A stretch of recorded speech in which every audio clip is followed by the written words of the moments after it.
What's going on? What's happening, everybody? Happy Saturday to you all.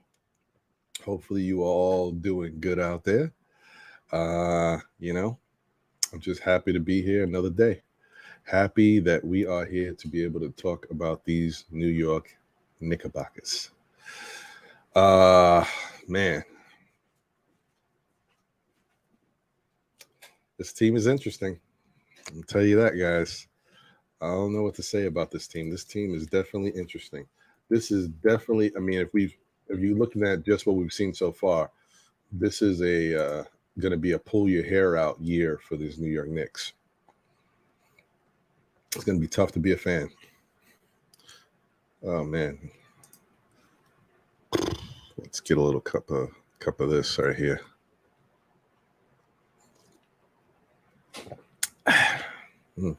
Okay. Yeah, little morning cup of Joe or Joanne.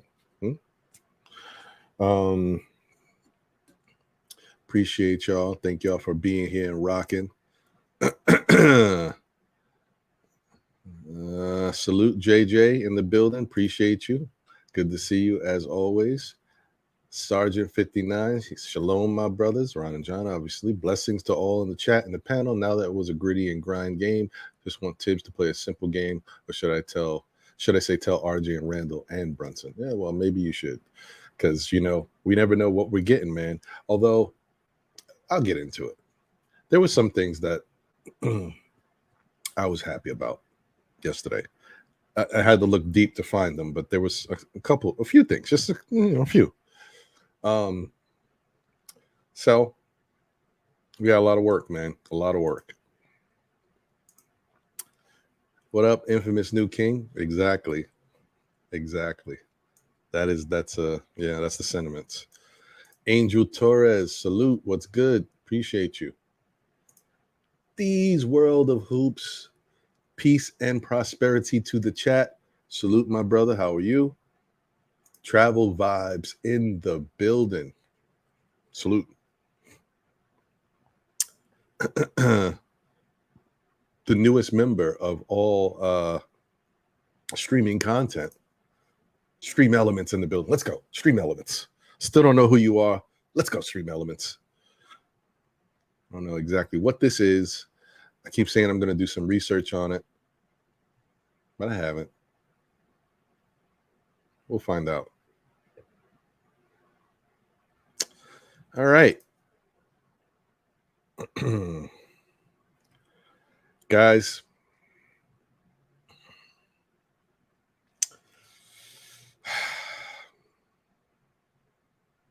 yesterday was a must win.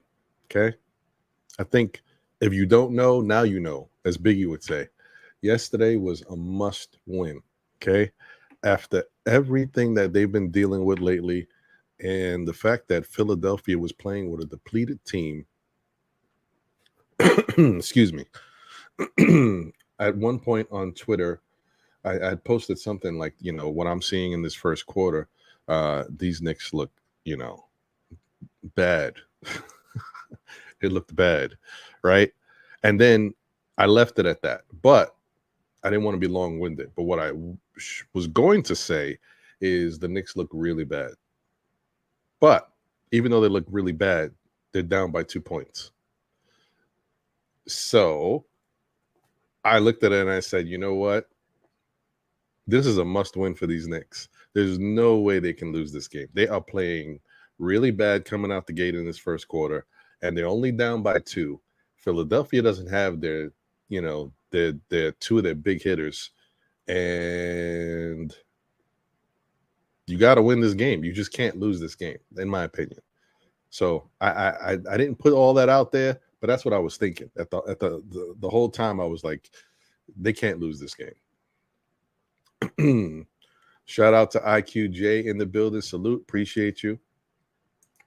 Walter Blackman, what's going on, man? Did you drop something? Weren't you Walter Blackman Jr.? Or am I bugging out? Maybe I am. I don't know. Good to see you, brother. Appreciate you as always. And let me say, I never comment on the avatar, but the picture that you got here, looking dapper, man. You might be the newest Dapper Dan member because you are looking like money right there. Good to see you, brother. Boogie Down BX in the building. Appreciate you.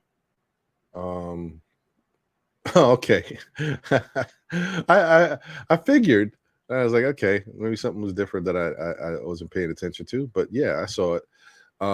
Good to know, Walter. Good to know, brother. All right. So let me just get this up there. Put this right there. All right, guys. So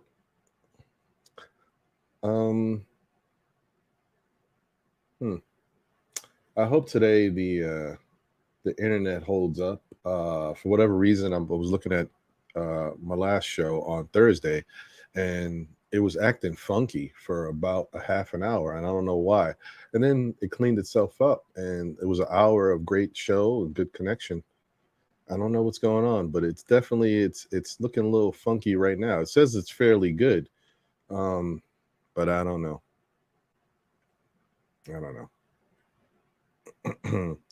Shout out to We Survived 100 People. Good to see you. And shout out to Paris Thugger. Appreciate you. Boulevard 73. Good to see you. Salute. Thank you guys for being here as always. All right, guys. You know what? Let's hit the intro and get right back into this stuff.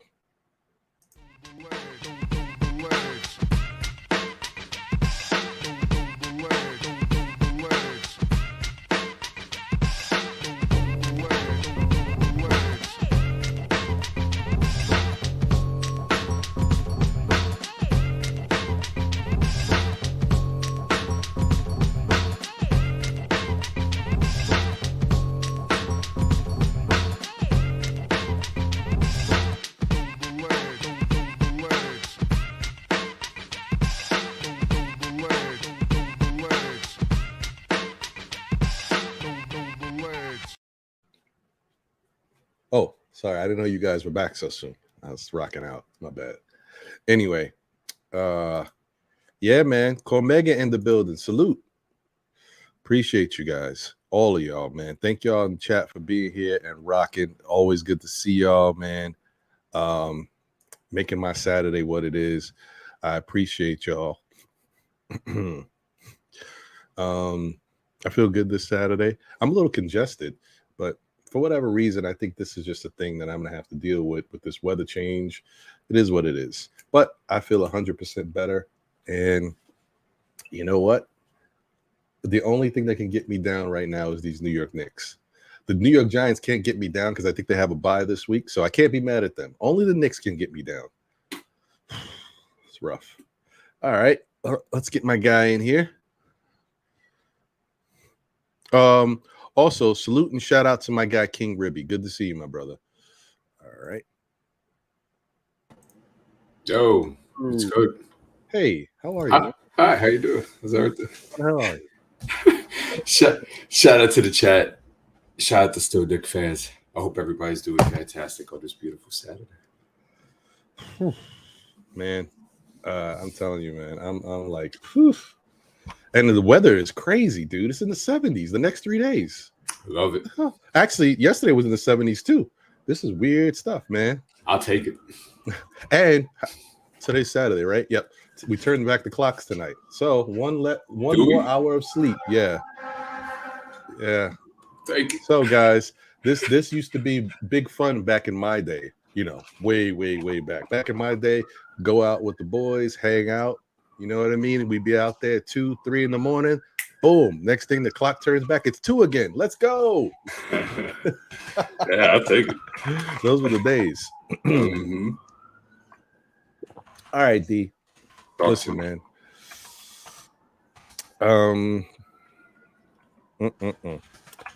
Where do we start? Shout out to Quality Jumper. Appreciate you. Good to see you, my brother. Quality and shout out to Sherwin. I know Sherwin's probably going to have a lot to say today.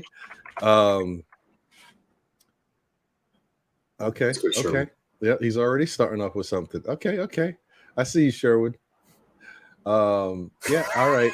No problem. I got you. He just called us all stupid. We're stupid. He's not. I love it. Well, listen, man.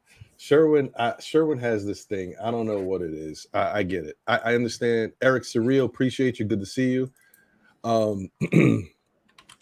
First off, just the Knicks themselves. I did not like how they came out to start this game against the 76ers, knowing everything that has already happened coming into this game, and knowing that you're playing a 76ers team with no Embiid and no Harden. To me, this was like, this is like, kid in a candy store. Oh, man, 76ers ain't got these guys. We know Maxey has been playing great, but now Maxey has to be the man and people can focus on him. How's he going to respond? Yeah. Not for nothing. Let me tell you something. Tyrese Maxey is good. That kid is good. And I think he is starting to ascend to the next level. I had we had put it out there for the NBA report on Thursday. But with everything we were talking about, from the rookies and a couple teams that were surprising us early with the Knicks talk, and we spent a lot of time talking about Kyrie, I failed to get to the Tyrese Maxey talk. But let me just say, Tyrese Maxey looks like he is going to be special. And we can only hope and wish that IQ was somewhat like Tyrese Maxey. But he's not. He is not. But I think that this was one of those games that I didn't even think about it until I started watching it. I was like, you know what? This is a must win. The Knicks got to win this game. I don't know if you felt that way prior to it, because I honestly wasn't thinking about it. But as I'm watching the game, knowing what they've been through with the losing streak and knowing that these guys aren't there and that they were playing poorly and they were still close in the game, I'm like, you can't lose this game. You cannot lose this game. I say this. Just to hit that point real quick, right? I think it depends on the optics of which you're looking at it or the perception in which you see that. Maybe it was a must win for a Tibbs, not for that hot seat to get even hotter. That's true too. Maybe stuff of that nature, or the front office here or something like that. But I mean, if you're 7-8 games in the season and you already have a must win situation, there's some things that are in trouble. Just saying. And that I definitely think they are. I definitely think there are. Shout out to Ron Cleveland, man. Well, it's good to see you, my brother. Always a pleasure. Drip Moore, the barber, international. Drip, I need a still cut. Knicks fans. Drip be doing it, man. I don't know if you guys have had a chance to check out Drip Moore's YouTube, but Drip Moore will be doing some styling with them cuts, man. And he even do some Nick cuts in there, put a little swag on people. Check Drip Moore out, man. Go to Drip Moore's YouTube page. He's a real deal. Salute to you, my brother. And salute to Cash Out James, gold all in my. You know what I'm saying, Cash Out. What's going on, brother? Good to see you. So yeah, man, I think that unfortunately this turned into a must-win because the Knicks got a tough. I mean, altogether, the 20-game stretches, it's a tough first 20. So you got to win games that you have to win. Like this turned into one of those where you could say it's a gimme for the Knicks having their full line of talent, right? Because coming into this game, everybody was healthy. So there's no excuses. And knowing that you're dealing with a Philly team that's depleted and you're dealing with a young player who hasn't been in this position, this is a chance for you to get this game, especially to like your point. It does help quiet the Tibbs talk a little bit. And it helps, stop a little losing streak, 3 games in a row. So I think it turned into something that they had to get, and luckily they got it. But this was tough, man, because I had to. I watched most of this game, and we'll come back to it. I'm just putting this out there. I watched most of this game, but I did have to step out for a certain point into the third quarter, and I'm feeling good about it. I'm like, okay, well, the Knicks had a nice, a nice little lead. And then I'm like, okay, they can hold these guys off. They just keep playing the way they're playing because Philadelphia's going to have to do a lot to get back into the game. Yeah. I come back from the store and the Knicks are losing by 8. I'm like, what the hell is going on, bro? This is crazy to me, D. This is the way these Knicks are playing is just, it's nuts. I don't understand what's happened. This team is like night and day from what you thought you knew about the Knicks to what they're actually putting out there every day. This is crazy, bro. So I mean, what did you think about last night's game overall? Like what you saw, like, you know, I don't know, man. No, I hear you. I'll summarize it, and then I guess we'll go into detail. Yeah, we're gonna no doubt. Guys, thank Jalen Brunson, thank Cam Reddish, and thank the pros and cons of the fourth quarter of Obi Toppin, because there were some good moments and there were some bad moments. But there's a lesson to be learned from last night.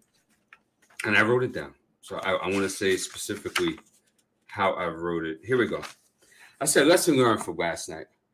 You got to let guys experience the court and let them go through the ups and downs. We see Randall do it.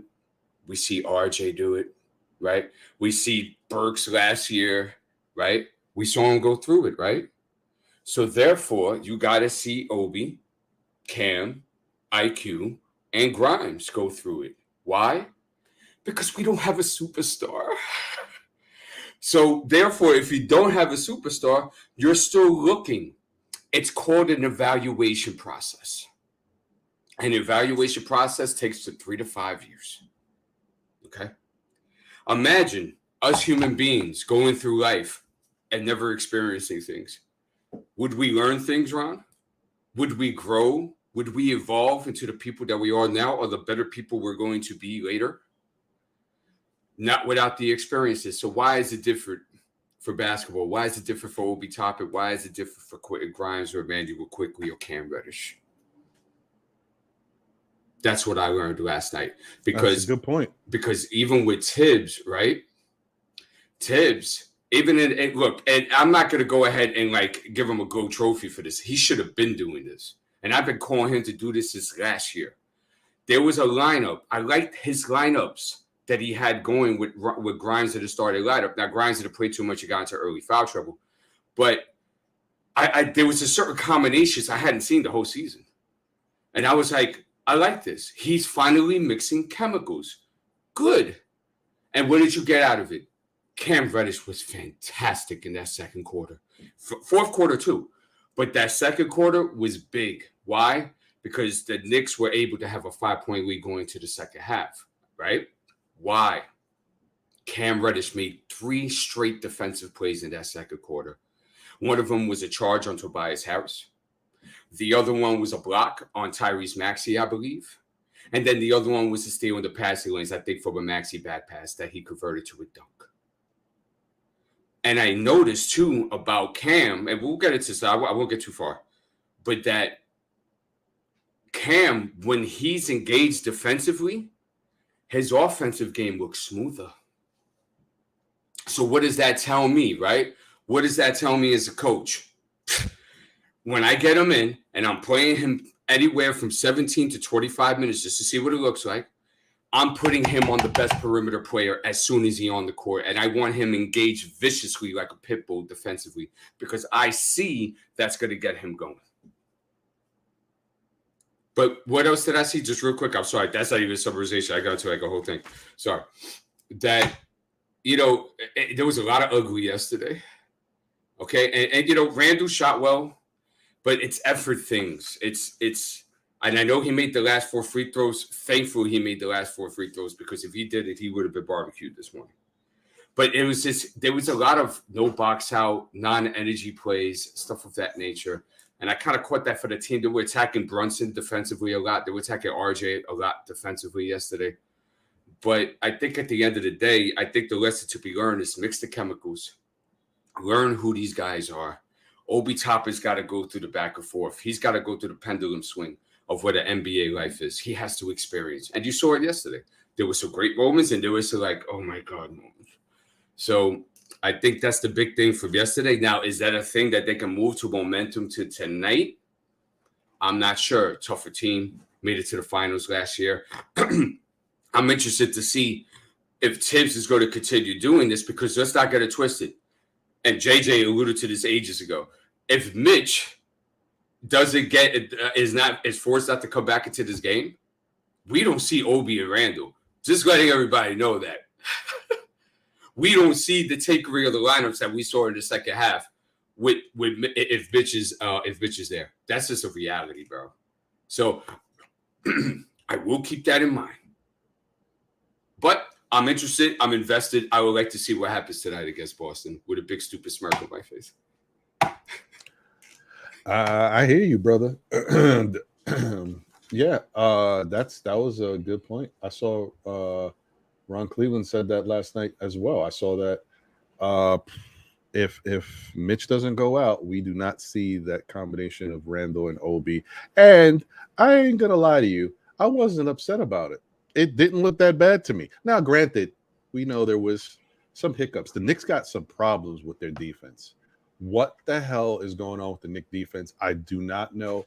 I was so frustrated last night because normally when I watch these games, I try to enjoy them, right?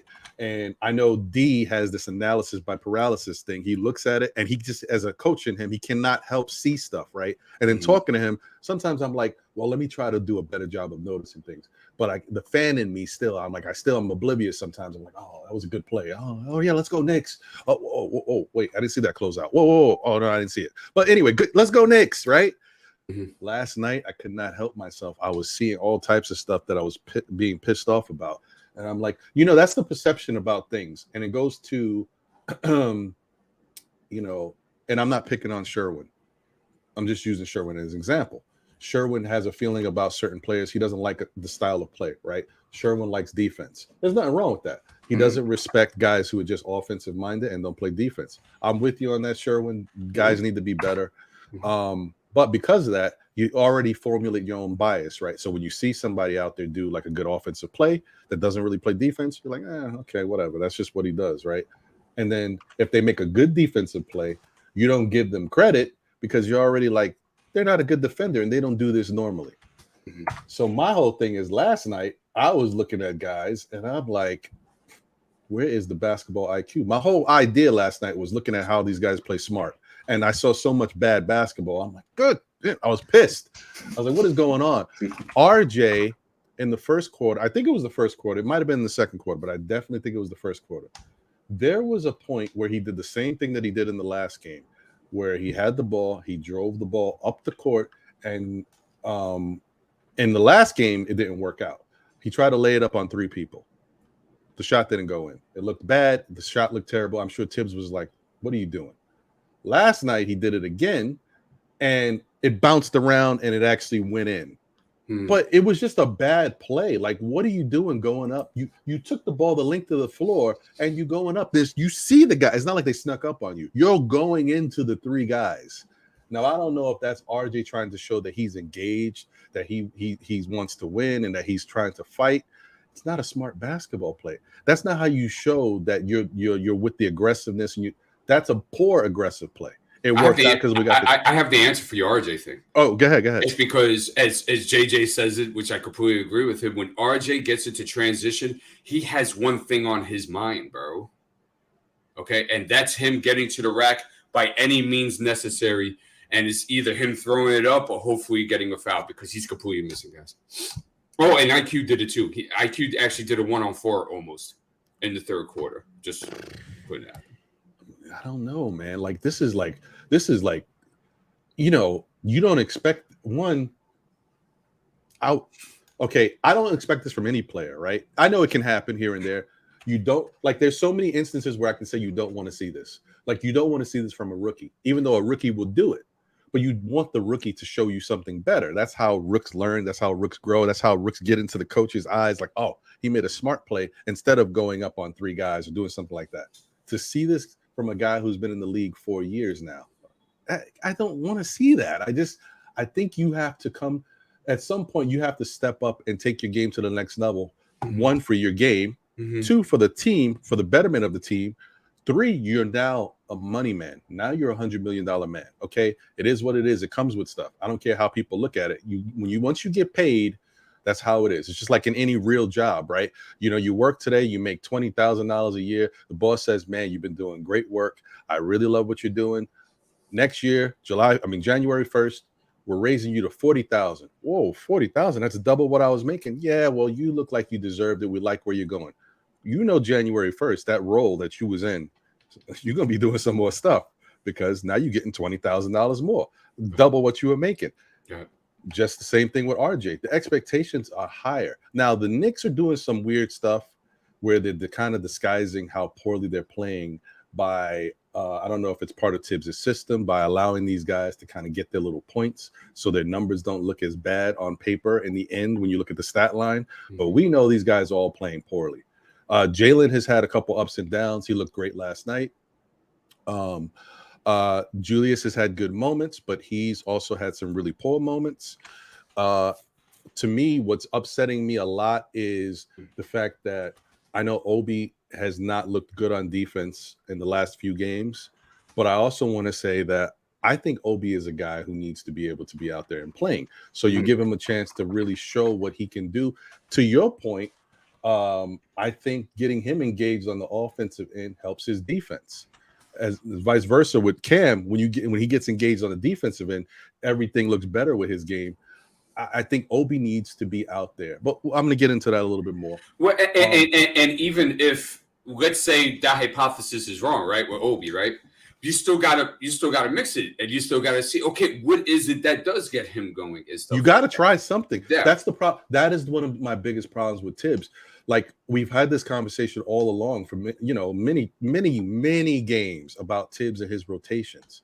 It's not always like, I think last year some of the narrative got skewed. People kept saying, play the kids.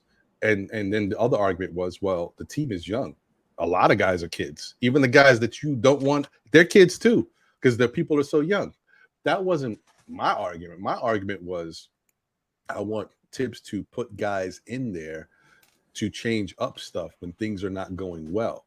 If the ball's not moving, if the stagnant offense, if there's no defense being played, if we're getting killed by the opposing team and certain players are just eating us up, put somebody else in there who can kind of get on that guy and stop him. When you know you got defensive guys on the bench, yeah, offensively they may struggle, but you got something to give them a different look. You got to use your team. That's why it's a team. It's not the Julius Randles or the RJ Barretts. It's a team. Yeah. So stuff like that. And to your point, D, I think what he did last night, I felt like he was forced to do something because he saw it was starting to get crazy. I think it worked. I think I'm going to give Tibbs credit for making those rotational substitutions and different things, because I think that gave them a chance to win the game. Well, I mean, he had to, but also too, I think another narrative you could drive from last night too is that, did this come from the front office or did this come from the coaching staff? And we have to know that, because then it's not full autonomy. And I'm just saying, if that's the narrative, and that, if the front office, then the front office, you should have been having your fingers on the buttons and stuff like that. If that was the case, if it already took you 6 or 7 games to go ahead and push a button, just saying. Well, you know what, D? I'll tell you this. Honestly, I don't think it came from the front office. I think it was Tibbs, because I think it's still early enough that they don't feel that they have to get involved. We're basically in the second week, going to the third week of the season. So I think they probably didn't get involved. And 2, based on if it was just speaking or media stuff, based on what Leon Rose said in his interview, and how it's Tibbs' team and Tibbs has the, basically the control to do what Tibbs wants to do. He's the coach. I'm going to say I don't think they did. And I also think the way Leon moves, I really just don't think Leon's a basketball guy like that. I don't think it's going to come down from him unless it comes down, and it sounds weird, unless it comes down from Dolan.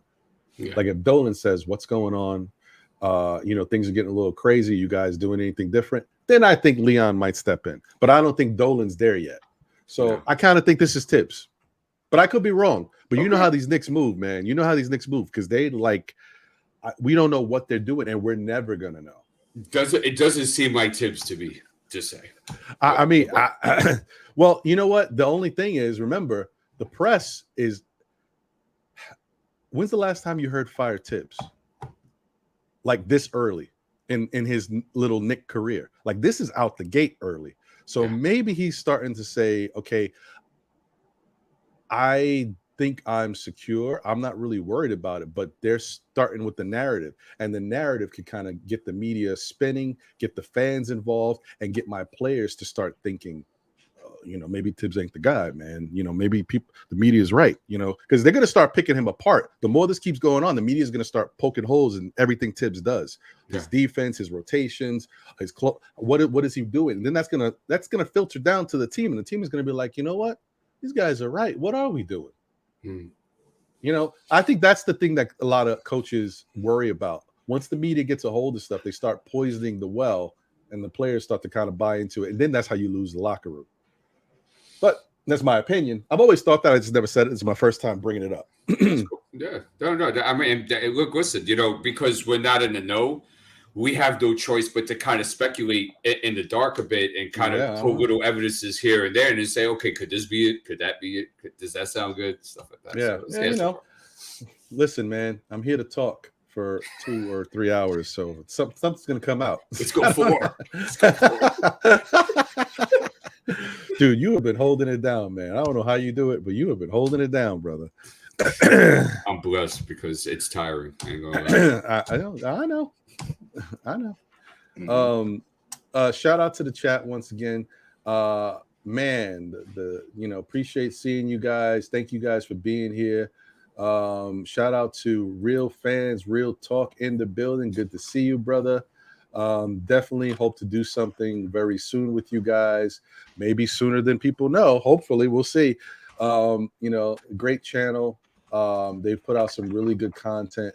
They have audio content, so you can definitely search them up. Real fans, real talk, man. Good guys over there, man. Really appreciate them. And they've been on our show a couple times. Actually, a couple times, but we haven't had a chance to get both of them on as two hosts. But we got them at different points. So one of those things. Yeah. Shout out to Geraldine McIver, First Lady of Still Knicks fans and the Knicks universe. Appreciate you. Thank you as always. Let me see here. Andy N is in the building. What's going on, Andy? International Andy in the building. My guy, your guy, White Falcon in the building. What's going on, White Falcon?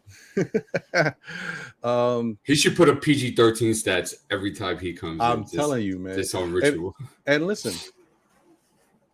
shout out to PG-13. But, you can see that the guy is a star player. He's over there by himself once again, bro. No John Wall, no Kawhi right now. And he's the only answer. Whatever. It's just nuts. Knicks Real Talk in the building. Salute, Divine. Appreciate you. Sha Money's also in the chat. Sha Money, appreciate you. Guys, definitely check out Knicks Real Talk with Divine and Sha Money. Putting out great content. Appreciate you guys. Salute to y'all. Good to see y'all. There's Shaw Powers right there. Delano Steele Jr. in the building. Good to see you, brother. Yes, thank you for being here. Sango Waldron is in the building. Good to see you. Ashley Inc. What up, Wiz? Good to see you, my brother. Good, Wiz. Our communities, our children. OCOC is in the building. You know what, guys? If y'all haven't checked out their YouTube channel, they're also very positive. They do some great work. They had a Nick anthem that they put together. I don't know if it was last year or the year before. But it's really dope. It was cool that they did that because they're about the kids and they do a lot of stuff in their communities. And it might be time for a new anthem, guys, because that last one was dope. So yeah, shout out to our communities, our children. He wasn't very happy. He left. He said we were complaining too much or something like that. Who's that? He did. Oh man. Well, it's okay. Listen. Shout out to you anyway. Yeah, shout out to you anyway. Listen, Nick fans, you're gonna feel the way you feel. And listen, if you're not complaining about the product, and thinking that everything's all good, you're gonna get in for a rude awakening. You're gonna be quite surprised when you can't not assess your team. You got to look at your team. And damn it, hold on. Let me check. It's 11:41. The show just started. We haven't even got into any positives like this stuff. I don't know. Anyway, we did get into some positives. Yeah. Well, I mean, yeah, but you know what I mean? Like, there's still more to talk about. Yeah, of course. Anyway, salute to him anyway. D Coolest 718 is in the building. Who else is here? Let me So, see. Did I get everybody? I just want to show you guys some love. Agent Super Argo, what's good with you, bro? Hey, there you go. Agent Super Argo is in the building. Ken is in the building. Eric Surreal, I think I might have said your name already, but if I didn't, I'm saying it again. Salute to you. Our Future Media is in the building. Salute Our Future Media. All right, guys. Oh, Kerry Cox is in the building. Salute to you, Kerry. Peace, Kerry. And also, guys, let's get those likes up as well. I think we're already at 25 likes with 73 watching. We can't have that, guys. Come on, let's get those likes up. Oh, man. Smash that like button, guys. Come on. Appreciate y'all. All right. So, excuse me. Oh, and I also want to do this as well. I'll probably do it again on Monday because I know some people watch on Mondays that don't have a chance to watch on Saturdays. But shout out to Coach Gilbert Abraham. Some of you might be like, who's Coach Gilbert Abraham? Coach Gilbert Abraham is a guy. He's a friend of the show. He's been on the show in the past. He is a skills and developmental coach who has worked with NBA players, throughout the years. He's also, worked overseas as an assistant head coach. And he's just a real knowledgeable guy, and he does really good skill work with a lot of young players, especially. That's his forte. This past in the off season, he helped develop and get a lot of players ready for the draft. Guys like Jeremy Sochan and others were in his camp. And positively for him, shout out to him. He deserves everything. He is now an assistant head coach for the San Antonio Spurs G League. So salute to him, Coach Abraham. Appreciate you, man. Thank you for always being a part of Still Knicks fans and showing us love. So no doubt, great job, bro. Yeah, and shout out to Dwayne Dennis in the building. Rome Far Rock is here, and also Francisco Carrillo in the building. Good to see you guys. Thank you for being here. Yeah, man. So yeah, good things. Guys, let's take a look at this Nick box score situation, the situation over here, guys, because there's some stuff. And while I'm doing that, let me put this up for you, just in case anybody missed the some of the stuff that took place. There's some numbers for you. All right. So we got share the screen.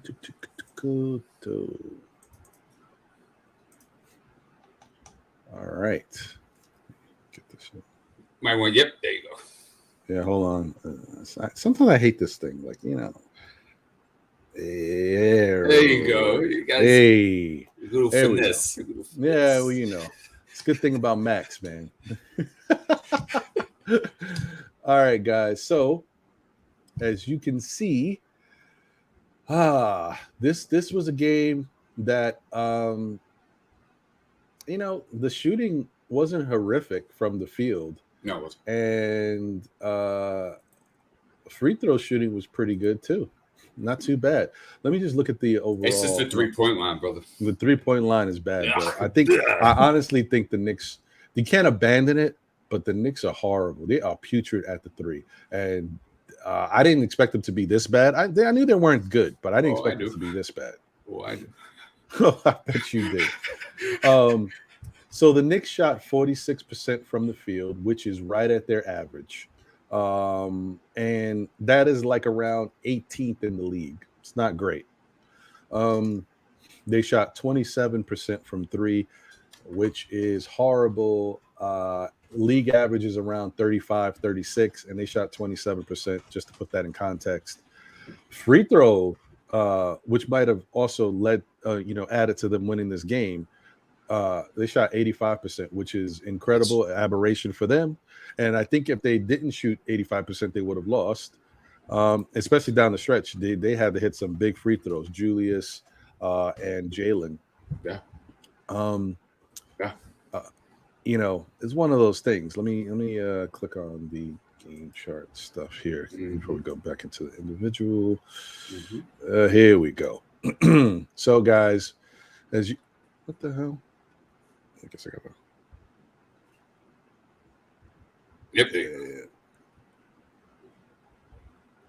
All right. Well, whatever. I don't know why it doesn't give me the little thing to kind of scroll the I guess it's stupid. All right, guys. So You got to hit it. Yeah. Then it'll start working.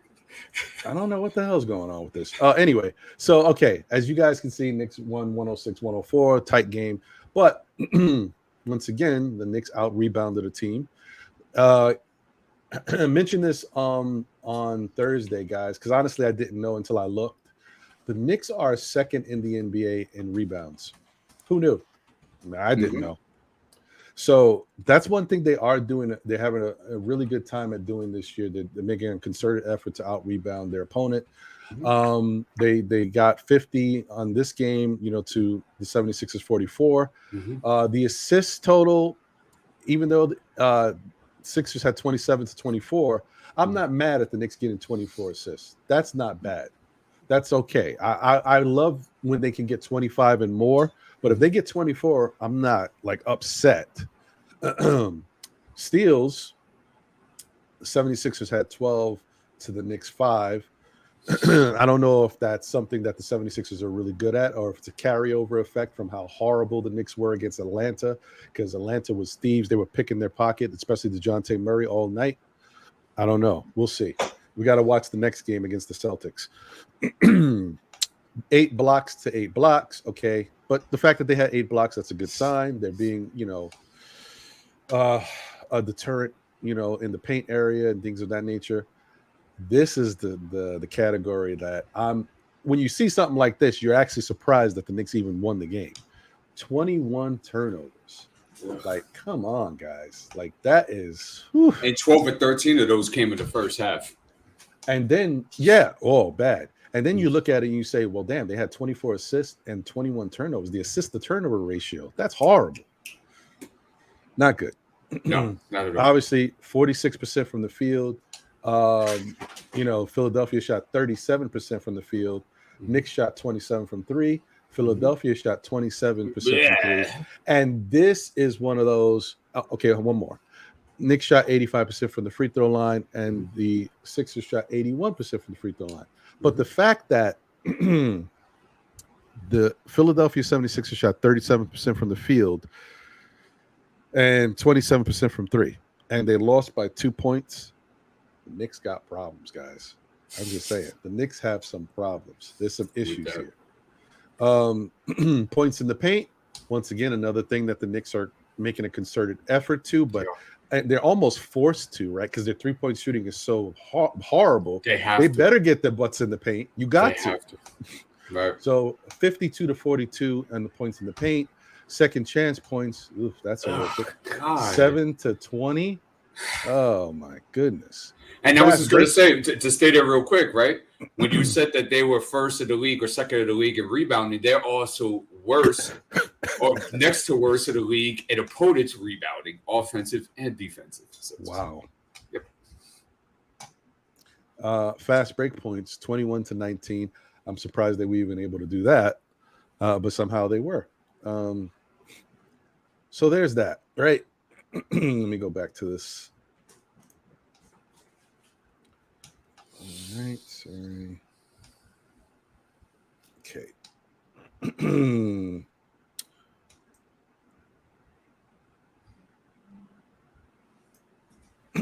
Okay, guys. So, hey, D, what do you think about those stats? Knowing what we've been dealing with and what it looked like in this game. What do you think about what you see with these points in the paint, the rebounding, the turnovers, all this stuff, man? Yeah. I think points in the paint is going to be consistent this year, which is pretty obvious. Even with the 54 that we had, I think that still has us tops of the league in points in the paint. So that's a trend you go. And guys, just thank Jalen Brunson for a lot of that. His ability to get into the lanes a lot breaks down the defense. Guys are able to have lanes. RJ had some good moments yesterday getting into the paint. He has some nice floaters in the lane and stuff like that. A couple of bonehead plays, not reading the floor in transition. But besides from that, I thought he was okay. He was solid. He got to the paint well. Second chance points. So look, all over this book here, I have Obi not boxing out, Randall not boxing out, Mitchell Robinson, again another game with 3 fouls in the first half. Right? Are we reverting back to second year Mitchell Robinson?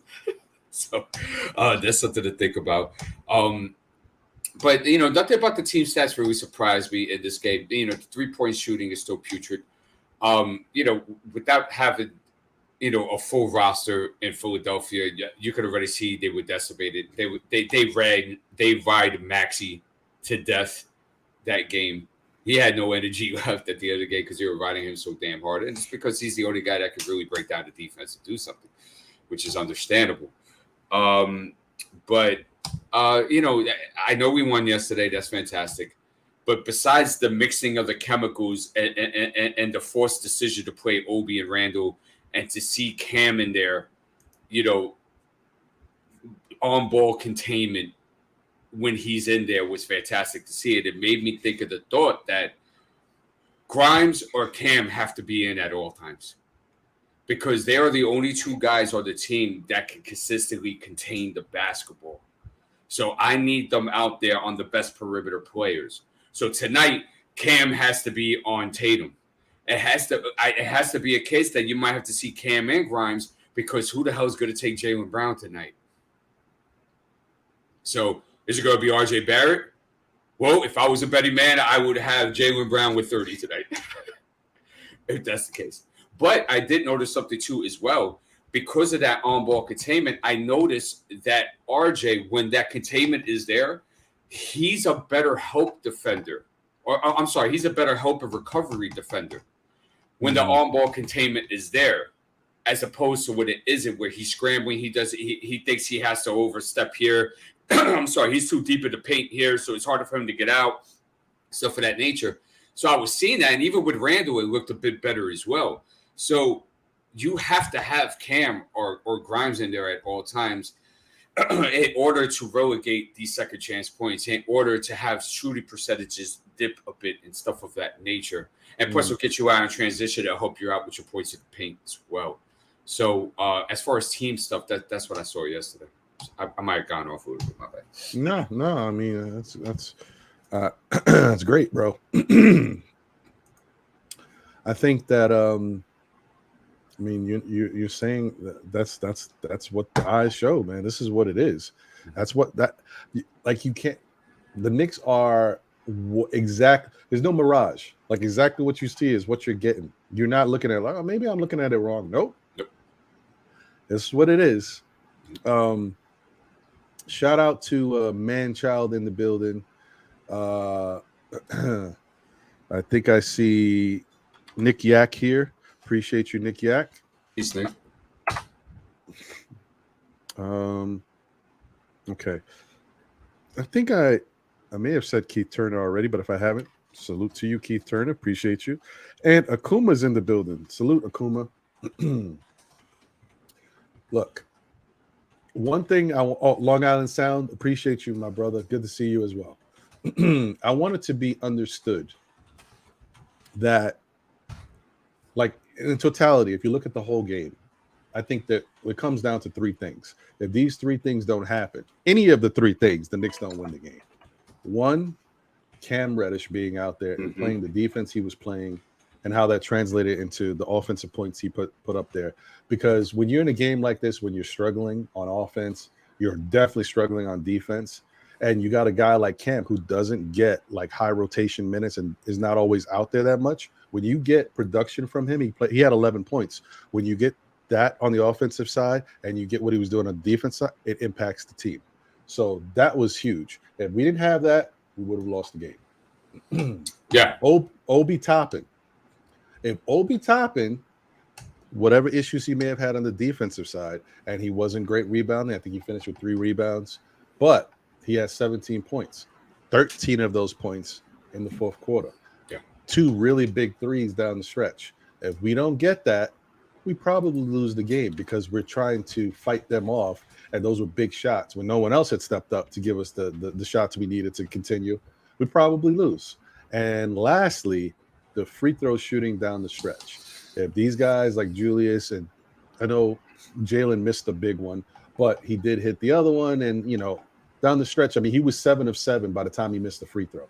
Yeah. If we don't get that free throw shooting, we lose the game. So those 3 things were very key And this is just regular basketball stuff that should be happening that we have been struggling to find early in the season. So the Knicks are at a point, and that's bad. Honestly, it's bad when I can point to Cam coming off the bench and being a big factor as to why we won the game, as we could have lost, because Cam is coming off the bench. It shouldn't be that we need that type of effort from a guy on the bench in order for us to win the game. I'm not saying that benches is part of the team too, but he's not even like the main. He wasn't the part of the first 8, 9, 10. You know what I mean? He came in after that first set came in. Yeah, that's Knicks got some issues, man. They got to figure it out. And that part may be on Tibbs. That may be rotational, because if Tibbs is playing the right guys, then Cam should be higher in the rotation to begin with. As your point, he might have to be out there a lot more on the court because he impacts the game. Grimes, definitely. You saw Grimes come in automatically, and he was already doing some good things. Now, offensively, you know how Grimes is. He's streaky, but he's also got to get his feet wet. He didn't get the ball either, to be quite honest. That too. He's going to take him a little time to get where he needs to be. But defensively, you see he makes an impact. Right when he came into the game, fast break, Tyrese Maxey going down, taking it to the lane, and strip. Exactly. Against Evan or Jalen Brunson, that's a layup or probably and one. Easy. May not even be resistance because they just assume they can't stop him, so they kind of back away. Like, there's a difference there. And I think there was a point where it's funny, Rod. I haven't written it down there. That's why Grimes or perimeter defender needs to start on this roster, because of that damn play right there. Yeah, I listen. 100%, brother. 100%. The Knicks need defenders. They're going to figure out how they can get some defense in here. And I honestly think it's never too early to kind of start looking around the league to see if there's somebody that you can acquire that you don't have to give up much for, that you can add to this team. Defense is I don't know if it's at a premium, because I kind of feel like there's a lot more offensive players these days. So maybe you can go out there and get yourself a defender that you can put in that can give you some energy and some smart basketball play, because the Knicks need it, man. Yeah. They need it at different positions. You missed something too. So I agree with you 1,000,000%. And Cam, thank you, Cam. Make sure you buy that man a steak dinner. Make sure you also go ahead and buy Obi a steak dinner as well, because his 3-point shooting in the fourth made a gigantic difference. But Brunson, you forgot Brunson. Brunson, he had a bad third quarter, but he was steady the whole night. Yeah. He was rock solid, and just his ability to get in the lane. He had that tough and one after going up to reclaim the lead and stuff like that. He's steady, and he's real steady. I just wish either he was a better like cast of characters was around him, or that you just started a development movement with him as your point guard. Because I love the way he looks with the young guys when he plays with them, and unfortunately it hasn't been too much. But when you have seen it, it looks fantastic. Yeah, he might be Chauncey Billups. He might be Mr. Big Shot 2.0, because he hits a lot of big shots for this Knicks team. And he's not scared to take them, and he's just solid enough that he's able to make them, which is that's good. He's got good body control when it comes to certain things. Sometimes he's a little out of whack, but that's only because he's trying to do a little too much. But for the most part, I mean, he's so solid with that stuff. Shout out to Nick of Time Show, Jay Ellis. Good to see you. Appreciate you. Also, shout out to Ron Sarmiento in the building, because Ron also threw a name out there that maybe the Knicks got to think about, because you know what? Some people don't like him. I didn't like him as a player, but that's also a testament to how he plays. But he might be somebody that can help this team. Who is it? I'm sorry. Jay Crowder. Jay Crowder. Yeah, if you look at it, get 47, 48 wins, I think he's a welcome addition, because he's a pit bull that can defend and can stretch out the floor. You need that. And hopefully some of that, sometimes you need a guy like that who, because he's a quarterback type of guy, right? And so he can help some of the other guys who don't know what the hell they're doing out there. Like, like telling guys, be here. The stuff that we used to get from Reggie Bullock and that you see from typically good defenders they're verbal, they communicate. The Knicks don't talk, bro.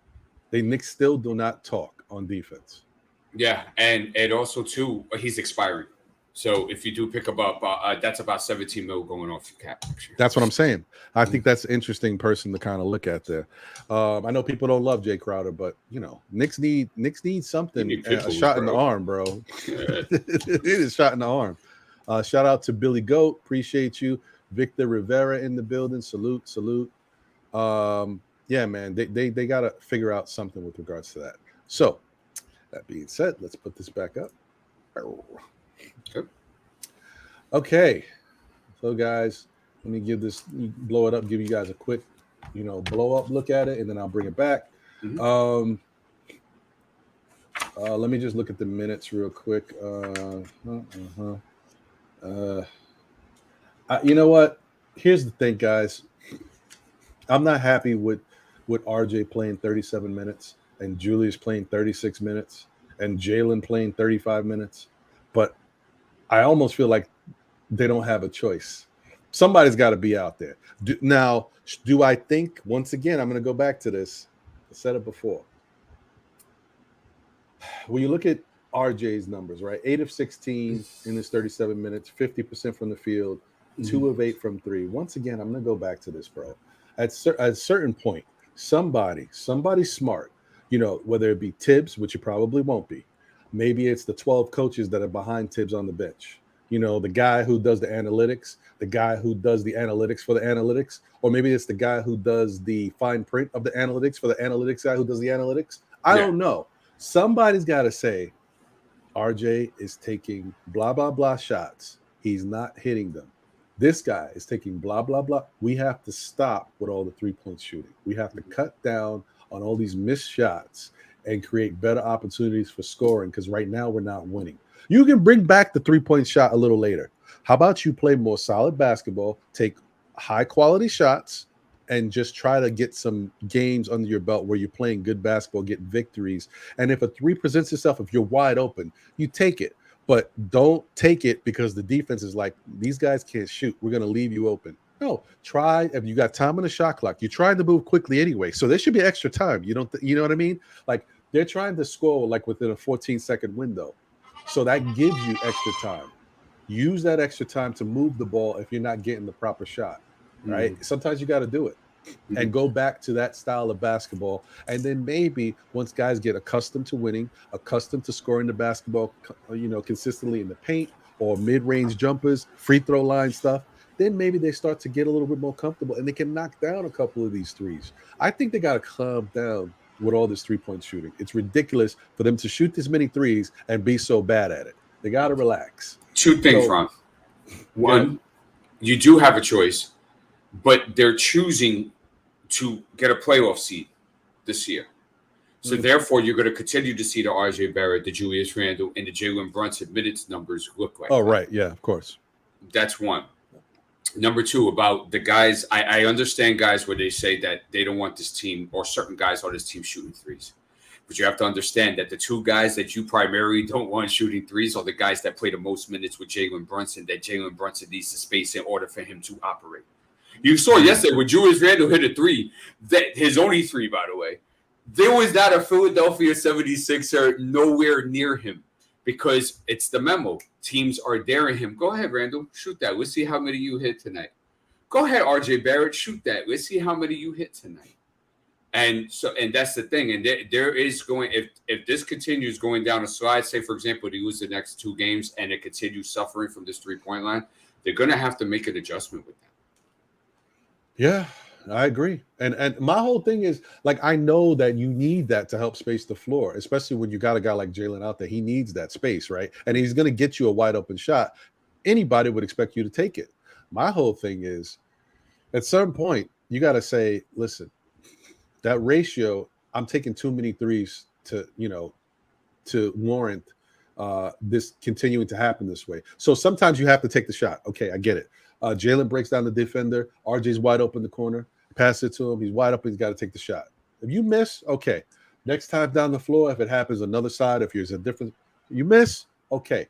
My thought is the next time it happens after those two, make the extra pass, RJ. Or if you can't pump fake because the guy's not respecting your shot, then try to dribble in so that you can move the ball to someone else and get a different shot. Don't just settle for the shot that they're going to keep giving you if you know you're not knocking it down, because at the end, you don't know what's going to happen. You're not guaranteed you're going to get the offensive rebound to get a second chance opportunity. So you're just, in essence, just shooting a poor shot.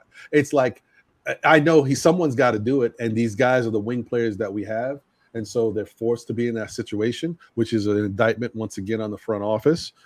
But at some point, if you're trying to win basketball games now, you're going to have to say, I can't take this shot. Even if, there's a chance I might make it, I haven't been making them. So I got to figure out another thing. I got to move the ball one more time, or I got to dribble the ball in and see if I can get the defense to collapse on me so I can find somebody else who's open and give them a shot at it. They got to do something. Well, here's another problem too, right? Teams are daring them to shoot threes, right? We know that already, right? Here's another thing too, Ron. Julius Randle and RJ Barrett can't really break down the defense like that and get stuff for themselves consistently and others consistently. As you see, when it goes into a half-court game, they have an issue with that. So it's a double negative, so to speak. Now, in mathematics, a double negative leads to a positive. I'm waiting to see what that positive is. But that's the problem, where they can't space the floor and they're not prolific shot creators like that for themselves and others in order to take that pressure off Brunson. So, like I said, they're going to have to do something if this continues. Yeah, no, I agree. Shout out to the chat once again. I think some of you guys are putting some really good stuff in there. I can't, unfortunately, can't get it to everything, but I will say that I see what you guys are saying. It's some interesting stuff. Six Sutton, appreciate you. I don't know if I've seen you here before. This is your first time. Thank you for being here. Appreciate you. Welcome. Thank you. Yeah. He says, is there any truth to Obi and Rick Brunson got into it? I don't know. Honestly, you're breaking news for me. I didn't hear about this. Did you hear about this, D? I saw something. I saw guys going at it, but I don't know. It's usually most games. It wasn't anything that made me. But he was answered it in the chat. Sherwin gave him some. Oh, okay, all right. It was nothing like TMZ got to be on or something like that. Sherwin says Silk Sutton, Jalen Brunson was cursing the team out in the second quarter. Good. I had called for Jalen Brunson to be more assertive with this team. You did, and that is good to see. That's nothing. That's okay. So it is a possibility that maybe there was something with Rick and Obi, because maybe Obi might have taken offense because no one has really stepped up and done that before, and maybe the way things were coming out, Obi took offense to it, and so maybe Rick was coming to the defense of his son, but also trying to let Obi know that this is what is going on and this is what needs to be heard.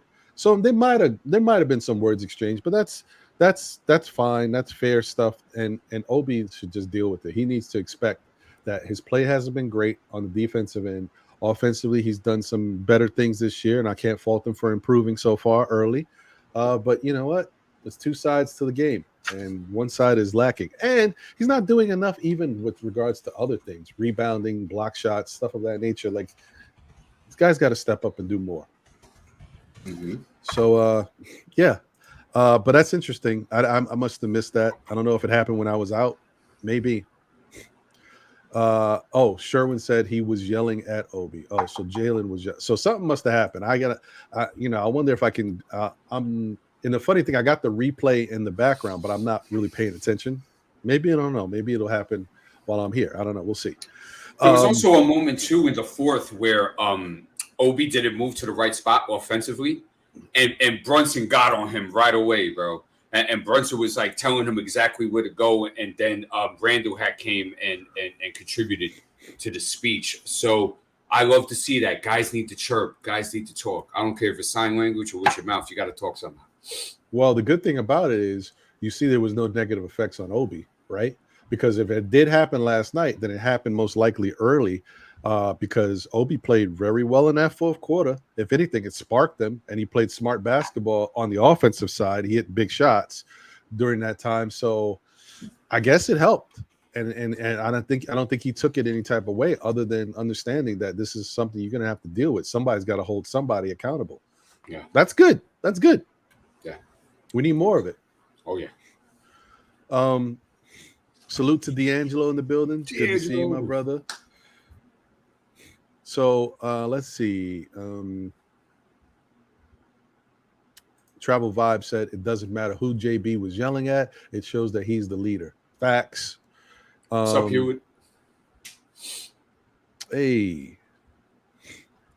Where? I just had it. Oh, shoot. I just had it. I lost it. I hate when that happens to me. Man. There we go. Keith Turner said something interesting. He said Tibbs needs to eat some humble pie and bench RJ. Maybe he would get better than with the tough love. Listen, I'm not opposed to it, bro. I am not opposed to it. I think RJ helped. You know, those 22 points that he had last night. And there was moments where he hit shots that we needed. But listen, sometimes you got to put somebody, take a look at everybody else out there in the court. That should happen to all NBA players who look like they're struggling. Don't care who you are. You're struggling out there. Sometimes you need a break. Just sit back and watch for a little bit. I think RJ needs that as well. Yeah. And to RJ's defense, I didn't think he was too bad yesterday. Defensively, he looked better than he did a lot of other nights. So that was good to see. Offensively, he was okay. I mean, he was solid. He just made some bonehead plays, and he just couldn't hit a three for his life. Right. And 9 rebounds. That's good. And he came out the gate. He was like getting rebounds early. Shout out to Nick of Time Show, Jay Ellis. I know we talked about it earlier. You're right. That pissed you off, and that had us all kind of like with the side eye. Once again, RJ going up on three guys. You know, a 1-on-3 break. He made his own 1-on-3. So yeah, he's got to stop doing that. But you know, he's got that tunnel vision as we talked about. When he's going at the hoop, he don't stop. There was something else here that I saw that was in. Oh, smash that like button, by the way, guys. Please, 90 guys. people in here. Please smash that like button. Show your love, show your support. We appreciate it here. Thank you so much for being here. That's an interesting point too, Nick Yak. Yeah, get going first and then take the threes. But you know, in a perfect world, that's how you like it to be. But to D's point, what he said is, you know, the three-point shooting for the Knicks is a necessity out of spacing concerns because the Knicks have poor spacing in the past. They clog the lanes. RJ always going inside. Julius going inside. And so they need to be able to space the floor to give those lanes to Jalen so he can work. So it's tough. And also, too, that the lane is going to be clogged for Randall and RJ if they do try to do that because they're not really respected their three-point prowess like that. So it's going to be harder for him to go ahead to get easy buckets in order to get going as well. That's why it's very important for them to be efficient in the mid-range because that 15, 17, that 17 to 19 feet, because that at least allows a little bit more space and it won't be so congested. Yep. Shout out to Cartier Trizzy. Thank you for being here. I don't know if this is your first time, but if it is, salute to you. Appreciate you. Thank you. And hopefully you continue to enjoy the content. Nice. You know, Welcome. He said RJ just can't play with Randall. That could be true. It's the verdict is still out on that, but I would say consistently, it looks like it could be true. Like for them to have a sustained level of winning basketball and the way they play on the court, I don't know if that's the right mix, those two guys together. They've done it well at certain times, though. They've been effective, but consistently, can they do it together? I don't know. It's a good point. I'll tell you one thing, though, and I expect this to happen. I'm saying this whole thing about RJ right now, but I do expect at some point RJ to get it together and start knocking down those threes and start going back to RJ basketball. You're going to see it. RJ is still a very notoriously slow starter.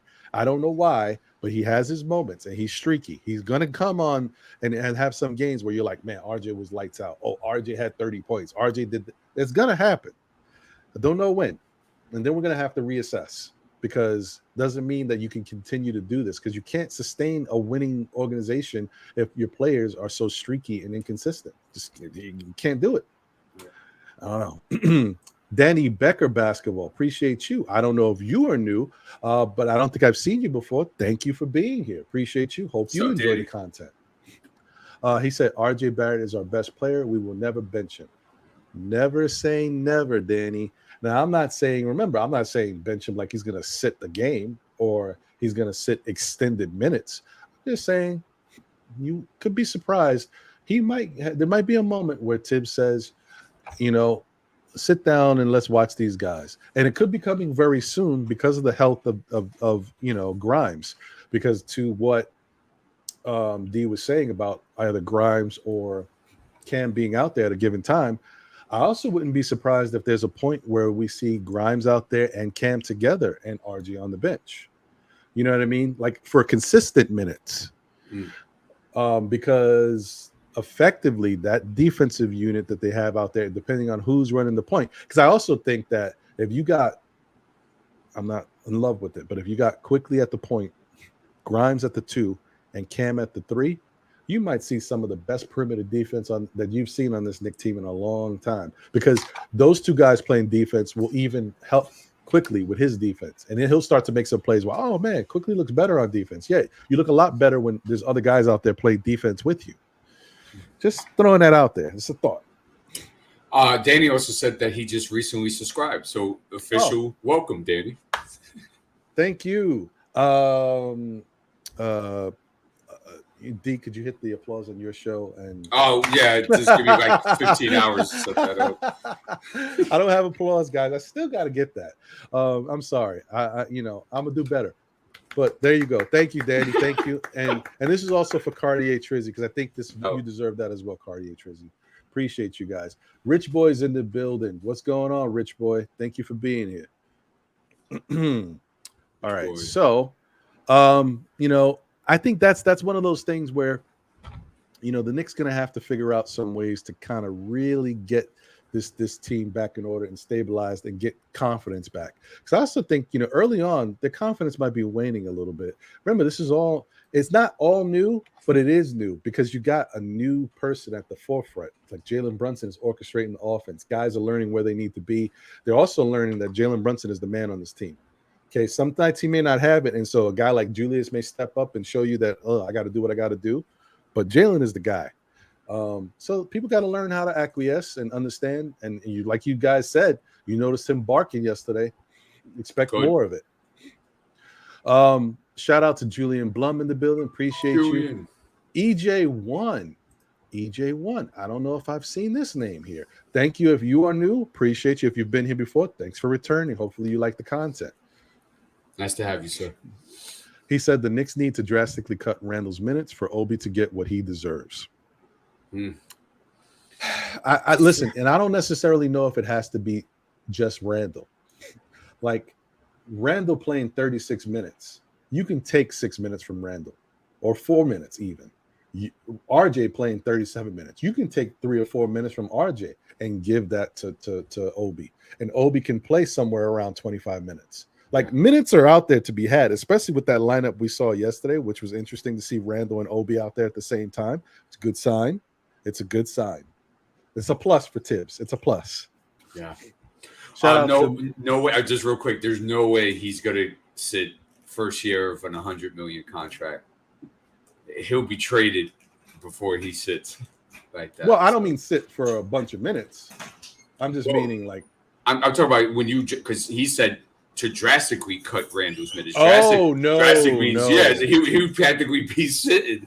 Or he played 20 minutes a night? Nah. Yeah, and honestly, guys, this is another thing that I said last year. I haven't really said it this year because I don't know if it holds the same weight.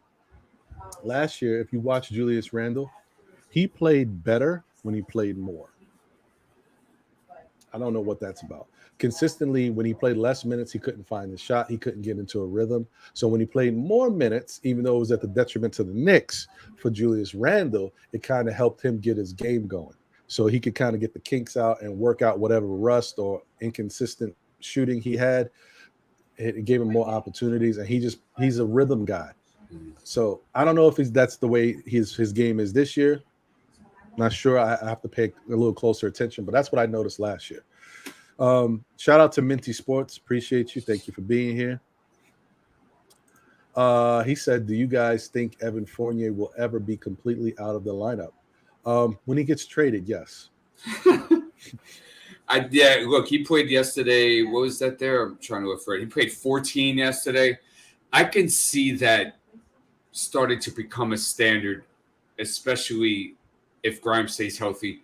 like I said, I think the key for them to kind of turn this around right now is that you need a perimeter defender on the lineup at all times. So either that's Grimes or that's Cam Reddish. I think Evans' minutes might diminish, might be looking more like that. Correct. Shout out to Jay Boogie.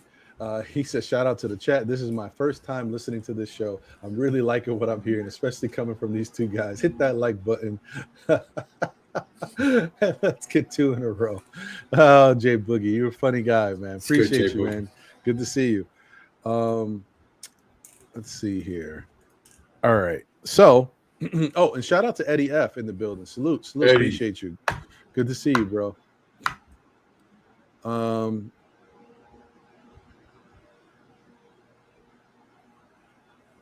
don't know where it was. Okay, well, I lost it. I'll get it back.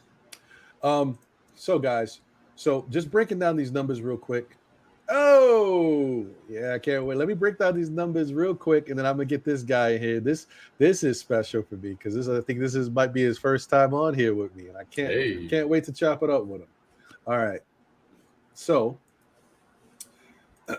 guys, RJ Barrett, 8 of 16 shooting, 50% from the field, 2 of 8 from the 3, 25%, 4 of 6 from the free throw line, 66%. He had 9 rebounds, 2 assists, 1 steal. 9 rebounds, 2 assists, 1 steal. Right. Okay. And 22 points. Julius Randle, 36 minutes, 6 of 13 from the field, 46%. I mean, I've seen worse. So I'll take it. And a lot of that came in the first half. Right. 1 of 5 from 3. Another poor shooting from the 3-point line, but it is what it is. 20%. 4 of 5 from the free throw line. I'm happy he shot 80% from the free throw line. 10 rebounds, 5 assists, 17 points. 6 turnovers. Don't forget the 6 turnovers. I was like, first off, I was like, what? Yeah, because I remember he had like 2 or 3 back-to-back, if I wasn't mistaken. I don't know. It was not good, bro. That part of the game was not good. Unfortunately, Mitchell Robinson only played 11 minutes. He tweaked his ankle. That was a weird play. He didn't come down on anybody's foot. He just landed wrong. It didn't look that bad, but it must have been bad enough because he couldn't return in the game. Yeah. So maybe they're just trying to be cautious with him because the Knicks are doing a much better job with Mitch. When they see something, they take him out, they rest him up. And look, in fairness to Mitch played about 70 games last year. So they did a really good job at keeping him, healthy. He finished with 3 points, 2 rebounds. And another game with him having 3 fouls in the first quarter. That's 3 fouls. I'm sorry, 0 points. That could be a mix of him having to, bail out everybody on the on-ball containment. But yesterday I saw some. He was hippity hoppity yesterday, bro. He was like on a springboard for no reason. Just keep your hands up. He got into some dummy fouls yesterday. Yeah, exactly. Quentin Grimes played 15 minutes. He obviously came out with the starters. He finished with 2 points, 1 assist, 1 rebound, 1 block. But you know what? He did have impact in the game on the defensive end, and he helped slow down Tyrese Maxey. So that was important because Tyrese Maxey could have really gone crazy. He did enough in this game to be an factor for Philip. Yeah, and Cam too. Correct. Yeah. Jalen Brunson, 35 minutes, 7 for 15, 46%, 1 of 4 from 3, 25%. He's not the best 3-point shooter, but he has his moments. I would tell you one thing: I'll take more shots from him from the 3-point line than I will from Randle or from Barrett. 88% from the free throw line, 8 of 9, solid.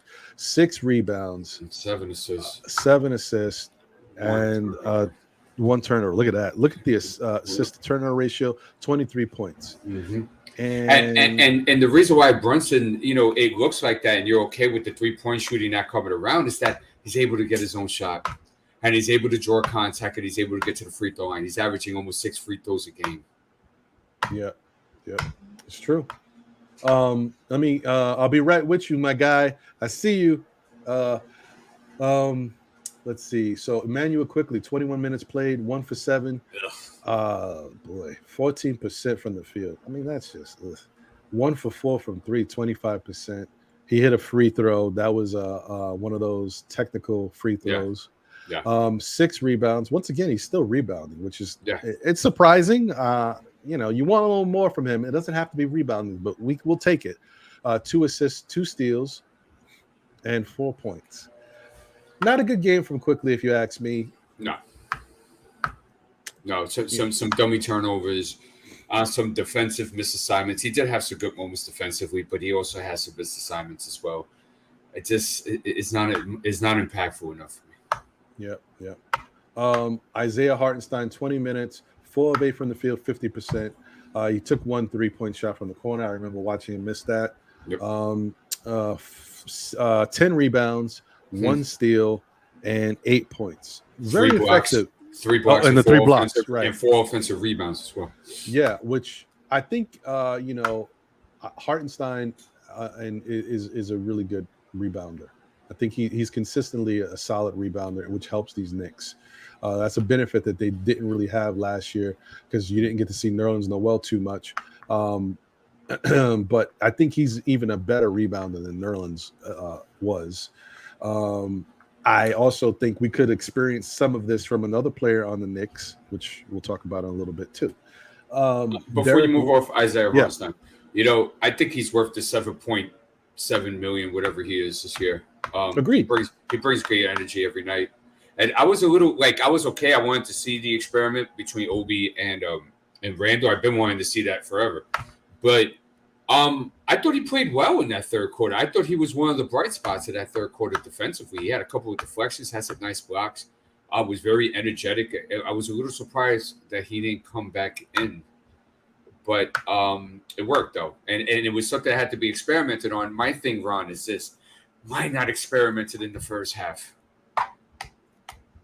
Why put it in a pressure moment like that? Let it ease in a little bit before, you know, get some evidence, substantiate it, and then find out if you could do that. Well, D, you know, the thing about him is he has to do things on his own time.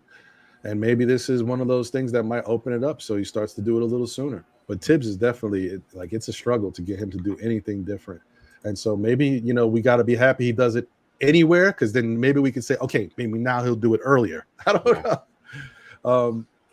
Okay, so Derrick Rose played just under 7 minutes. Just skip it, brother. Dude, why? Like, come on. What am I missing here with Derrick Rose, D?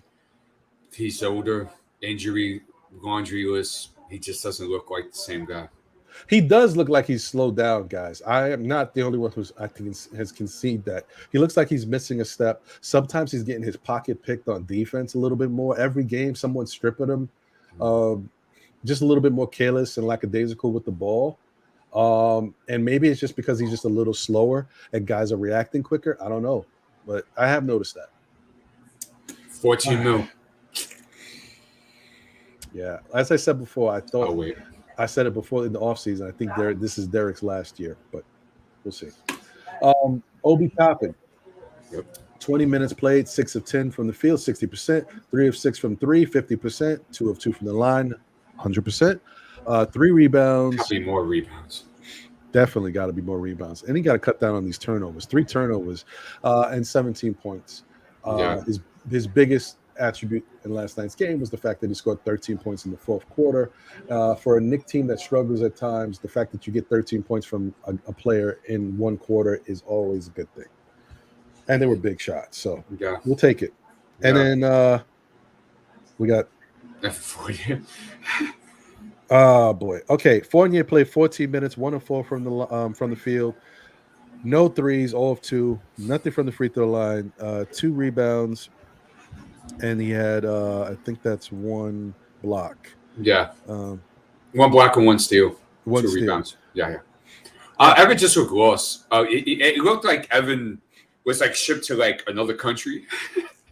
And he was trying to find his way and just, you know, but he had a nice spin move layup in the fourth. I think he's not comfortable, D. I still think he's not comfortable in this new look offense. The way they're moving around, he just doesn't feel like find his spot where he wants the ball or where he likes. I don't think that if I'm the Knicks, look, if you got this guy on the team, he may be a liability on the defensive end. He has been hustling and trying, but you got to find something to get this guy going.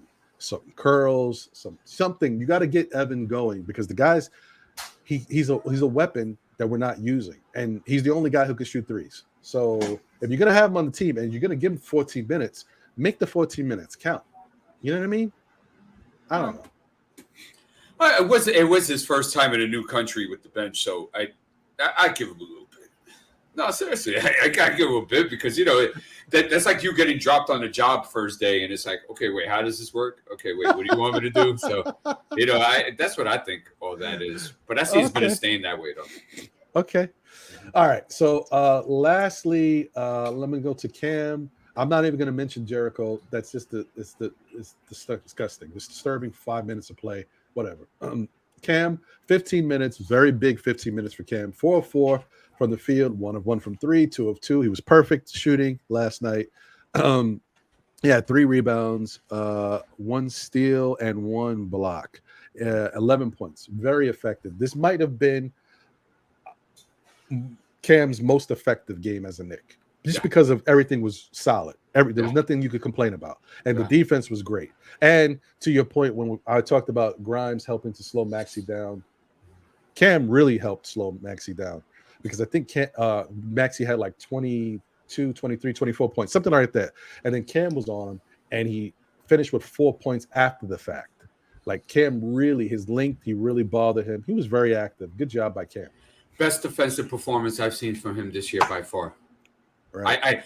My whole thing with these guys, I know you want to get the guy in. Just real quick, I just want to see it every night. I don't want to see it once, a half crescent moon type of thing. Like, what I mean? I want to see it consistently, that energy, that type of pit bull. At the same time, coaching staff has to do a better job of pressing the right buttons. Right. Yep, definitely, man. So, and also shout out to the chat, guys. I see you, Pudge Nice in the building. Big Lou is here. Good to see you, Big Lou. Listen, I know you're busy, Big Lou. You're always working, but whenever you're here, I appreciate seeing you, bro. Good to see you back. D Nice 77 in the building. L Servy's here. Appreciate you. Theo Viron. How do I say that? Virion. I can't say it. I'm not going to butcher it. Sorry. Theo V in the building. Same thing happened when you jumped on mine. I was like, Theo, nice to see you, bro. Yeah. Thank you for being here, Theo. Appreciate you, man. And let me get to my guy, man. Long time coming. I'm really excited. I've been on his show. I've been on other shows with him, and I've been on his show, but I never actually had a chance to get him on Still Knick Fans. Long time coming. Get my guy, Divine in the building. Knicks Real Talk. What's going on, brother? Sorry to have you down there waiting so long, brother. I just wanted to get through those numbers and those names and then get you up here and let you go, man. Get your talk, your Knicks Real Talk out there. Yeah, you got to run your show your way. You got to do it. You know what I mean? You got to go with the protocol. So, but it's a pleasure being on with y'all. D's World Hoops. Salute to you, my brother. Real talk. Thank you. Appreciate it. But first and foremost, to the chat, run them up with the thumbs up. These cats got a pop in here, man. Y'all better run them things up, man. But Ron, great show, man. I'm listening all morning long. I normally don't have this time to be on a Saturday doing anything because I'm so busy, but I'm watching this show today because it sounds good. Everything is real, man. But it's a pleasure being on with you, man. Real talk, man. I'm happy to be here, man. Likewise, brother. Thank you for being here. Like I said, this is a long time coming. I'm glad to have you. I'm sure John would be like, he's busy today, so he can't even, be in the chat like that. But if he was here, he'd be like, oh, Divine's here. He loves your show as well, brother. Thank you. Yeah, man. So listen, I'm gonna give you the floor. You can break it down. Just give me a minute or so because, brother's congested. I got to go blow my nose anyway. But I want to get your take on what you saw from last night's game, the positives, and just anything or even the negatives, whatever you think, like from seeing what you witnessed and what's going on with this Knick team. Like just break it down what you saw and what you're thinking. Yeah. Last night for me, man, the game, I guess the Evan Fournier move was big for me. I kind of been cramming for that for a while. No negative to him, but like I always say, he coming off of FIBA 2 years in a row, then coming right. You kept leaving the season, you come into FIBA, and you're coming back into the start of the season. I just think Evan Fournier's legs is not there. He's 30 years old. He's been doing it for like 2 or 3 years in a row. D hoops, and he's just constantly in the FIBA game. And it's not like he's 22 years old. He could go play the all season and get right back in. Because I think it happened last year. He's got a terrible start last year. Coming out the gate real slow because I think the legs are not under him. So I was happy with the move that they made last night in that regard because I think kind of helped our perimeter defense a little bit more. Not that he's the sole reason why our perimeter defense is the problem, but with him, Jalen Brunson, and Randall sometimes not giving a lot of energy, I think that causes the perimeter defense just to kind of be a little lackadaisical, let's per se. But I'm being glad, nice. Yeah. I'm glad that he did. Tibbs did make the move. And I think once Grimes kind of get acclimated back into the thing, get the energy, because not playing for a while, he didn't really have it coming out the gate, which I thought he wouldn't from an offense standpoint. But it was good to see Grimes get out there with a little bit of ball pressure out there. So that was one of my takes from last night. Was that I'm glad Tibbs did make that move, because I didn't think Evan Fournier can hold no Tyrese Maxey like that. And it was a good move by him. And that defense perimeter is still a problem. The foul shooting was unbelievable last night. I mean, wow.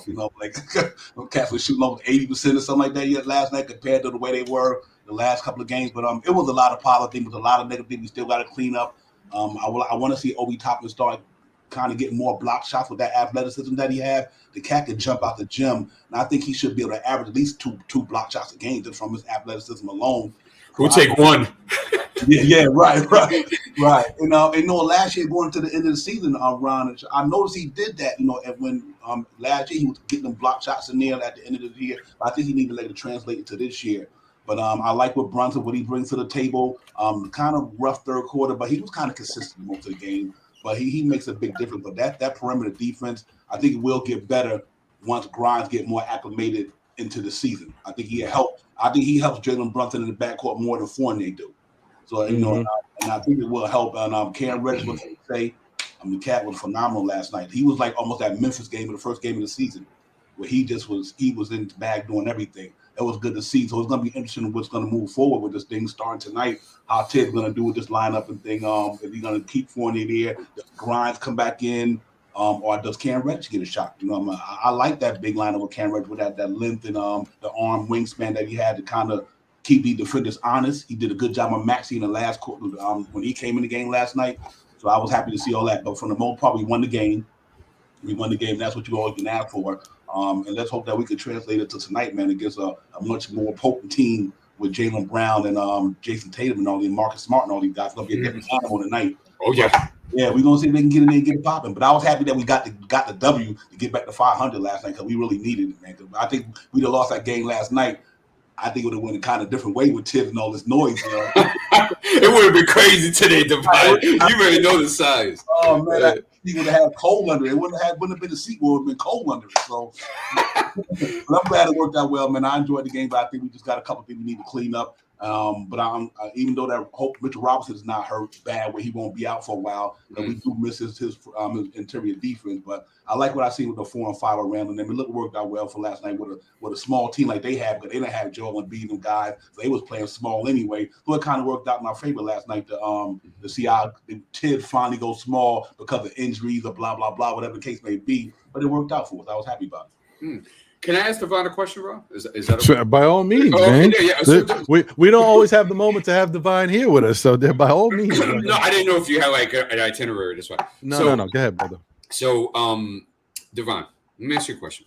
Mm-hmm. If Mitch goes down tonight, if Mitch didn't go down yesterday, do we see the lineups as they fluctuated in the second half yesterday? I don't think so. Okay. I reason why I said that because he did play Sims for a minute. You know what I mean? He brought Jericho Sims in there, and Hartenstein played pretty good basketball for the Knicks, but I don't think so. I think Tim did that by default. Okay. I think it happened by default. Okay, great, right? So then, right now, if we all know he did that by default, right? Do you see that as a trend going to continue moving forward, or do you think that Tibbs would go back to default? Say, for example, Mitch is available tonight, or maybe in the next game or two. You know what? I knowing who Tibbs is, we kind of watched Tibbs for these years. I think he goes back to what he do, but because I don't know if the front office is going to say, okay, I'm paying this guy $15 million just to not play him or go the other way. I mean, sometimes it seems like the money dictates everything. Like, even with the Fournier situation, we should have thought Fournier bench should have went to the second unit, but because of $18 million, you know how it go. But I hope he go to do it the way he did last night, especially against a team if they small. I hope he just play according to the matchup. If we playing a team that got a small lineup like that, I think he should go the way you went last night, because I think that's the problem with the Knicks. It should be about the matchup, not about the favoritism or who you paying. Go with the matchups. If you got a small center, go small ball. If you got a big team, you go big team. And I think Tibbs got to learn how to, and I'm a Tibbs guy, but he got to also learn how to coach in the modern day and make adjustments with the game, because I don't think we got the personnel for superstar personnel to be able to fight off stuff like that. Like if you had a KD in them, then it don't matter. But we don't have them guys. So you got to kind of, they've got to match these guys up accordingly. But just to answer your question, I think he would do it because of who he is, but I would hope he wouldn't do it because I think that team played pretty good. We might lose a little bit on the defense end, but man, how much pace and offense you gain is pretty important, though. I know, I hear you, and you know, unfortunately, guys, I want you guys. We ever seen, if anybody's seen The Office, right? That Pam and Jim, they take a snap photo of a mental photo to keep forever. That's last night, because I don't think that's going to happen too much this season. So I hope we enjoyed it while it lasted, unless there's injuries in mid, without a doubt. Yeah. We still got you know, some stuff to get to, but I want to say that, and this isn't even one of the things that I was gonna get to, but I was just thinking about it right now. Someone said it in the chat, and you know, when I'm thinking about things, I'm like wondering, could that be some truth to it? I mean, he honestly isn't where I'd like him to be. But defensively, we know he's been very solid, and he has really incredible, impressive moments. Do you think Mitch is regressing in part of his game? And it may not be like, because we know offensively, we don't see a lot from him to begin with. So we can't say he's regressing there. But rebounding. And then not offensive. We know he's a great offensive rebounder, but the defensive rebound, like just to be able to grab rebounds, it's kind of weird to me. Because the guy doesn't shoot from the outside. It's not like he's languishing on the perimeter so he can't get down low to get the rebound. He's always down low. Why is Mitch not getting defensive rebounds? What do you think, Divine? I think he got to work on his box out game. I mean, for me, it don't seem like he's getting in position from when I'm watching the game. It seems like the Poland center's beating him to the spots. I would say, like his footwork and his speed down there is not catching up to what the offense center is doing. And I don't know, because Randall seems like Randall accumulates a lot of them rebounds also. Like Randall will snatch off a defense rebound in a minute from anybody. So I wonder, because the reason why Randall might average a lot of rebounds is like, because if he's getting 10, 11 rebounds a game, I wonder if it kind of eats into what maybe when Mitch might say, you know what, Julius Randle seems like he's getting these rebounds all the time. I don't know if it's because of Julius Randle is the main rebounder there, and they acquiesce to Julius Randle, because Julius Randle, he's got a tendency to go after the defense rebound, but he don't do that on the offense end. Whereas Mitch is vice versa. Mitch will go after the offense rebound, and he won't go for the defensive rebound. So I'm just wondering if it's got a lot to do with Julius Randle, because he's a double 10 guy down there, and normally you would hope that would be Mitch instead of Randle. So I think it got a combination of maybe Randle always snatching a rebound, but as soon as that ball up in the air, you know, Randle, he running there to grab that rebound. Right. I think hopefully, I think that could be part of it. But I also think Mitch got to get a little faster on his feet when the offense, guy is there. Because you know, if not, then I think that's a problem to me. That I think between Randle and his feet movement and not boxing out, getting in position faster might be the cause of that. I'm hoping. It's the same to me. I don't want to say he's regressing, because if you can snatch them in the offense rebound, you should be able to snatch defense rebound. I could see if he was snatching them, if he was regressing on the offense end too. And then I'd be like, okay, you know what, Mitch, you kind of regressing because you're not getting offense rebound or defense rebound. Right. Yeah. So it's kind of hard to put in. But I think it might got a lot to do with Randle, because Randle, like he just going after every rebound, man. It's like, you know, it's interesting. I would, from my perspective, Ron, that's what it seems like to me, is that with the Randle, and he just also need to get into them lanes and box these guys out faster. And it looks like he's not doing that on the defense side of the ball, I guess. Okay. Yeah, man. I think that makes sense to me. I could believe that. Maybe I might have been tripping a little bit on that, because you know, it's hard to regress when it's not something that you first off, there hasn't been a big amount to show that he was doing it effectively on the defensive end to begin with, because Randle does scoop up a lot of those reads. That's where Randle eats, because on the offensive end, Mitch eats. And now Hartenstein eats when he's in there. Hartenstein's a pretty good rebounder. So yeah, guys, sorry about that. I might have been tripping a little bit. I got to know the ledge myself. See if I know the ledge. So yeah, I might have been tripping a little bit. My bad. You know what? It's Ron. I can see why you say it, because it does show that way, though. It does. I mean, like, wow, did the cat really give you the energy that he has or like he normally would. Because but Mitch seemed like he never was getting double-digit rebounds. I mean, a couple of games every now and then he'd drop 10 or 15. So you got a point there. I mean, that's a valid point though. Why this cat not getting these defensive rebounds like that? And then I guess when we look at all the variables and put everything in totality, I guess there's a couple of things in there that might, but he still could be better at it. I know that much. Regardless of Randall or not, but he's better at it. That's true. That is true. We need more of that. Shout out to my guy John. Appreciate you. Guess he was listening. My bad, B. You quiet over there. I didn't know you was in the chat. My fault. Man, Salute to you, my brother. I text you, by the way, John. I need to holler at you about something. I don't know if we can do it, but you'll see the text. Appreciate you, my brother. Okay, so yeah, and I wanted to give a shout out to a couple more people I saw join the chat. I think I said A-Train already, but if I didn't, shout out to you, A-Train. Good to see you. Sincere the Genius in the building. Salute to you. Let's see. Just Stop is in the building. Good to see you. Just Stop. I don't know if I've seen you here. So if this is your first time, thank you for being here. Or if you've always watched and never joined the chat, thanks for being here and rocking with us.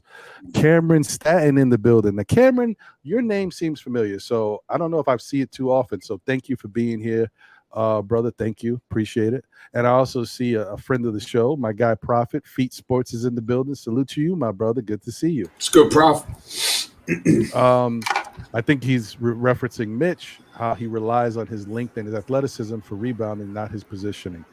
That is very true. And initially, early days of Mitch, guys, I don't know if you remember this. Early days of Mitch, he was even more of an explosive leaper. I'm not saying he's not, but I feel like he's kind of a little bit. It's calmed down just because he's trying not to get hurt as much, because he used to go crazy with the leaping, and he would jump over guys, put that hand in, and just snatch rebounds. I think he's kind of stopped a lot of that. So it's more of trying to get better position and better anticipation, and he just hasn't been that great at it on the defensive end. I don't know what it is. How can you be so good offensively on the offensive rebounds, but it just doesn't translate as much on the defensive side? Go ahead, D. I'm not sure if you guys mentioned it, but also another problem with that too is that because we can't contain dribble penetration, so he's constantly having to come out and help, and that throws him out of rebounding position. Yeah, good point. That's great. There it is, guys. I think that is it. That you nailed it, D. That's the great point. Because on the offensive rebound, I mean, they're on offense, so he doesn't have to worry about any of that. Right. On defense, he is pulled out of position because we are so porous on the defensive side, especially on the perimeter. Mitch is always there to help and clean things up. So he's out of position on the rebounding end. So now with Grimes or Cam constantly, which I'm really hoping that Cam and Grimes are in there consistently because the team needs on-ball containment. If one of them are in there, we should see an uptick in Mitchell's rebounding if he could just stay on his feet and just put his hands up. It's okay to allow a bucket every now and then. We need you in the game. We need your length. We need your athleticism. And we need his shot blocking ability as well. So, yeah. Shout out to PayPal718. Now, I definitely know I haven't seen your name here. Thank you for being here, sir. Hopefully you enjoy the content. Salute to you, and hopefully you continue to come back. Appreciate you. He said Cam Reddish should start and Grimes needs to come off the bench before Evan Fournier. I'm not opposed either way. Whether or not Grimes is starting or Cam comes off the bench before Evan Fournier, either way would work for me. As long as Cam gets a good amount of minutes, because right now he deserves them until he doesn't. You know what I mean? That's what I think about everybody. Grimes deserves a certain amount of minutes until he doesn't. Obi looks like, and this is funny. I was just talking to John about it, and John was telling me, like, Obi defensively has been poor, and he needs to get more involved in the game and get his stuff together. And I'm like, well, but he doesn't even get the minutes. And I said that maybe prematurely because the last couple games, Obi's getting minutes. He's got 18 minutes the last game. He got 20 last night. So now that he's getting the minutes, I can't really justify it anymore. So shout out to you, John. You got that one. And Pudge Nice said, is Mitch playing today? Honestly, if I was a betting man, I'd say no, because it's a back-to-back, and this just happened. I think they're going to rest him. So I don't think we'll see Mitch today. I'd be shocked if we do. And I don't think it's really smart. Why do that when, you have Jericho Sims? You finally gave him some minutes within the course of the game, even though they were only 5 minutes. Get this kid involved, man. He's an asset. You got him here for a reason.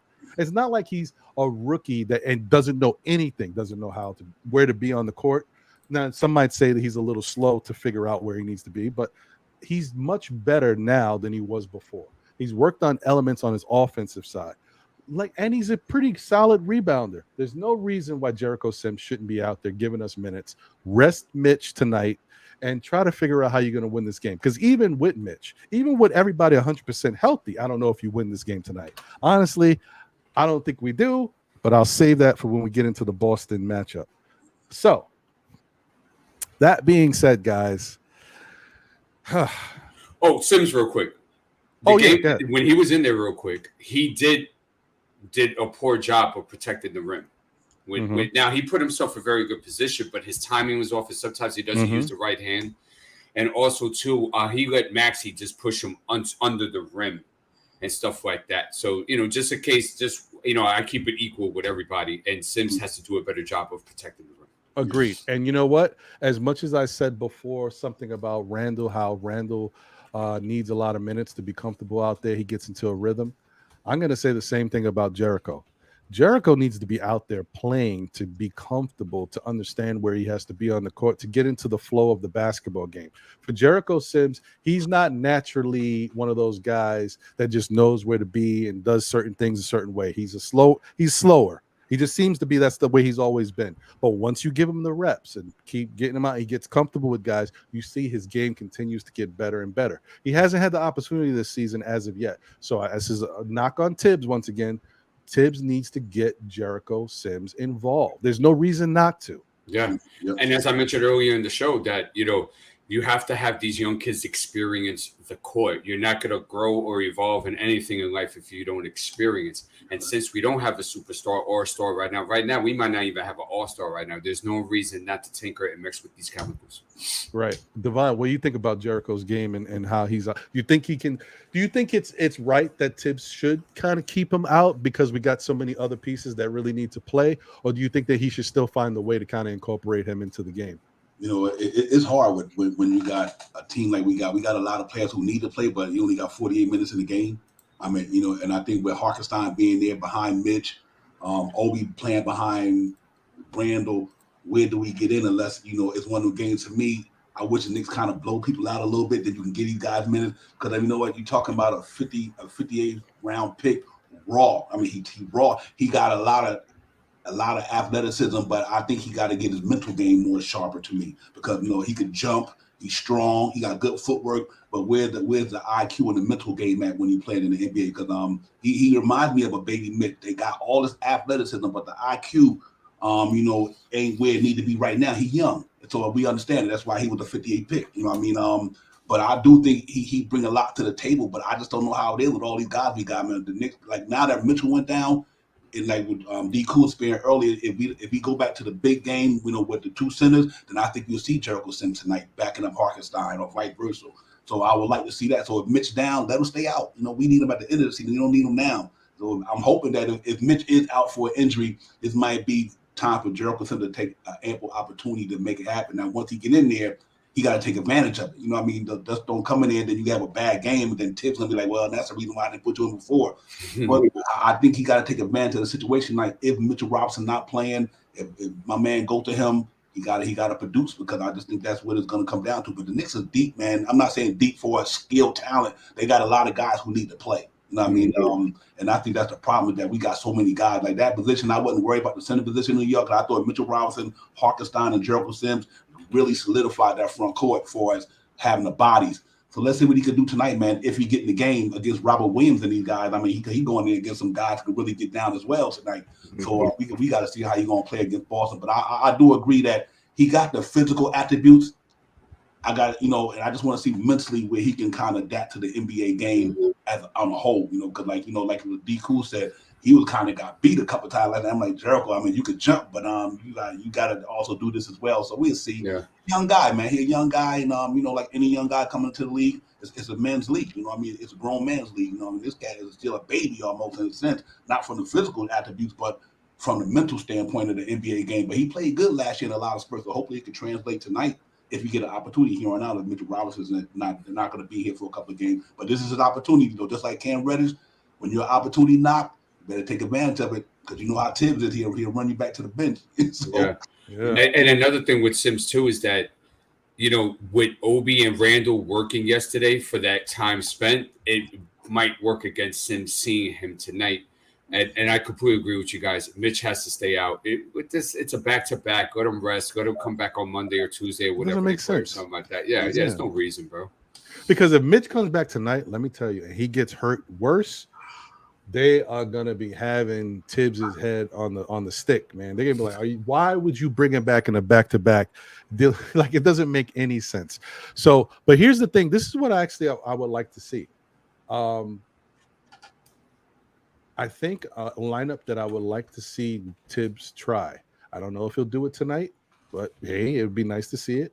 I would like to see him have a Hartenstein Jericho Sims lineup where Jericho could stay down low.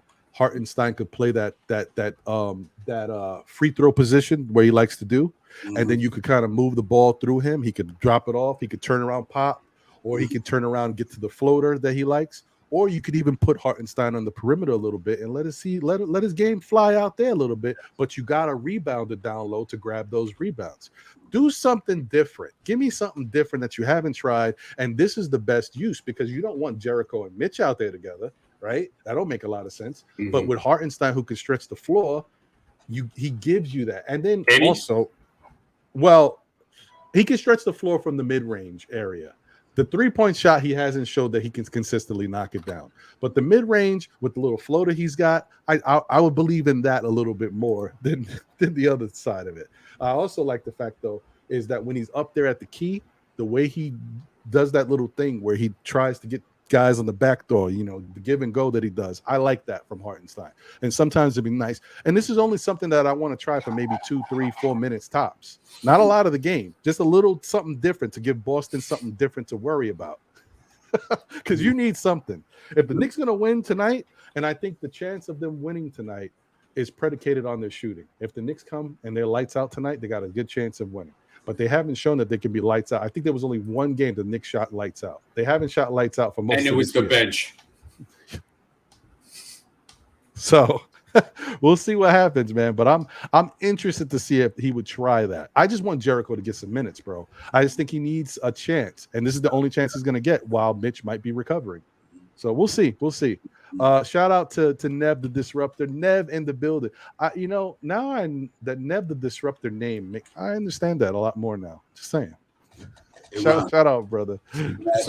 Question: Do y'all think tonight they should go RJ and Cam because of Jason Tatum and Jaylen Brown?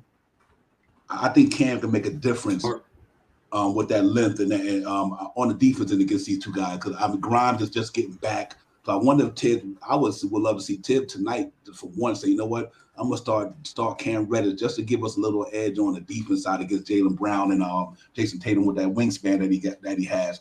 Because I don't know if the other cat's gonna be able to deal with them boys tonight, man. It's gonna be a pretty tough out there tonight. Yeah. Oh yeah, tough one today. It is gonna be a rough one tonight. Mm-hmm. Let me see. But that's a great point, though. Like, you know, it's being situational. It's that, you know, you don't have a superstar, you don't have a star, so nothing's really locked down with this roster. Maybe you do go big to go ahead and match the perimeter size of Boston, without a doubt. It's something to consider. I'm like, you know, that's another thing I'm thinking about. So it's great that you bring up the point, like, because I just think that, you know what, Knicks got some stuff that they can use to try to, combat Boston in a certain way. I don't know if it's gonna work, but you got to try certain things to give your shot at give yourself a shot at winning the game, because this is gonna be a tough one. Because one thing, Boston got their players. Okay, so Boston. Another thing, I said this before, guys. The Knicks need to try to steal these wins early in the NBA. That first month of the season, teams are figuring themselves out. Even the teams that are established, they just go through ruts early because they just got to get it going. You know, it's off season. You got to get back into basketball and really getting everything clicking. And right now is a good time to catch Boston because they're not perfect right now. You can catch them. And I still think that little opening they give you without having Udoka is important. Just saying. Nev, what's going on, buddy? What's up, man? Oh, wait. Okay, you wearing a brown shirt? Yeah. All right, just checking. I was just checking. I No, was like, no, this ain't I'm that not type of show, Nev. What's happening, my brother? I'm good, man. I'm good. What are you thinking about what you saw in last night's game? I know how you feel about Obi, but just Yeah. you can throw it And out there. Tibbs. Yeah. Yeah, and Tibbs. Yeah. But what are you thinking briefly about last night's game? I think I pleasantly surprised that we won. So, we needed a confidence booster. I hoping this is a turning point. I'm hoping. Like this guy will um relieve some of the pressure on these players. And I actually wrote about this. Like Sims and McBride, they can come in the game, but I didn't expect much of them because, like I said, it's they need, especially young players, they need a coach to believe in them, trust them, ask them to do something greater than themselves. So I just didn't see that. So I never expected much from Sims or Deuce, because Deuce is very good. We all know he's very good defensively, but offensively, he's not going to give you anything, when he comes in the game, because this coach doesn't try to boost their ego, and young players need that. Young players need somebody to say, "Yo, I believe in you. You can do it. I trust you out there." And they don't get that with Tibbs. Tibbs is not that kind of He doesn't have a parental instinct like that. Recognizing they need their confidence boosted so they can play at that level. So I expected, like what we got from Sims. That's exactly like it's like, you just throw somebody out there that is, doesn't know what they're doing, and this stage is too big for him to handle. And that's what I got. That's what we got. But Mhm. nonetheless, I was very happy, and I hope this is a turn. I hope this is a turning point. I'm praying it is a turning point, because we need a turning point. We need to boost our confidence, playing against better teams, playing on the road, playing at home, shooting the ball. We need to, we don't have confidence in none of these areas. It's dropping slowly but gradually. It pick a little bit, and then but it continues to drop. And we need this coach to say, "Hey, you can do it." Instead of arguing with the referees, talk to your players. Let them know that we can do it. I trust you guys. I believe in you guys. And they're not getting that. They get the tongue lashing all the time. It's like Yeah, yeah. it's never Well, good enough. it's tough. It is tough. Yeah. Let me just say shout out to Paris Duggar. Thank you, brother. Appreciate you. He said that he does hope that Mitch is held out for this game, so then Yeah. Knicks can continue to kind of tinker with these small ball lineups. Yep. I think it's a good thing. Honestly, you never want to see guys get hurt, right? But as we've noticed, when dudes are out, it gives other guys an opportunity to step up, and it works on the chemistry of the team. You could do different things. Like, as last year it was a little crazy. Knick fans said some wild stuff. They jumped out the window. We knew that Julius Randle was out due to health and safety protocols, and Knick fans were happy. Some of them were, which I thought was nuts. But the benefit of that was the 3 games, a chance for the Knicks to play without him and understand how to do something without focusing and relying on Julius all the time. Like, learn how to play team basketball. And I think in the end, it did help them grow a little bit. I think it helped a guy like Obi get a little confidence, right? So this year, you see in the situation where we thought Grimes was going to be a big factor, impact, but he was hurt and couldn't play. So Cam got his shot. Now, honestly, you know what? You could say that in some points, Cam had that really good game against Memphis, but he didn't play great throughout his other opportunities. It was sporadic. But all those opportunities led to what you saw last night. That's why Cam was comfortable enough to go out there feeling a little better, feeling like he's a part of the offense, a part of the defense. This is why it's important. And like tonight, I hope that Tibbs does figure out a way to kind of get Jericho involved, because I think he could help them win this game. If they all play together and figure out how to do things smart, because you got to play smart basketball. You cannot, there's no way. I'll tell you one thing right now. Knicks have 21 turnovers, 22. They are not beating Boston tonight. No way in hell. Okay. Wow. So, yeah. Go ahead, D. What are you going to say? Oh, no. I was reacting like, no, you have 20 turnovers, you're getting blown out by 30. Yeah, no way. But, Boston ain't playing with you. You crazy if you think that's going to happen. Oh, yeah. But also, too, I think an encouraging thing to see tonight is that I want to see Tom Thibodeau, the scientist. I want to see him mix. It's the perfect opportunity to do so. So therefore, do it. Just don't get stringent. It was a 1-game thing and stuff like that. Especially if Mitch is out today. I think Sherwin had him listed day to day. And if that's the case, I say sit him, mix with these chemicals. We have to see the kids. We have to. Yeah, agreed. Shout out to Steelers _ Knicks fan 757. Appreciate you. Thank you for being here. This may be your first time here. I think it's a great Saturday, guys, because I see a lot of first up in here. Appreciate you guys. Thank you for tuning in. And if you're commenting the chat, that means you subscribe. So thank you for the subscription. Appreciate you. Thank you. He said RJ Sealing is more Luol Deng to me. Interesting. Luol Deng was a 3-time All-Star. And Luol Deng played stellar defense. The moments he was, I love Luol Deng, bro. I hated him and I loved him at the same time. You know how when there's good players on those other teams, bro. It was interesting to me, real quick. What I like about tonight, if Mitch is out, that means you got 2 of our normal starters are not that's not playing in the starting lineup now. So it kind of gives Tibbs a chance to bring these young guys into the starting lineup because now that you don't got Fournier in there, you don't have Mitch Robinson in there. Now he get to really get these young guys some burn. So like you said, you don't want nobody to be injured, but it's next man up mentality. So now these guys get the opportunity to say next man up, and that's what it's about. So let's see if Grimes, and let's see if Reddish, and let's see if Sims take advantage of this opportunity because we got 2 starters that's not in the lineup like we had. Right. I'm really interested to see how these guys gonna. This is their opportunity, I guess we would say, and I hope they take advantage of it because I think we could use Cam Reddish's length and his athleticism, and we could use Grimes and Sims' body, and all that. So we can use that. Let's hope they all really get to perform and take advantage of the opportunity. When somebody knocking that door, that's your opportunity. Not to take advantage of it, and I think they got to take advantage of it because we got 2 injured players, like 1 injured player and 1 is not in the starting lineup. Let's hope they really capitalize off this opportunity because that's what it's all about. You get an opportunity. Better take advantage of it. If not, our tip put you right back out there saying you wasn't ready for it. So we'll see how it goes tonight, man. It should be interesting. All right. I agree with you. I think so. Bro. 2 more things. I'm going to get my other guy in here, friend of the show, long time friend of the show. He's helped put together some great content with Still Knick fans. But I also wanted to highlight Pudge Nice. Pudge Nice said Svi, my guy Svi Mikhailuk, should be getting minutes. And I got to tell you, I'm not opposed to that. And I think the reason why we know why Svi doesn't get minutes. There's just too many guys that Tibbs can't play the regulars, right? So how do you get Svi involved? But honestly, but he should have gotten involved before. Yeah, we were dying for shooting.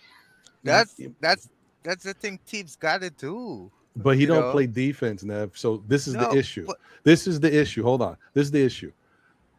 You got 2 guys that are similar ilk as far as they can shoot. Because Svi is a good shooter.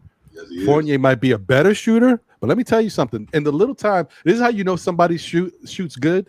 When they bring Svi in for like 1 minute, 2 seconds, give him 1 shot, he knocks it down. Because the dude can shoot. Right? Yeah. But, I agree. And he's got some athleticism for his height. He just don't play defense. He's the liability there, right? So you can't say I'm going to play Svi and the $17-18 million guy Fournier is going to sit on the bench. Fournier is going to get those opportunities before Svi, and that's what's going to be until Fournier is not here, or if the Knicks are one of those teams where they start to go on a run and they start to win basketball games consistently, maybe they can find a way to put Svi in there. But at that point, you don't really need him as much. We need him now because we can't shoot. What I would like this coach to do is find minutes and opportunity for players like that. He can't. Right. I have seen it on other teams where you have a guy that is basically a scorer.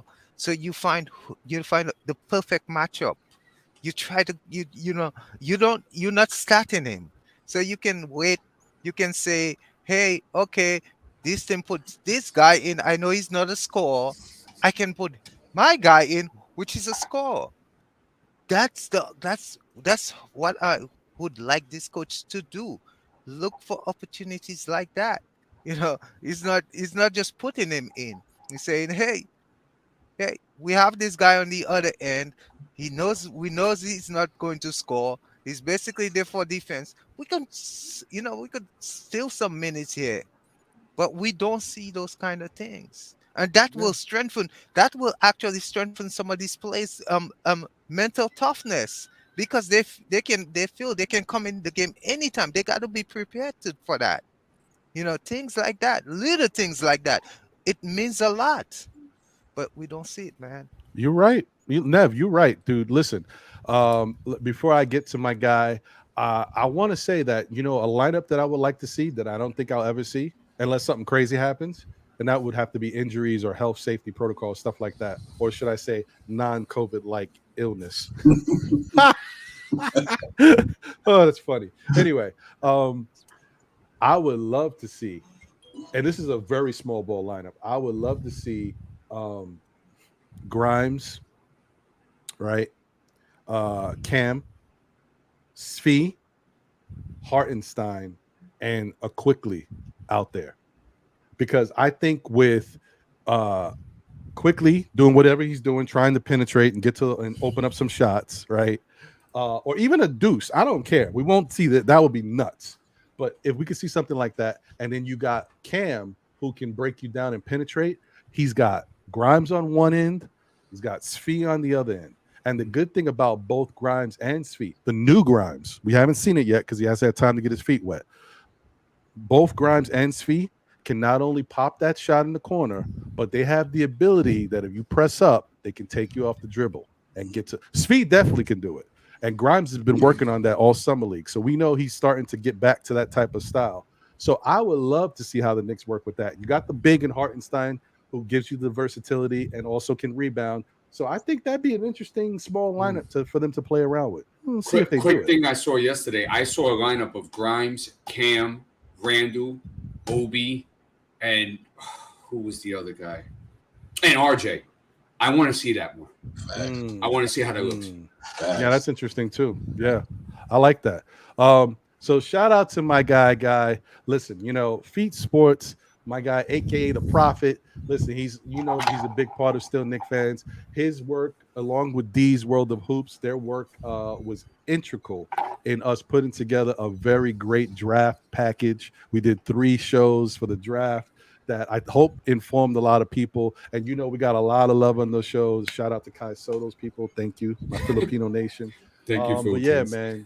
Good to see you, my guy Prophet. What's going on, brother?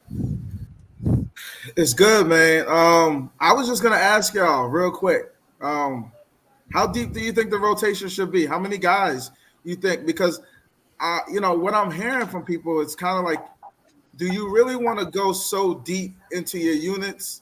Because you got to think about that chemistry. It becomes a lot more convoluted the deeper you go into your roster. So is useful, Hartenstein and so forth. But where do you draw the line is the question. So I kind of want to hear from you guys on that. Well, I'm gonna throw it around to everybody else and see what they think. Let's go. I'm gonna go Divine first, and then Nev, and then D, because D's gonna get some stuff out. Hey, Feet, I think it's a great question. Because I think that you only got 48 minutes in the basketball game, and basketball is a game of rhythm.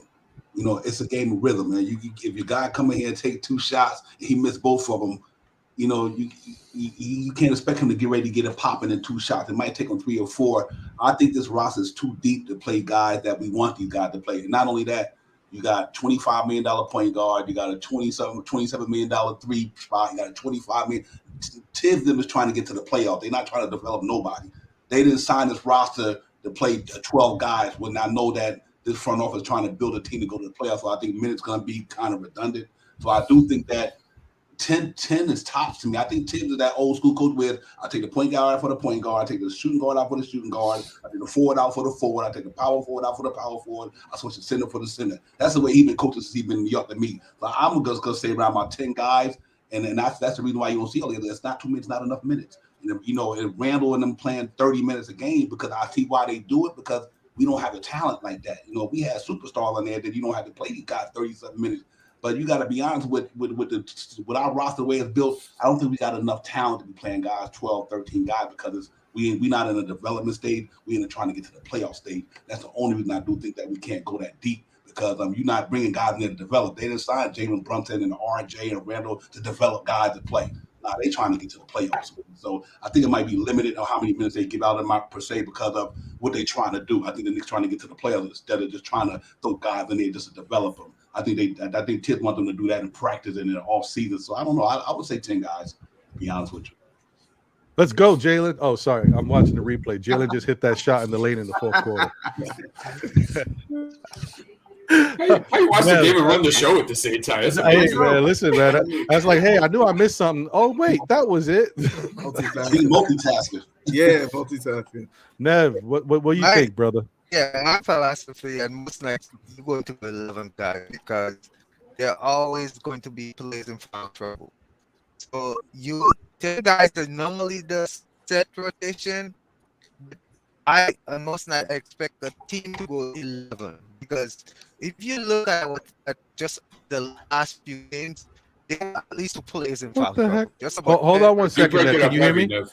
Yo, somehow they caught you, man. You caught in the Max syndrome. Yeah, but you haven't moved, so I don't understand what happened. Yeah, maybe I need to shift a little. How is that? You are not sounding clear. Okay. Oh, okay. You sound better now. I don't know. Yeah, you good. Yeah, you good now. Okay. Yeah. So on most nights, our team will have to go 11 guys because of foul trouble. If you look the past few games, at least 2 players over us get in foul trouble, and sometimes 3. So that's why you just got to make preparation to go 11 or 12. You don't always have to go that deep, but when the situation calls for it, your play should be ready. That's why, to me, it was imperative to give Sims some minutes in the early game. Even when we had a blowout, I can't remember which team. Was it it wasn't Charlotte. It was the game before the Detroit. Mm-hmm. And there was opportunity to just give him like 2-3 minutes. You must take those opportunities to get him in the game because you don't know when you're going to need him. You know. So if Sims had gotten 3 minutes in that Detroit game when we were up by 20 something, that it would be beneficial to him. We won't be putting Sims right now in a critical game, Philadelphia game, with absolutely no minutes. So that's the coach's responsibility. It's not you. He shouldn't have what I don't like with Thibodeau is that he got a set rotation in his head, and regardless of what's happening on the court, he won't bring in players that could use the minutes. McBride, Sims, just in case at some point you're going to need those players. You can have a set 10 rotation. Nothing wrong with that. But when the situation calls for it, if you're in a blowout, if you're getting blown out, right? You put those young players in, give them a few minutes, give them some quality time. It's garbage time to us, but it's quality time to them, right? Because they're actually getting experience at the highest level. We don't do that. Which Sims shouldn't be. That was one of my. I was so mad. Last year, the very first game against Boston, I almost had a conniption when he put Sims in that game. I was so mad because I'm saying here is a rookie. He's a rookie. 58. He was picked 58. You cannot be that irresponsible and put him in the game. That was irresponsible because there's no way you're going to able to make that commitment, a long-term commitment to that guy and give him 5-10 minutes every game or every other game. No, this situation calls for Sims to be in the game because Sims been in our system for over a year now. So here's a guy that's been in our system for over a year, and he needs the minutes. He should have gotten that minutes. So now when we put him in the Philadelphia game, he won't feel like like a thing in deer in headlights. He won't feel that way. he will have a little more confidence because you know what, they played me. I can do something, but Mhm. it doesn't happen, and that's what drives me nuts. It doesn't happen. 10 guys, but don't stick to that rotation. You have young players. It's early in the season. Try to steal some minutes from them. Even maybe put them in the first quarter. Somewhere for 2 minutes. Steal some minutes from Deuce. So if the opportunity ever arises, he has played in a game for you already. His confidence might grow because you trusted him. He'd never expected that. Yeah, You call him off the bench and you say, "Hey, bro, get your butt in there." as to Things the like point that. about Cam. It's all As to the about point about Cam, that's what's helping Cam now. yeah. It's all about growing a player's confidence, and that Mhm. doesn't happen. I hear you. I hear you, Nev. Hey, man, I appreciate you. Your thoughts. You're right. Tibbs does have some blinders. He's who he is, as D loves to point to. We know exactly who Tibbs is. He ain't changing. But we can Yeah, hope and it's that killing he us, man. understands certain things about Killing this us. team. He needs to open up a little bit. D, what do you think, brother? I'm going to allow Feet to ask the question again, so we can make sure we're okay. all on the same question. All right. So the question is for me, and I've been analyzing the question as you guys have been talking. With the Knicks being who they are, and they're trying to, I guess, solidify the chemistry. You have some big pieces that are new. How deep do you want to go in that rotation? Yeah. So, just let me know number of players. Yeah. I have some concepts in mind too, but I just kind of want to hear that from everybody real quick. Yeah. So you just want to know about the Knicks. Yeah. You just want to know if I was the coach, if you would how would I instill this roster? Right. Oh yeah. Got it. Just wanted to make it clear. So, well, I say it like this, and it's circumstantial, it is situational across the league, depending if you have established stars, because those guys already take up spots at the pecking order. But on this team, me knowing that I don't even have a solidified all-star on this team, dude, I'm mixing chemicals until the day that I can't mix no more damn chemicals. Right. Because I don't know who my guy is. And I have to go ahead and mix around with 6 or 7 or maybe 8 different lineups just to see what's my most proof positive. I don't want to cut you off, D, and I want you to lose your thought, but let me tell you, I love this whole new mixing chemicals thing. I like it. Continue, brother. But so to answer your question, because Randall's not solidified all-star. RJ's not solidified all-star. So I still have to squeeze the juice out of Cam. I still have to squeeze the juice out of Obi. I still have to squeeze the juice out of Grimes because I know Evan Fournier is a one-trick pony. And I know he's an overpaid one-trick pony. So I have to go ahead and experiment with these chemicals to see exactly what I can do with the roster at hand. So then I can decide who's staying. Thank you, H.A. I try. Who stays, right? Trading deadline, or who goes, and who stays at the end of the season, and who goes. It's an evaluation process, sir, and a lot of people don't get that. Before I get to what I was going to say, Feats, let me just shout out my guy Paris Duggar. Thank you for the generous super chats. And I'm gonna just read them off, but I don't know if hopefully I catch them in the order in which they came. He mentioned Otto Porter is $100 million, and he sat in Washington. So, $100 million contract guy, and he sat. So, as I said before, it doesn't matter what you do, what you make, who you are. If there's a reason for you to sit, then you should sit. If LeBron James is playing for the Lakers and he goes up, and the next 3 games, he can't buy a basket. He's taking all types of wild shots. His passes are a rise, turnovers. He looks like Father Time caught up to him. At some point, the head coach would not be wrong in saying, LeBron, listen, I'm going to put you out there. Oh, you're struggling again? Let's just sit down for a little bit. Let me put this little lineup out there. I'm going to try to tinker. Maybe I'll bring Westbrook back into the starting lineup for this moment. Have him do something real quick while the game's going. Have LeBron sit down and watch everybody else. Maybe they can get something together. Then he gets to see what's happening. Get your mind out, out wherever it is and get it back into the game. It doesn't matter who you are. any guy should be able to sit down for a little bit so the coach can because it's the coach's team. Okay, you guys are the players. The coach has to figure out how to get the best out of you to put the best product out there. And if things aren't working, this is where he's got to be a maestro. He's got to start doing stuff, juggling, puppet master, moving things around. So yeah, but I hear you, Parrish. Thank you for that. Appreciate you. He also said, thank you again for the generous super chat. Defensive coach. So 11 guys, 8 regs, and 3 centers. We got several guys who are garbage when tired. Randall, Mitch, iHeart especially. So Sims needs 5 minutes. I don't see why Sims couldn't get 5 minutes at pivotal points in the game. I don't know if you can give him 5 straight minutes, but at some point, there's got to be a way to get Jericho Sims involved. And I know that makes it very interesting for this team. But when I'm going to comment on Prophet's Feed Sports question, I'm going to tell you what I think. Thank you, Parrish. And once again, thank you for another generous super chat. He said, when you lack talent, you got to win on energy and effort. Yep. And this is to my point. Okay. Thank you, Parrish. Appreciate you as always, my friend. If I was running the Knicks right now, I would be going 13 deep, maybe even 14 deep.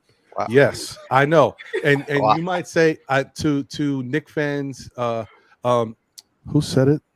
I want to make sure it was Nick of Time Show. Okay. To Nick of Time Show, my guy Jay Ellis, he said that it's very hard to develop players when you're going 11, 12 deep. I agree with you. But my point is, I don't think this Knick team is trying to develop anybody. They are trying to win now. They're trying to win as many games as they can to show that they can get back into the playoffs and then maybe make a little bit of a baby run and then improve on that next year so they can go out and because this is going to help them. This is their bargaining, right? We took this team. We had some issues. We brought in a couple of guys. Now we made a playoff run. We're able to bring in somebody else because you can see, look at what we had and what we did. We'll bring you in, we'll be that much better, and we can probably make a deeper run. That's the ploy, right? I'm not saying it's right or it's going to work. Right. We already know the holes that this team has. There's some issues here. But my point is, I would go 13 and 14 deep.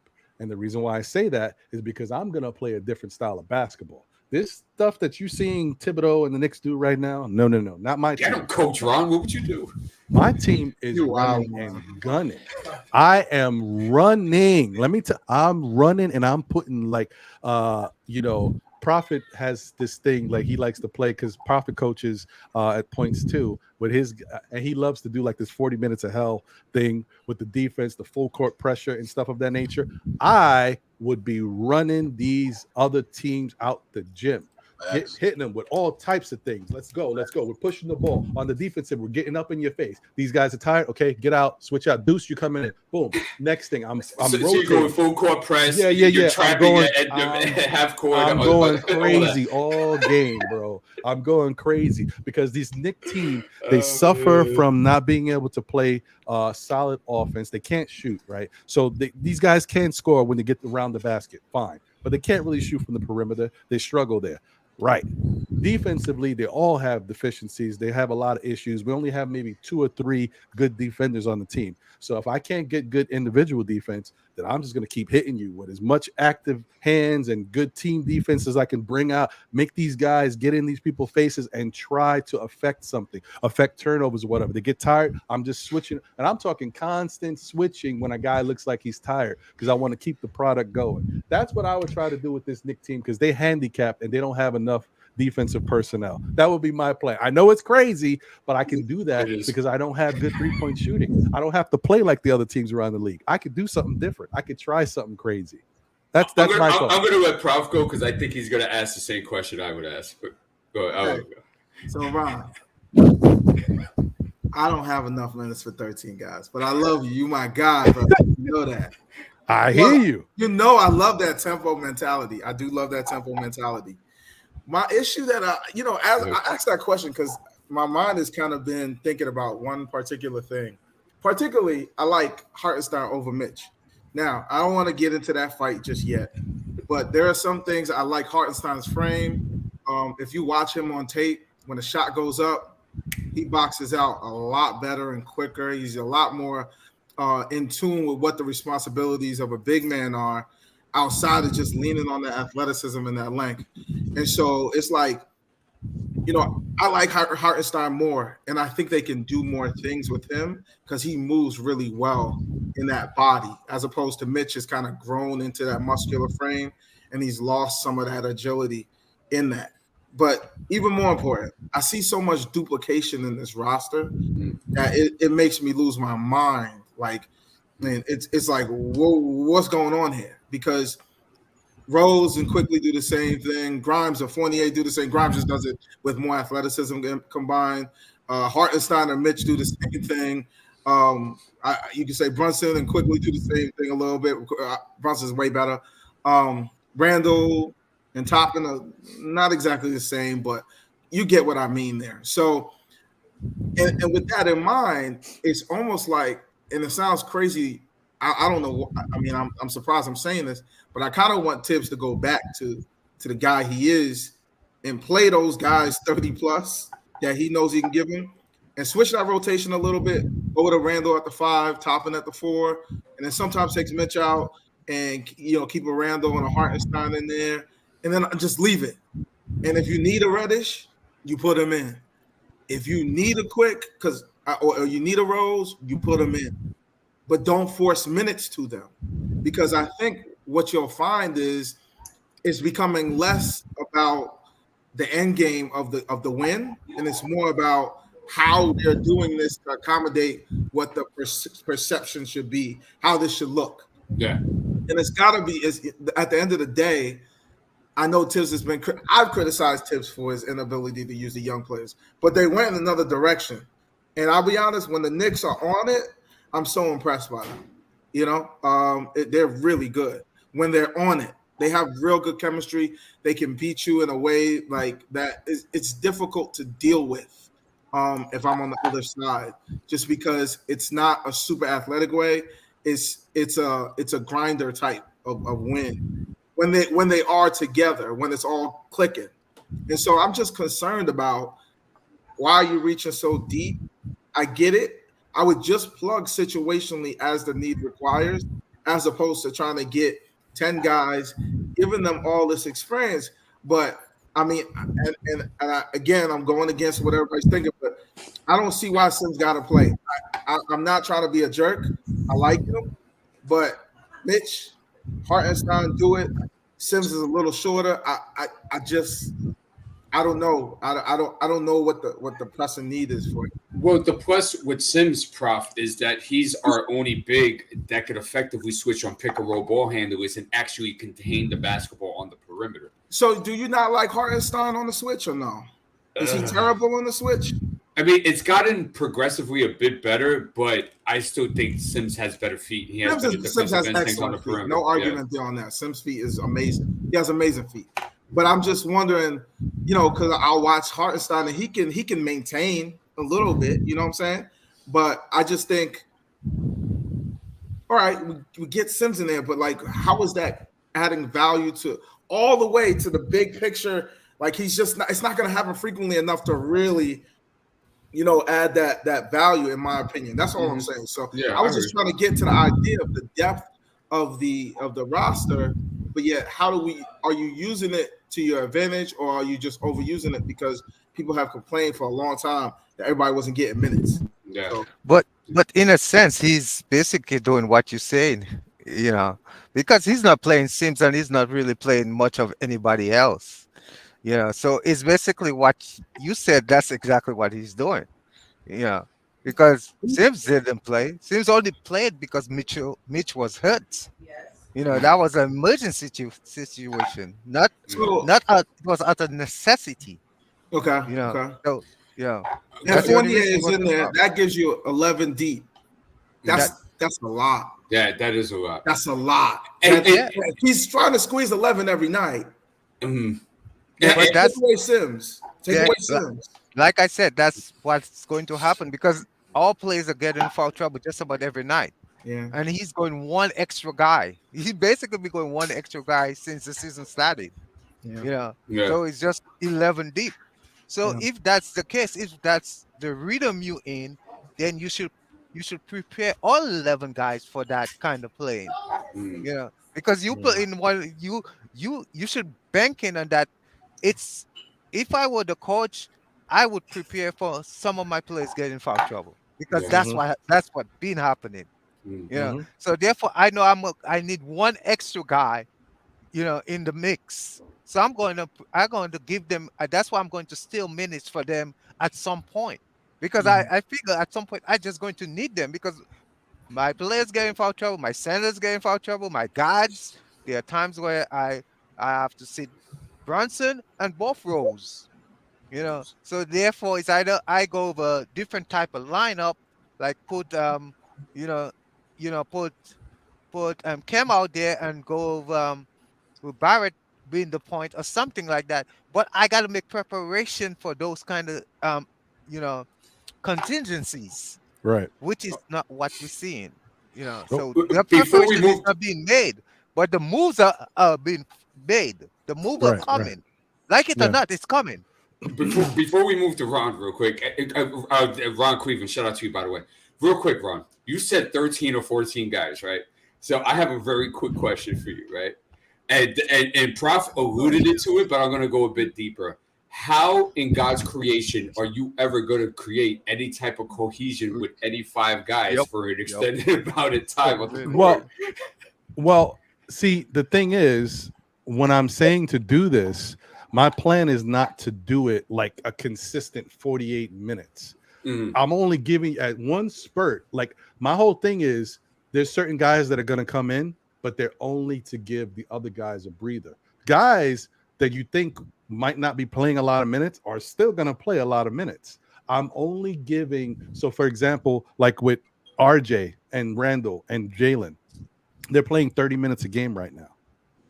Instead of them playing 36 minutes apiece or 37 minutes apiece, they'll be playing closer to 30, 31 minutes. I'm spelling them that 5 minutes by using other guys on the team, but I want the max effort out of them. But they're still playing primarily the whole game. I'm just giving these guys a little bit of a breather. Yeah, because I expect them all to be in the greatest possible condition. If you guys remember 2 years ago, or is it 3 years ago now? Maybe it's 3 years ago now. Time is escaping. When we did have Reggie Bullock and we did have Elfrid Payton, that Knicks team was outrunning people. They were outrunning other teams. They were working harder than other teams. And on the defensive end, of course, we had the personnel. And at some points, we could lock you down. But they were working harder. They were in great shape, great conditioning. And that is what I would be hoping from my team currently, because I think this team doesn't have enough talent to do certain things. I thought they were talented, but on the defensive end, I'm like, we got just too many liabilities here. They just don't do enough, right? And some certain guys they give you either one or the other category. They don't give you all around play, all rebounding, assists, steals. They just don't do all the stuff. So if that's the case, my whole thing is I want to play these guys, but I don't want it to be where I tire them out. I want to be able to get them. Like these guys are Julius gets tired. Like sometimes Julius is like a freaking bull in a china shop. He's giving you max effort for a couple plays, and then the next couple plays he takes off because he's winded. That's the guy go back door, whatever. Like certain things are happening. I'm trying to avoid that by making sure these guys are all in great condition. As soon as I see you start to do something like that, I'm gonna take you out. It might be 1 or 2 minutes. 1 or 2 minutes. And your rotations are gonna look like the Staten Island Ferry at 5 o'clock. No, because certain guys I'm gonna play through it. I know it might look a little crazy, but I will say that one of the things I don't like that Tibbs does is he does these wholesale substitutions. I've mentioned this before. I'm not doing that. I take one guy out here, maybe I take 2. But this other team, they're gonna rock for a minute. Then I'll put one guy back who was with that team before, keeping the same consistency. And then I'll rotate guys, a single here or there, not these wholesale changes. My point is I just want to try to give the Knicks team some type of advantage because on defense, right now, they've looked the worst that I've seen them in 3 years. So I mean, they look worse than last year, actually. But I shouldn't say 3 years, but definitely worse than last year. So I'm trying to do something to make up for our lack of defense on individually and team in some cases. But this also is an excuse for me to get Deuce out there. I want Deuce in there at some point. I got to see Deuce. Real quick, Chuck. Can I squeeze something in real quick, and then I'm gonna shut up. because I need to shut up. Hold on, guys. Wait 1 second, because I know, like, if I was just a person on here and not the host, I know you guys would be like, "Yo, what's wrong with Ron, man? He needs." See if I know the ledge. Yeah. So I get it, guys. I get it. That's for me. I understand. I know. Go ahead. Go ahead. That was good timing, Right, bro. real quick, and then I'm gonna let Dan rock.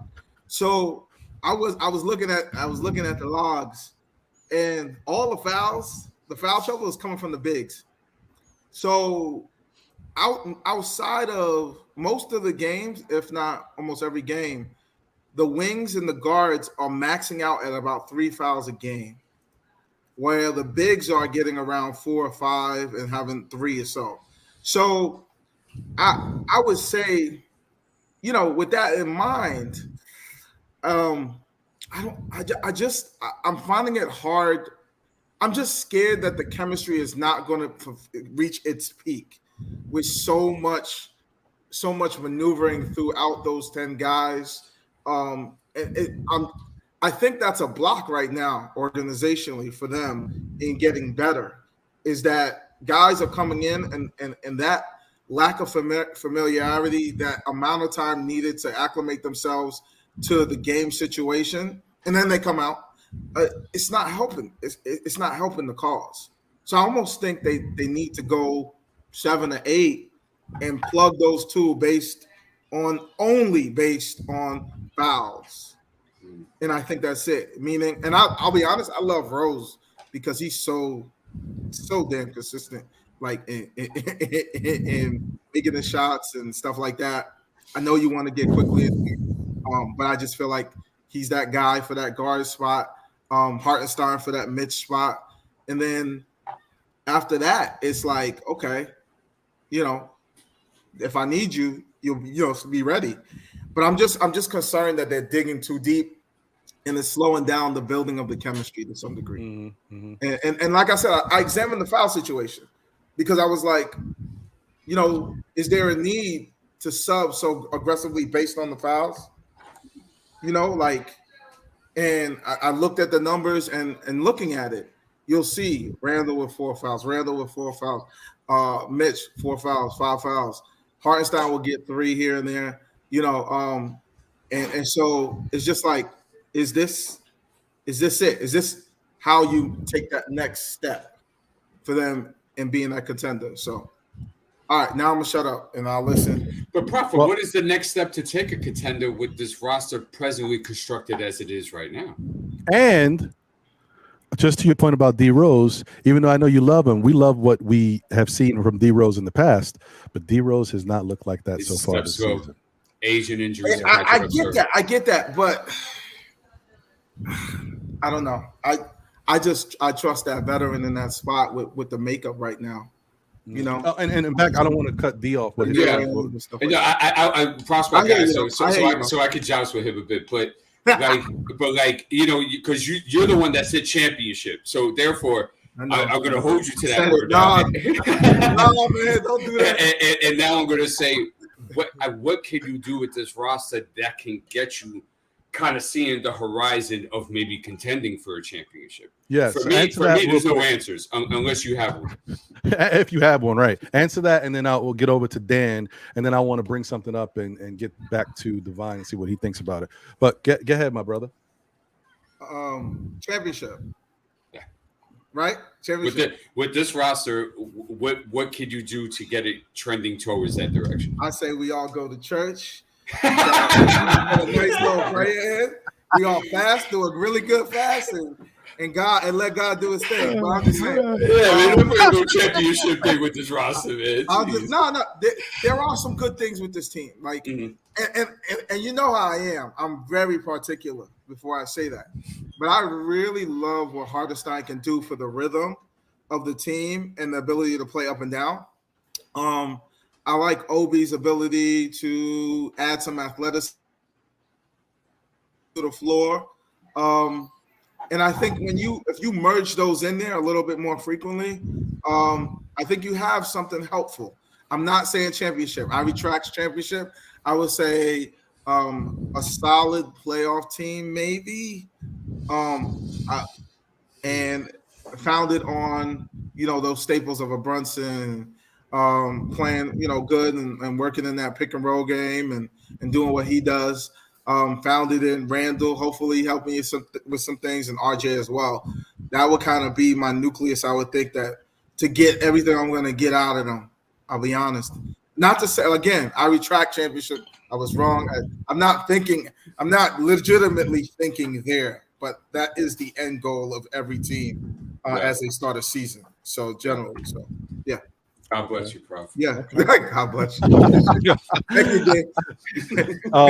Let's get over to Dan and see what he thinks, or if there was something that he jumped on to really get into. And shout out to Ron Cleveland. Hopefully we can get him back in here. I'm sure he probably got a phone call that he's had to jump on. So maybe he'll have a moment to get back in here. But Dan, good to see you as always, my brother. What do you think? Oh, you're on mute, by the way. There we go. How's everybody doing? Hey, what's up, Good. Yeah, Feet, I'm gonna have to agree. We're gonna have to go to church and sit down with Jesus and figure out some. But God is real. Yep, amen. But the thing is, and I'm gonna go on that same note. My rotation, I think it's gonna have to be 12 men.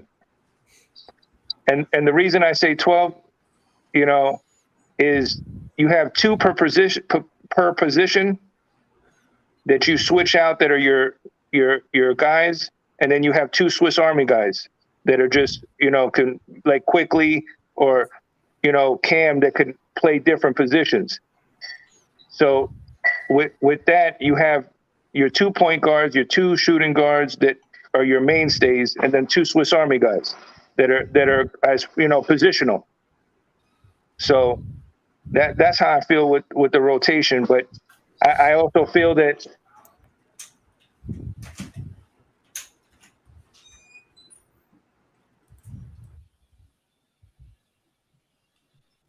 They don't want you to be great, Dan.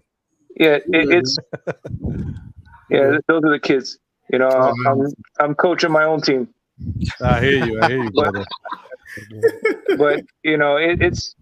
I feel that they have a lot to do. But if you notice, he said, "Where can we get to the championship? We need a star. We need a superstar, because all the games we're winning is either with teams that are undermanned or unexperienced." So, when we won in Charlotte, they didn't have Ball. They didn't have Bridges because of what's going on. Look at all the other games that we were playing. We were competing, but we lost. They had bona fide superstars. So that's where we're at. We're a team that needs that head. Yeah, so, I mean, you're right. Jeez. So were you going to say something else, Dan? Well, I was just going to say that it's, to me, with Tibbs, he needs to just look at more positionally during the game, and not. I don't know. It could just be me, but I see the guys when they're out there and they make mistakes. They're more worried about getting pulled than just keep playing. Forget about it. Keep playing. And you could see the burden on their faces. Even when Brunson wasn't playing good, you could see it. Instead of just getting locked in and trying to figure it out. Mm-hmm. Yeah. Listen. Can I make this point? Go ahead, I have written about this as well. One of my issues I said, even before they started, I predicted Steve Nash would be the first coach to get fired. And because he was not a championship level coach.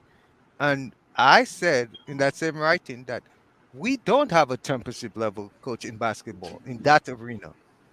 All the championship level coaches in the football arena, So I don't believe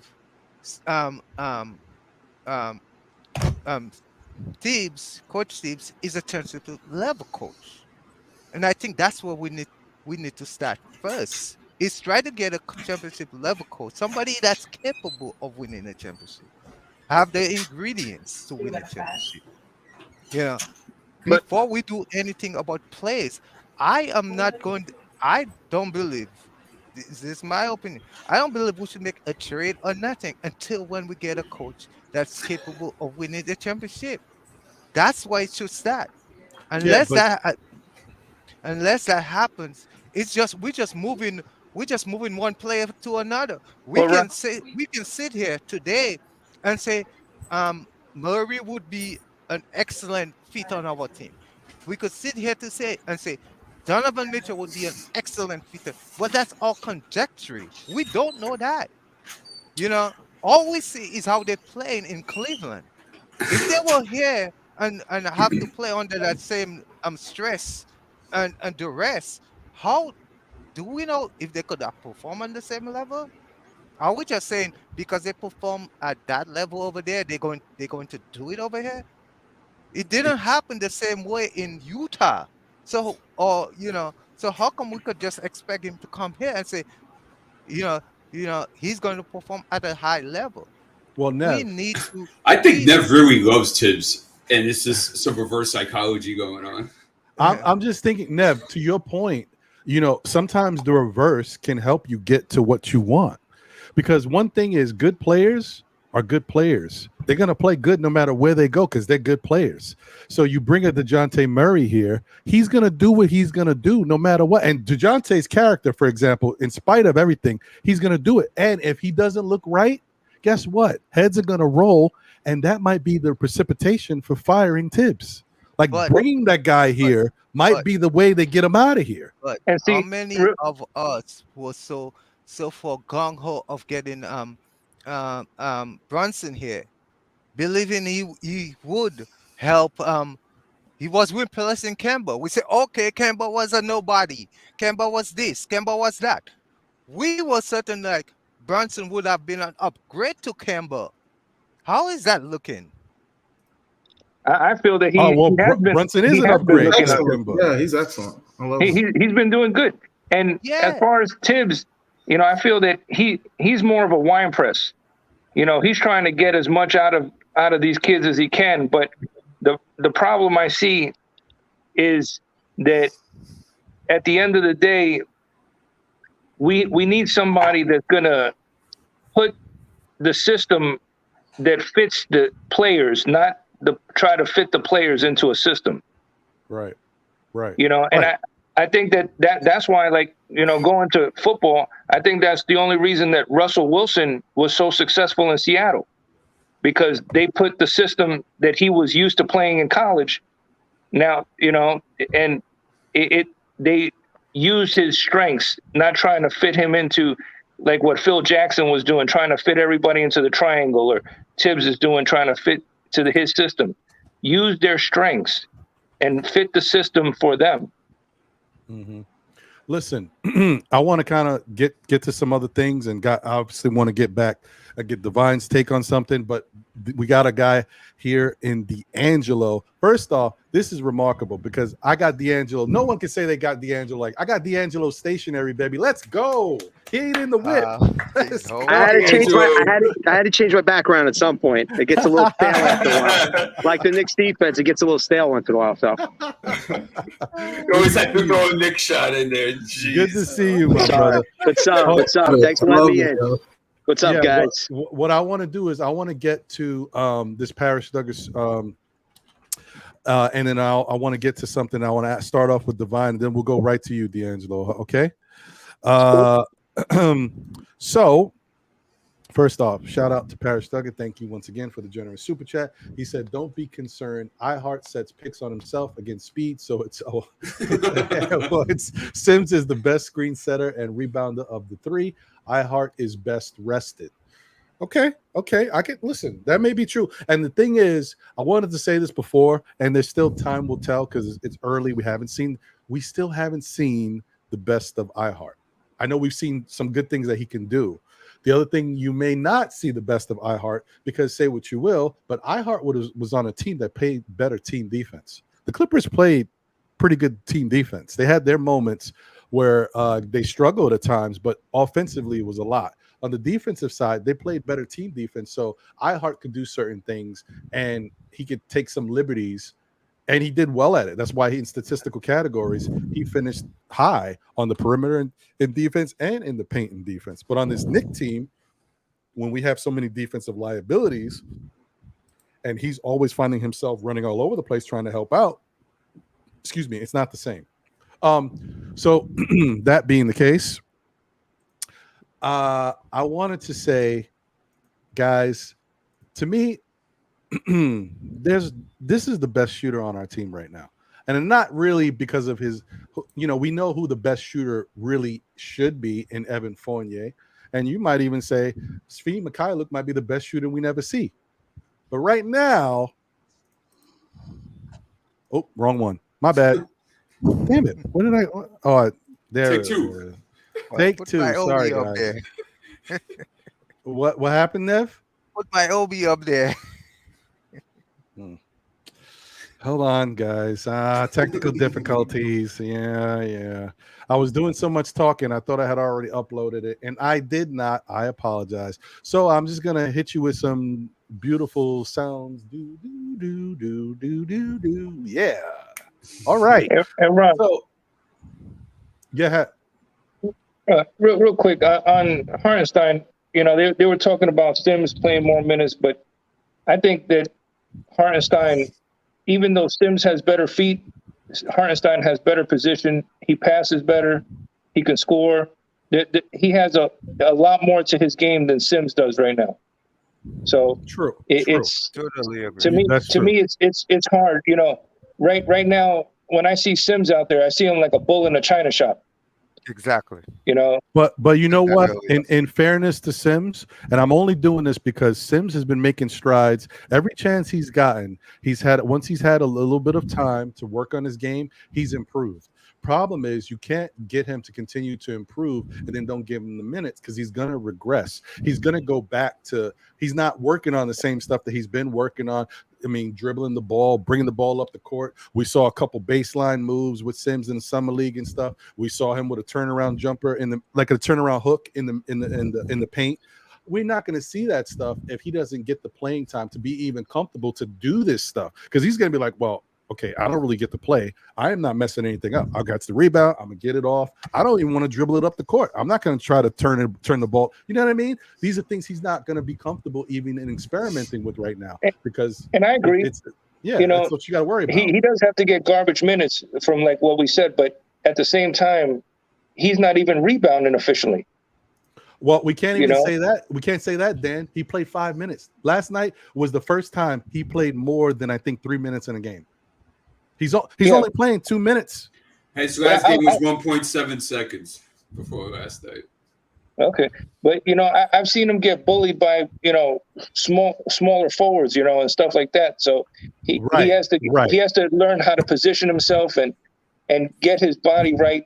And he does need to be in the game to get that experience. But I just think he's thinking too much. That's all. Yeah, he might be. He might be. Yeah. Just over analyzing everything and trying to be perfect instead of just play. No mind, just do. Words to live by.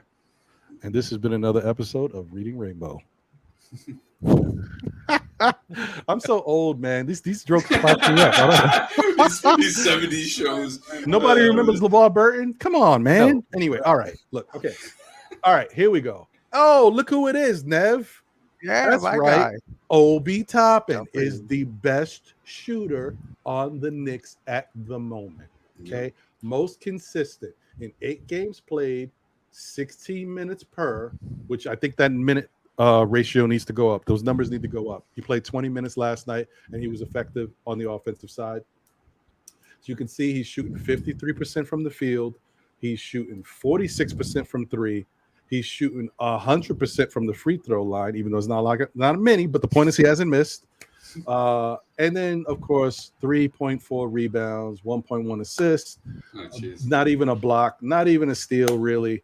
That's the type of stuff that he needs to work on. But he's averaging 10 points so far in 8 games in this young season. And as I want to say again, don't get too skewed by these numbers, because Obi had played 20 minutes last night. The game before that, he played 18. But prior to that, he was playing 13. He played 15. He played another 13. The game before that was 11. So his minutes have not been consistently high. He's starting to get more minutes now. So keep that in mind, guys.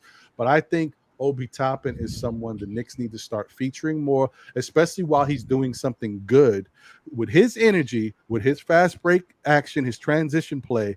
Why not give him some more minutes? Because right now, what he is doing out there is effective. So, you got to give him some minutes to be out there on the court, especially when you're struggling. That's just my thought, guys. Devon, what do you think about Obi and how effective he's been so far early in the season with his shooting? You think he needs to get a little bit more minutes and get a little bit more involved in this offense? Yeah, I think so. I mean, Obi said it himself. He worked on the 3-ball all off season. That was one of his Achilles heels as being a good ball player. This off season, he went in there and he worked on the 3-point shot all off season. And it's now you kind of see the benefits of it. And that's why I went back to earlier, we were talking about 12 and 13-man roster. Obi can't even get his right enough minutes. And so when him and Cam Reddish can't get the minutes and they deserve them, Grimes can't get the minutes, where are we going to get all these minutes from? Unless somebody get in foul trouble, that's why we call it situational. Obi, Randall should be playing around 32 minutes a game. Let Obi get. I thought coming to the season, Obi should at least got 20 minutes a game or better. Mm-hmm. But I think he's earned that in a couple of years that he's making progress. But again, this roster is just too many players to give out all these minutes. There's only 48 minutes in the game. You know what I mean? And like I said, basketball is a game of rhythm. You can't put a guy there for 2 minutes expect him to be productive. Then know what's going to happen when you pull him out. Oh, he's not good because he ain't did no. We only gave him 2 minutes. It's not even worth going through all that when you got $100 million starting lineup. Our starting lineup in New York Knicks is $100 million. 25, 25, 27, Mitchell Robinson 15. So you cannot justify putting these guys not getting them minutes. Jane Dolan will be like, listen, you guys got $25 million, this guy $27 million, and you want me to put these guys in front of them? No, I don't spend my money like that.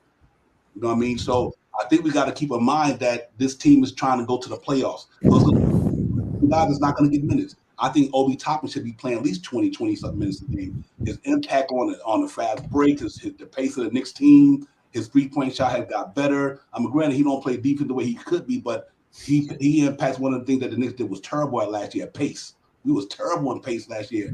Obi Toppin helps the Knicks with pace. They get easy buckets, not setting up in an offense half court when everybody can kind of keen in on you. And I think Obi Toppin is a difference maker. That's like last night when they took Evan Fournier out. It was a difference maker in that team because we had somebody at the 2-guard spot that wasn't a turnstile. You know what I mean? That just let people run by him. So I do think Obi Toppin should get his minutes. I think the great move putting Fournier on the bench was a plus. But we do also got to remember it's a business too. It is a business. And I think Tom Thibodeau is one of them guys who want to play the guy that's gonna. He believes in experience, I could say. Whether it's right or wrong, that's the way he coaches. We got to live with that. But I think Obi Toppin should be playing much more minutes for the Knicks. I think that's me. They should have moved RJ back to the 2 and let Obi Toppin play. If you want to let Evan Fournier play, you might well let Obi Toppin play. I think Obi Toppin impacts the Knicks team better than Evan Fournier do. So I agree with that. Right, and that's why I said. Agree. Yeah, you put Obi in as a big 3, just like they had. I remember last year, Cleveland had Mobley, Jared Allen, and Hartenstein. No, not Hartenstein. I meant what's the name of Marketing. Laurie Marketing. Yeah. They had Marketing, yeah. Marketing at 3 7-footers. Yeah, 3 7-footers. So it's not like he can't do it. You just got to make sure it's a matchup situation. But I think that you got to give Obi Toppin his minute because he impacts our team with that pace way more than anybody else on that team. And we got to get out there and run the ball because once we get stagnant in that halfway offense, that's what we get beat at because Randall too small, RJ too small, Brunson too small. We, other than Mitchell Robinson, we got a small team, and we go up against Giannis and Brook Lopez or as Cleveland with them big dudes. We get ate up because them cats are so small. So I think Obi Toppin, I like him or Cam Reddish in that Knicks starting lineup just because they give us a little bit more depth and height and things that nature. So yeah, I think he should get at least 20-something minutes a game. I don't know how they're gonna do it, but I think you got to get Fournier and Derrick Rose up out of here to give these cats some minutes. That's the only way it's gonna happen. Only way. Yeah. I agree. Yeah. Listen, hold on 1 second. Shout out to the chat. Appreciate you guys once again. Smash that like button. Show your love. This panel's been great. You see the people that have been on here, man. Definitely show your love to the guys. Appreciate everybody. D-More914 in the building. Thank you for being here. It's Me is here. Crow Noir is in the building. Thank you. Kevin Middleton in the building. Mike Boy in the building. And last but not least, my guy Hard Will, one of the 2 influential members of For the Love of the Game podcast on YouTube. That's right. Number 4 OUR Love of the Game. Check them out. My guy Hard Will and Worldwide L, man. Appreciate you guys. So, D'Angelo, what do you think about well, and let me say this to Jay Ellis. Technically, you're right. OB is not our best shooter. Should he be? No, he shouldn't. But right now, statistically, he is. Literally, he is. So you got to give the credit where credit is due. We want these guys to develop and get better. And for some, they need a lot of work still. OB still needs a lot of work. But if the guy practiced shooting threes all off season, and he comes into the NBA season, 8 games in, and right now he's showing that he's the best 3-point shooter we got on the team. Give the guy, he got to get his credit, man. This is what we want these guys to do: work on something and then get better at it. And right now he's been better at it. I can't be mad at him. So, but I hear you though. I hear you. He technically it should be Fournier, it should be other guys, Jalen, in the paint and stuff like that. But from 3, Obi's doing it from all over the court. So I give him his props and his credit for right now. D'Angelo, he said he was just joking. Oh Yeah, it was sarcasm. You got were you, too Ron. upset. You were on the rent for nothing. But I did learn a lot from what you said, though. Yes. We appreciate it. See if I know the ledge. Wow. I'm killing myself today.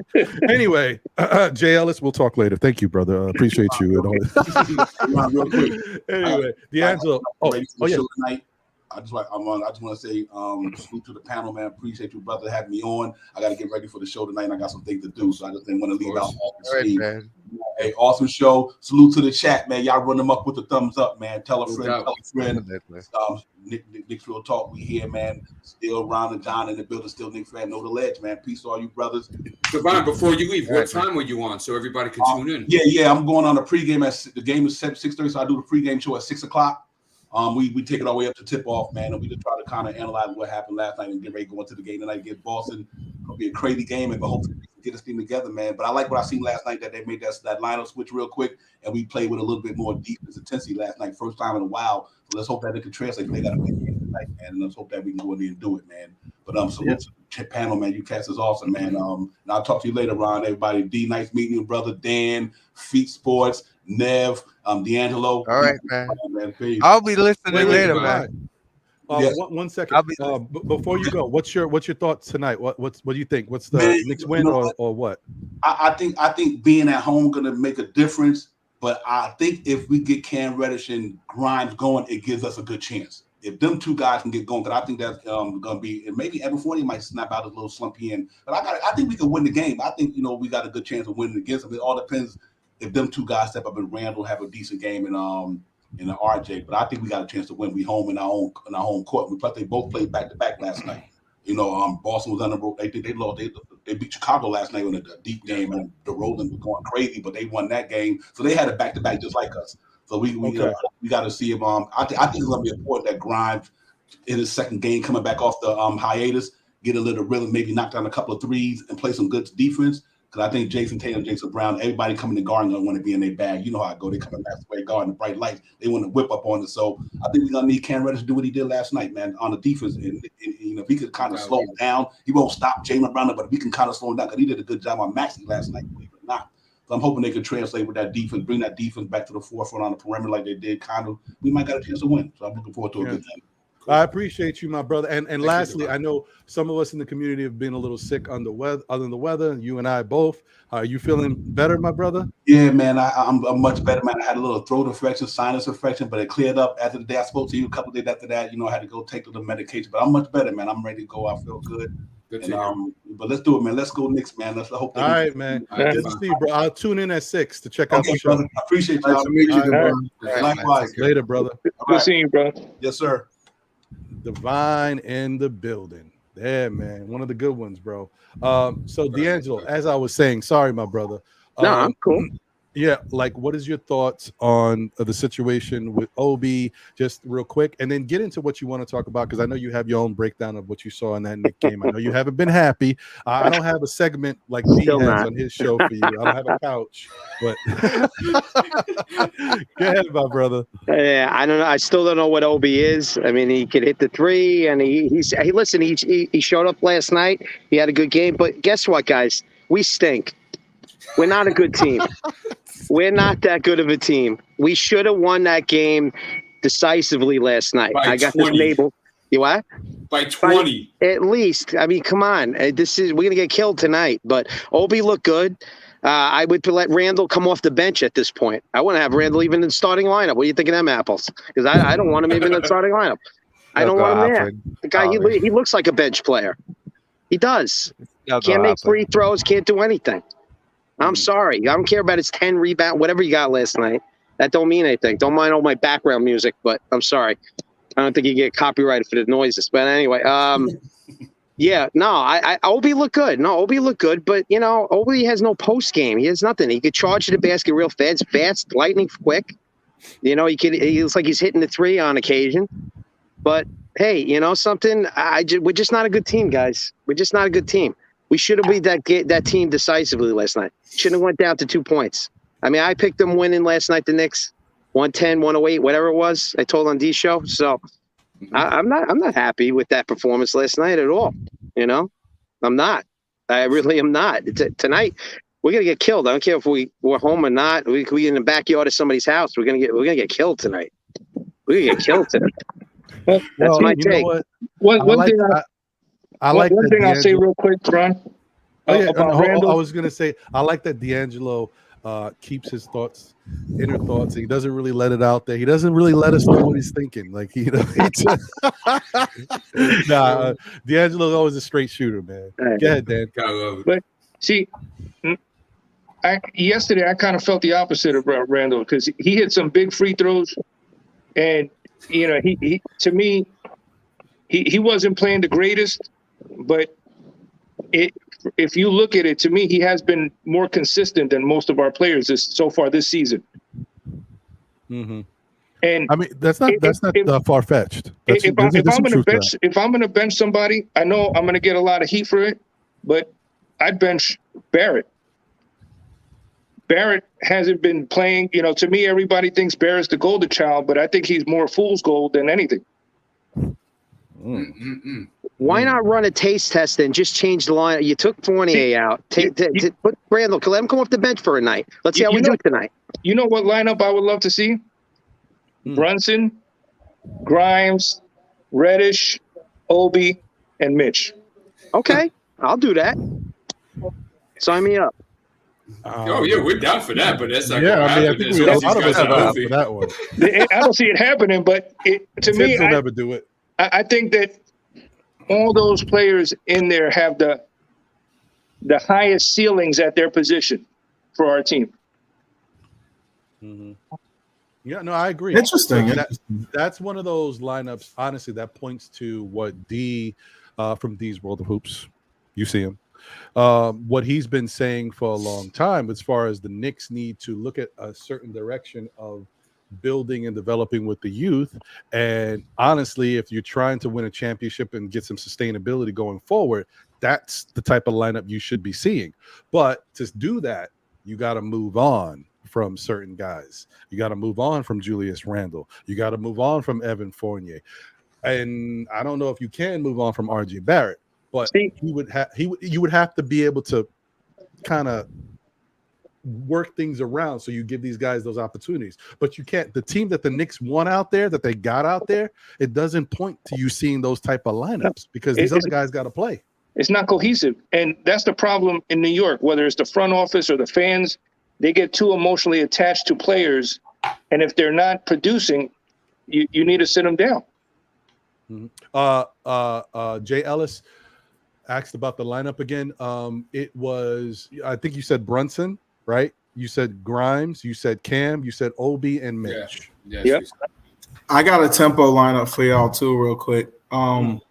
Randall 5, Toppin 4, Cam 3, Barrett 2, Brunson 1. What do you guys think of that?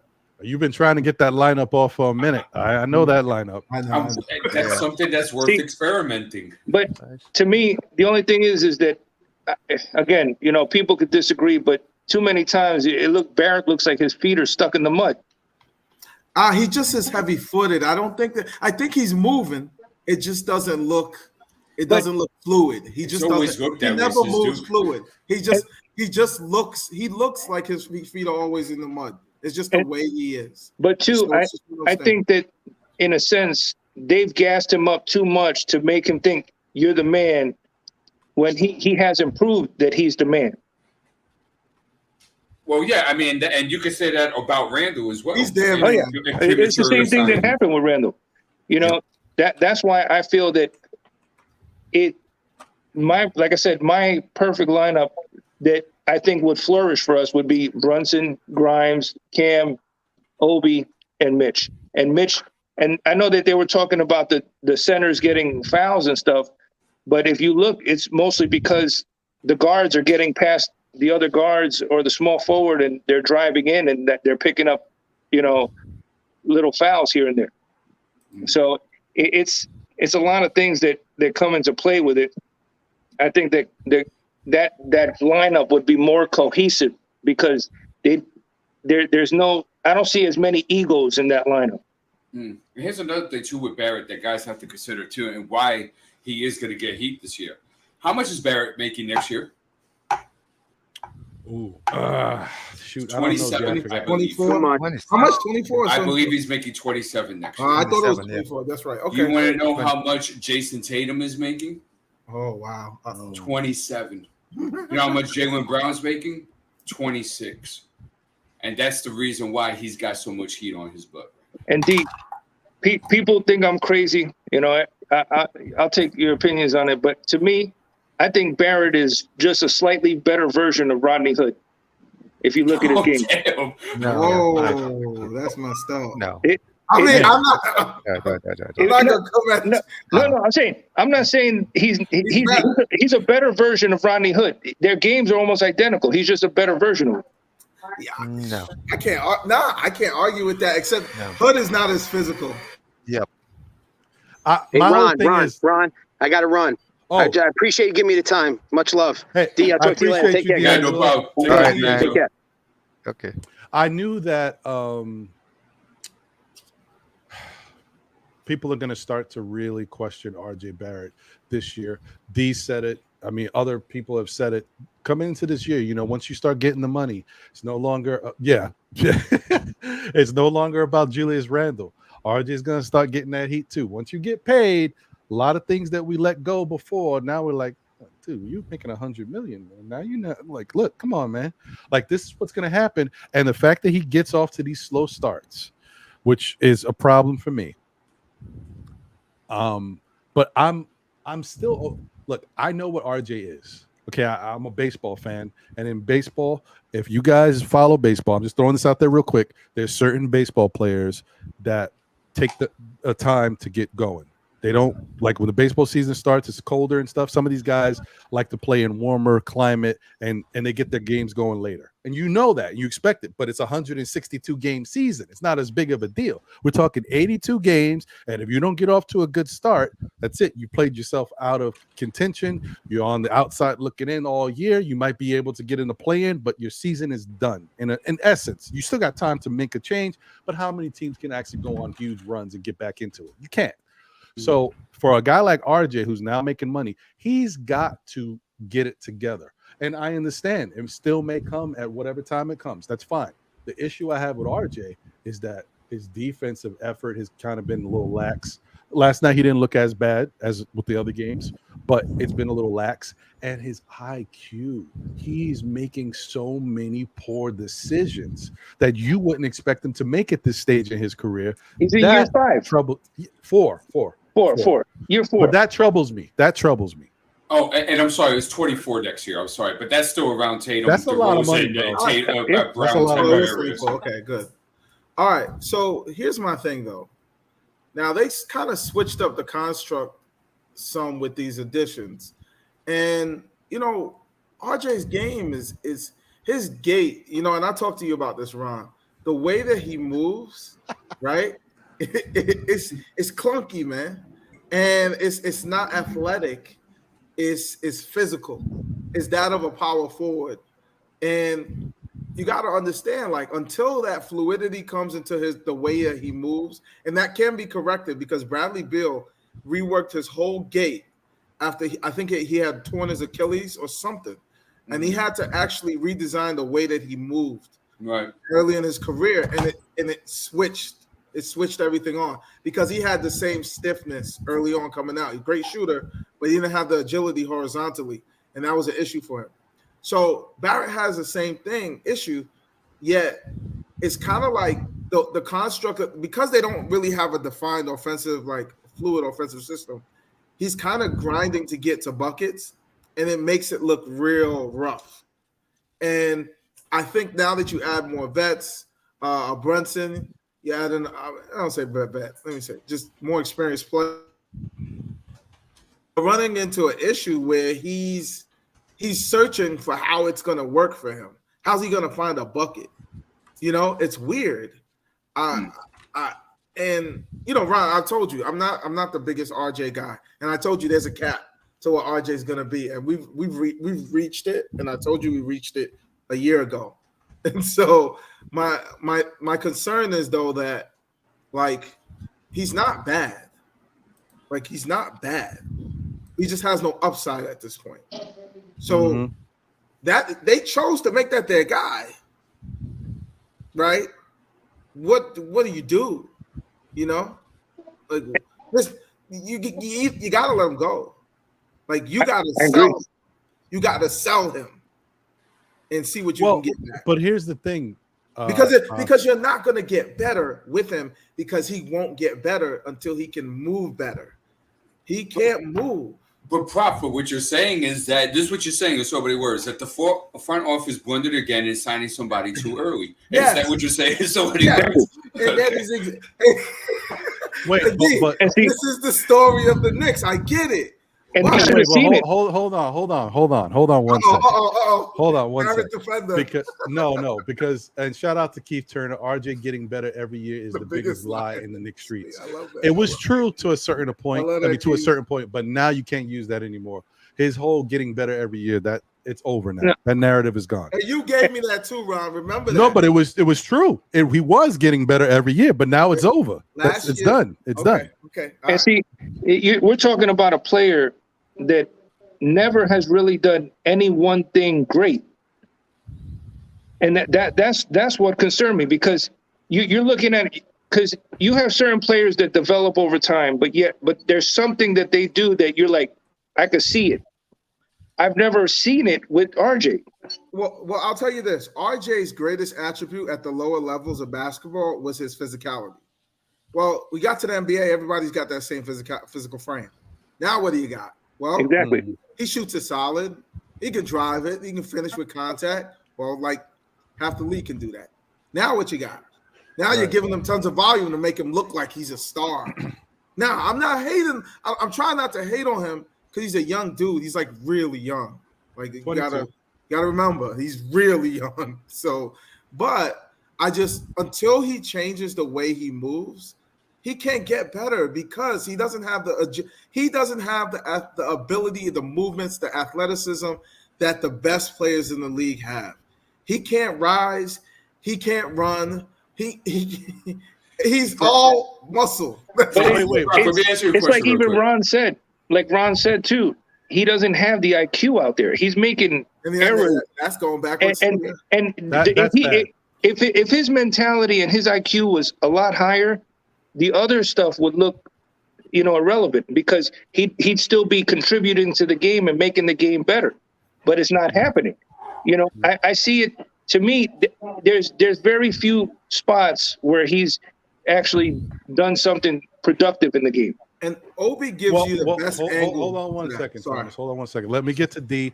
But I just wanted to say, to your point that you said, Dan, he's not consistent, but he has done things at high levels at times where we can point to and say that's interesting. Like RJ did shoot 40% from three for an entire season.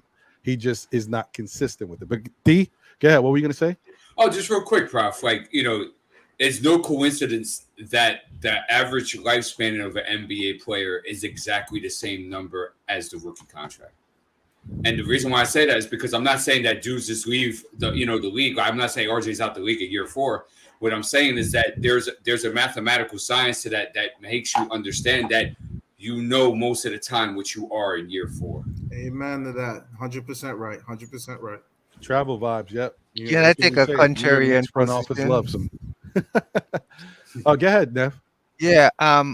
I actually believe RJ going to turn out to a pretty good player. I just think RJ needs to improve on his efficiency. He needs to become a better scorer, because when you can outscore your opponents, what RJ's problem right now is that he's making too many mistakes in defense, and he's not finding a way to compensate for those mistakes. There are a lot of players that can make mistakes, but if they can compensate for their mistakes, you can say, hey, like for instance, a good example is his friend. I mean, you could say Zion is not a good defensive player, but he's such an offensive weapon that you're not going to take him out because he's going to dominate his position. Exactly.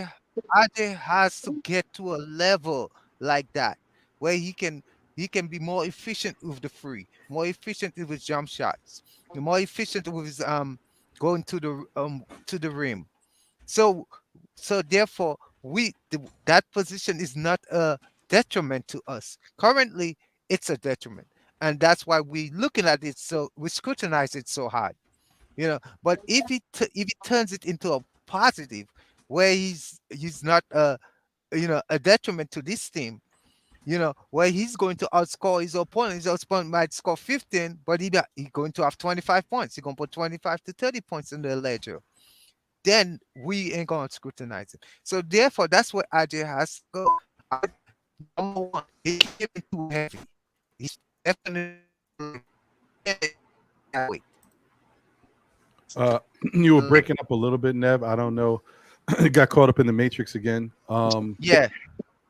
And you're Nev, back, though. I think you said it perfectly. Zion, he has his deficiencies, but he does something great. Exactly. So RJ doesn't do anything great. That's where he needs to go. And and I used to back then, I used to make the same analogy with Steph. When he had those injuries and everybody, he's not going to turn out to be nothing. But Curry, he turned out to be such a great scorer. Nobody pays attention to his defense, and that's what I didn't need. You talking about Steph Curry? Level. Yeah. You talk about Steph? Yeah. Steph has been a good defender for the past 5-6 years. He's been an adequate defender for the past 5 years.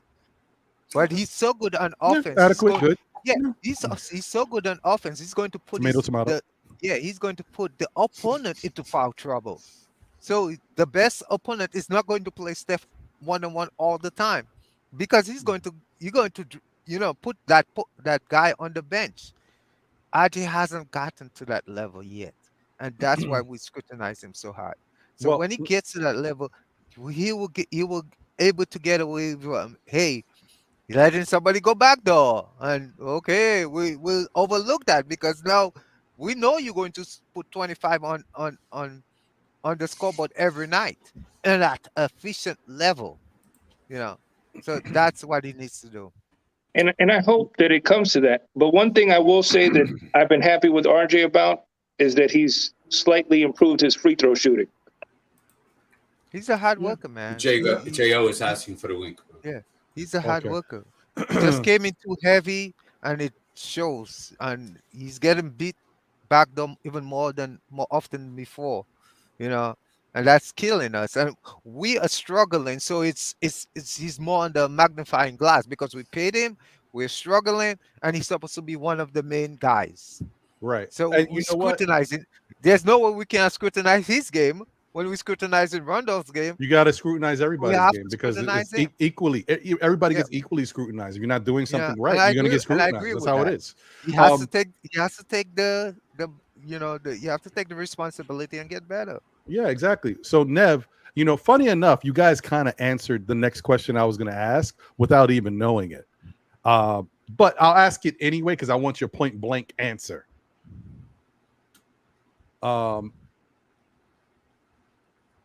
Do you feel like RJ Barrett is not worth the money, the $100 million that he got? Trade him. I already said that earlier. Jeez. I think it's an excellent contract. Quick, because the market value can go up and down. You sell it. He's not getting any better. You need to sell now before he gets worse. He's not getting any better because he only moves in a certain manner. Like, what is he going to get better at? We've seen the best of his ball handling. Well, hold on. Hold on. One at a time, Nev. Let Feets do his thing. And let me just say this real quick. I should have said this before you started, Feets. I'm just gonna say, I know what we're saying, and we're talking about RJ, but the RJ we're seeing right now is not the RJ I feel you're gonna see in like 10 games from now. I think RJ is going to get back to what the good stuff that you've seen from RJ in the past. And I pray you're right. But yeah, because the best no, of because RJ, we've seen the best of RJ. Not this season, we haven't. We see it's the same dude. No. I'm not going to let you get. I'm not going to let you.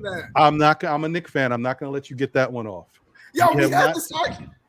No, we haven't. Not this year. We haven't because we haven't talked about it. It's the same we have thing. not. We have not seen the best of RJ Barrett this year. I've watched RJ Barrett for the 8 games that we've seen. RJ Barrett has not looked good at anything so far this year. This is not the best of RJ Barrett. Agree. I'll agree and disagree. I know it's not the best of him, but we know last year we saw him in that pocket of really goodness, if you want to call it that, for lack of a better word, in the moment because the adrenaline's flowing. Now, guys, just putting it out there. I can go back and forth and go crazy with Feets. He's one of my best friends, so we do this all the time. Anyway, okay, continue, brother.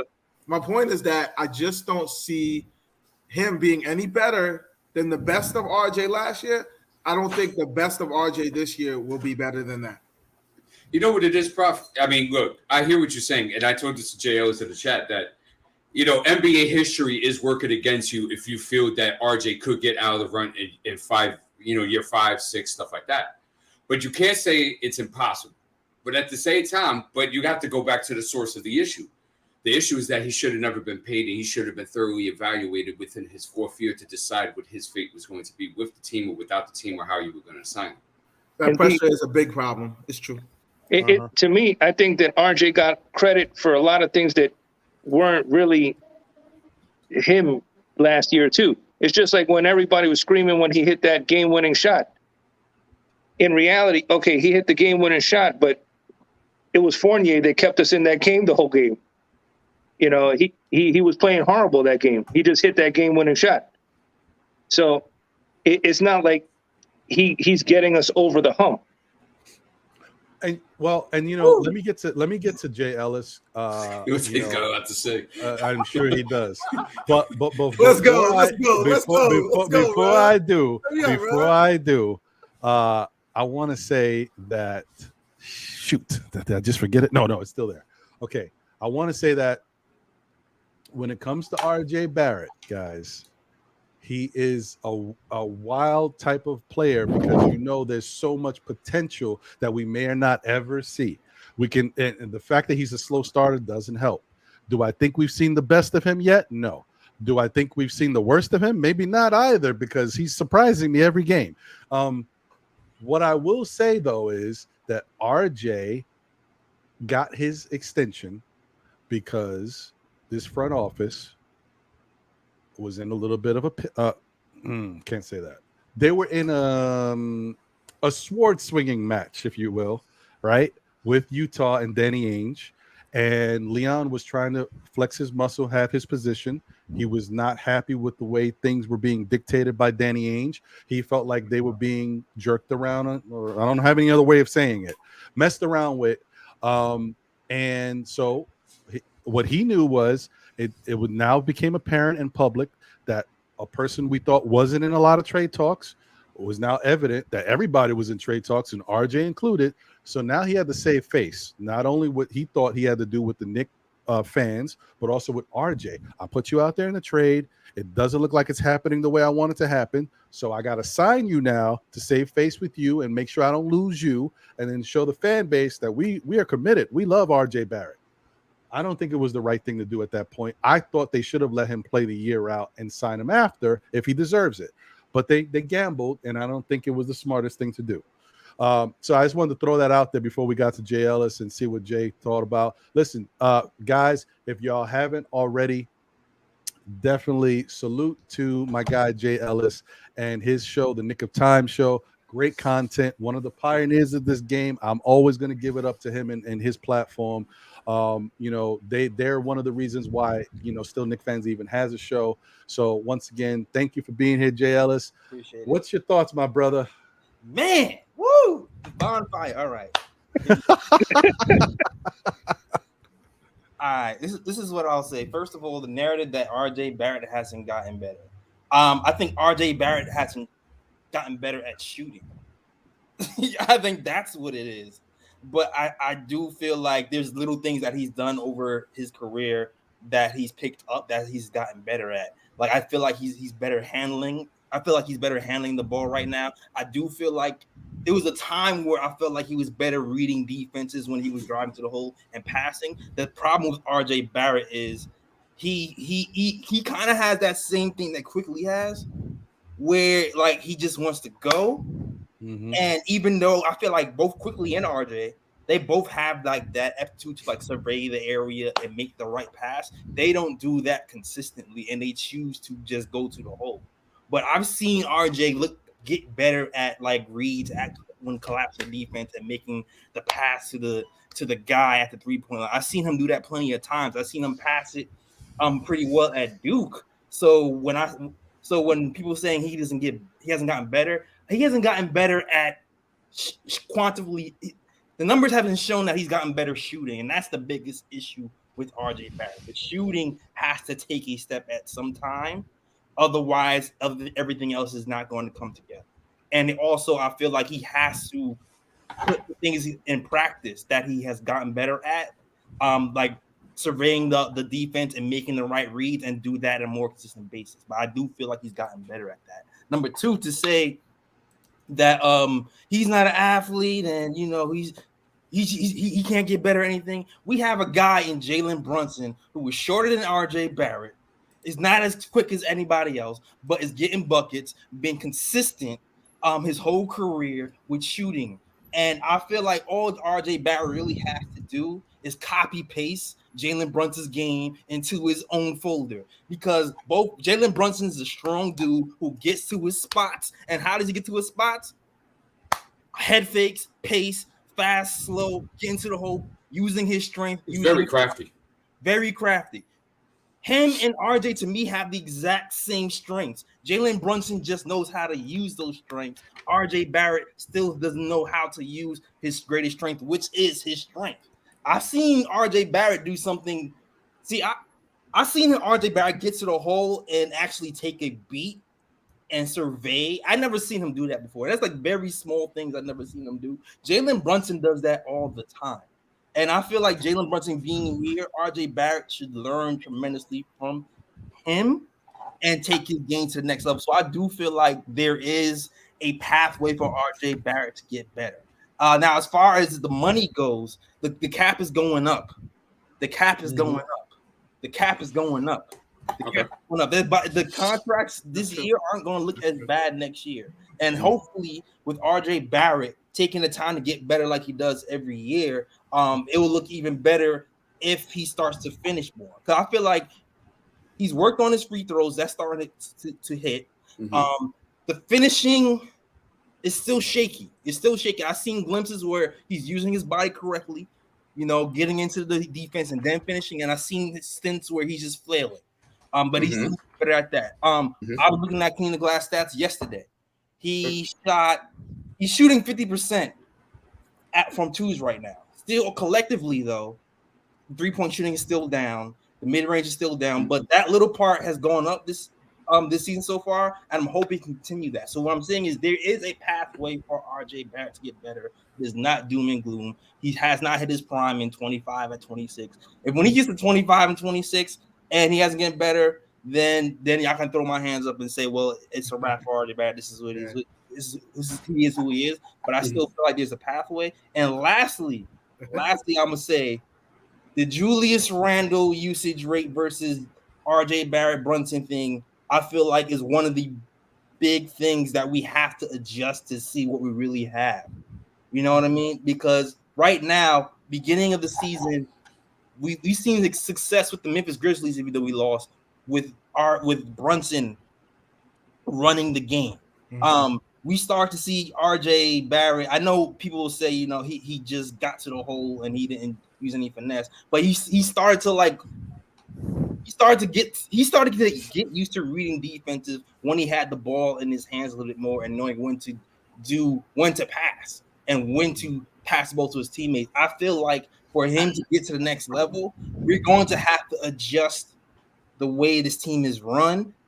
Right now, it's starting to tilt to more Julius Randle having the highest usage rate on the team, and then Brunson and then Barrett. I feel like it has to be Brunson, then Barrett, and then Randle. Because even yesterday, there was a state where it was like Brunson and RJ were both kind of playing like off of each other, and it looked great for like a good quarter or 4 or 5 minute stretch. I think that's the path of success for us, if there is one. And plus, the shooting ultimately just has to get better. And I agree. I have a mess of questions, so hold on a second. So I was just gonna say, to me, what RJ I think needs to unlock his potential is somebody like a Jimmy Butler or somebody that's gonna get on him and hold him accountable. And nobody on the team is holding him accountable. You know, hopefully Brunson will step up and start being that guy, but it's almost like he needs someone to just yell at him and be like, come on, you could do better than this. Let's go. Yeah, well, I mean, Dan, that you may be right. In time, we'll see if Brunson is that guy for the Knicks. But I think that right now, the RJ's biggest deterrent or the detriment to him is Mr. Tom Thibodeau.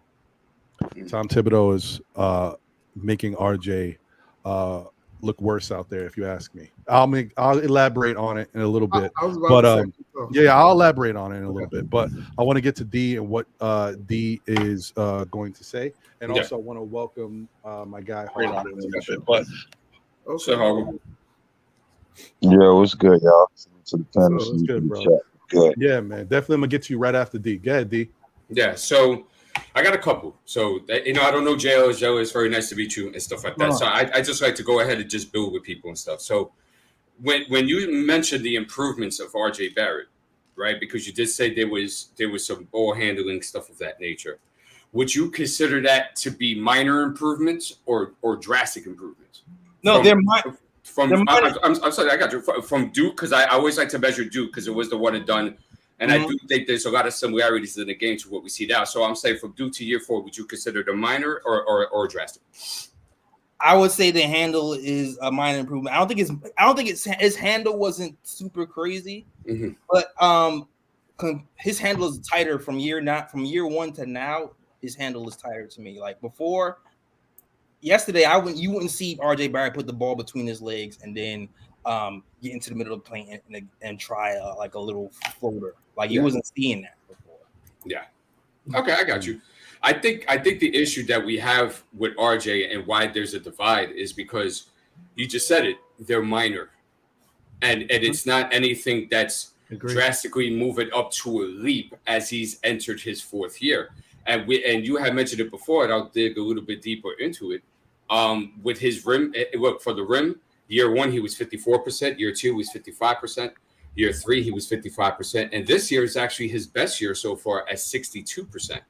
So we could consider that a minor improvement. Short mid is 27, 33, 30, then Mid is 39. horrible. 3 is horrible. All that is horrible. All right, I know the numbers. Yep. Yeah, okay, but I'm breaking it down for our audience as well to make a point that the reason why we have the divide that we have with RJ Barrett is because there's not a sustainable leap that we could say, wow, okay, he was worth paying for this year right now, and he was worth the third pick status in which we got him at. I think that's where the problem comes in. Also, too, the reason why that you see RJ Barrett and Randall and Jalen Brunson with the usage is quite simple. All the Knicks told you, they're trying to win this season. They're trying to get 43, 45, 47, 8 wins to get a playoff berth. So, therefore, they're working through the offense through their best players. That's just how that goes. And also, too, with the copy and paste with Jalen Brunson, the difference between Jalen Brunson and RJ Barrett is that, yes, they're both unathletic, right? And yes, they don't have amazing foot speed and a crazy footstep, even when Jalen's is pretty good. But it's not like, a young Russell Westbrook or a John Moran or something like that. He has very good ball handling, and he has excellent footwork. Two things that are lagging with RJ Barrett to why I feel he has not ascended to where he could be at this moment in time. He's also not at 20 a game either, though. So we have to be measured in what we call improvement because, RJ, is he going to get the 24 points a game, 25 points a game score? That's my guy. That's the guy I'm looking for. And I know that's a reach, but that's the guy that you're looking for to take you to that next level. Is he going to do that? I don't see it. Brunson, I love Brunson. He's still at 19 a game. I hope that he gets higher. But again, the physicality and the way that they move doesn't match up with the athleticism that's requisite to be a star in the league. And that's a big issue for those two players, is that they don't match the profile of a star. And you need those attributes in order to actually ascend above some of those numbers, in addition to the work and the skill development. RJ kind of to quantify this improvement, but a 5.8 rebound, 6.1 rebound. I mean, I'm not seeing the tangible, adjustments and growth. And I feel like, okay, well, is it going to come? Because is anything changing about him? And like D said, and he made a great point, the minor, and even like you said, they're minor. And I'm concerned about is there ever, all right, we can take a minor jump here. Where is the next jump? Like, where is the next jump? But let's get over, I want to get to hard will, but my whole thing is so good. We always said from day one, we always were like, RJ can be a better player. He can improve. He can grow. He can still work on things. He's very young. But no one from day one, maybe there was a couple people on day one, I ain't gonna lie, but no one from day one ever thought that RJ Barrett was gonna be a superstar. Some people don't even think that he'll ever even be a star. What we thought is that he can eventually be a really good contributor to this Knicks team, a glue guy, a person you want to have on the team who does a little bit of everything and continues to get better, but he's someone that you feel has that much value that he needs to be here. You could put him on any lineup. He's going to do certain things that you need in order to get your franchise to the next level. You're going to have to go get those pieces that you need from somewhere else. You're going to have to go get a superstar somewhere else. You're going to need a star somewhere else because you need two of them. You need 1 and 1, right? But those aren't RJ.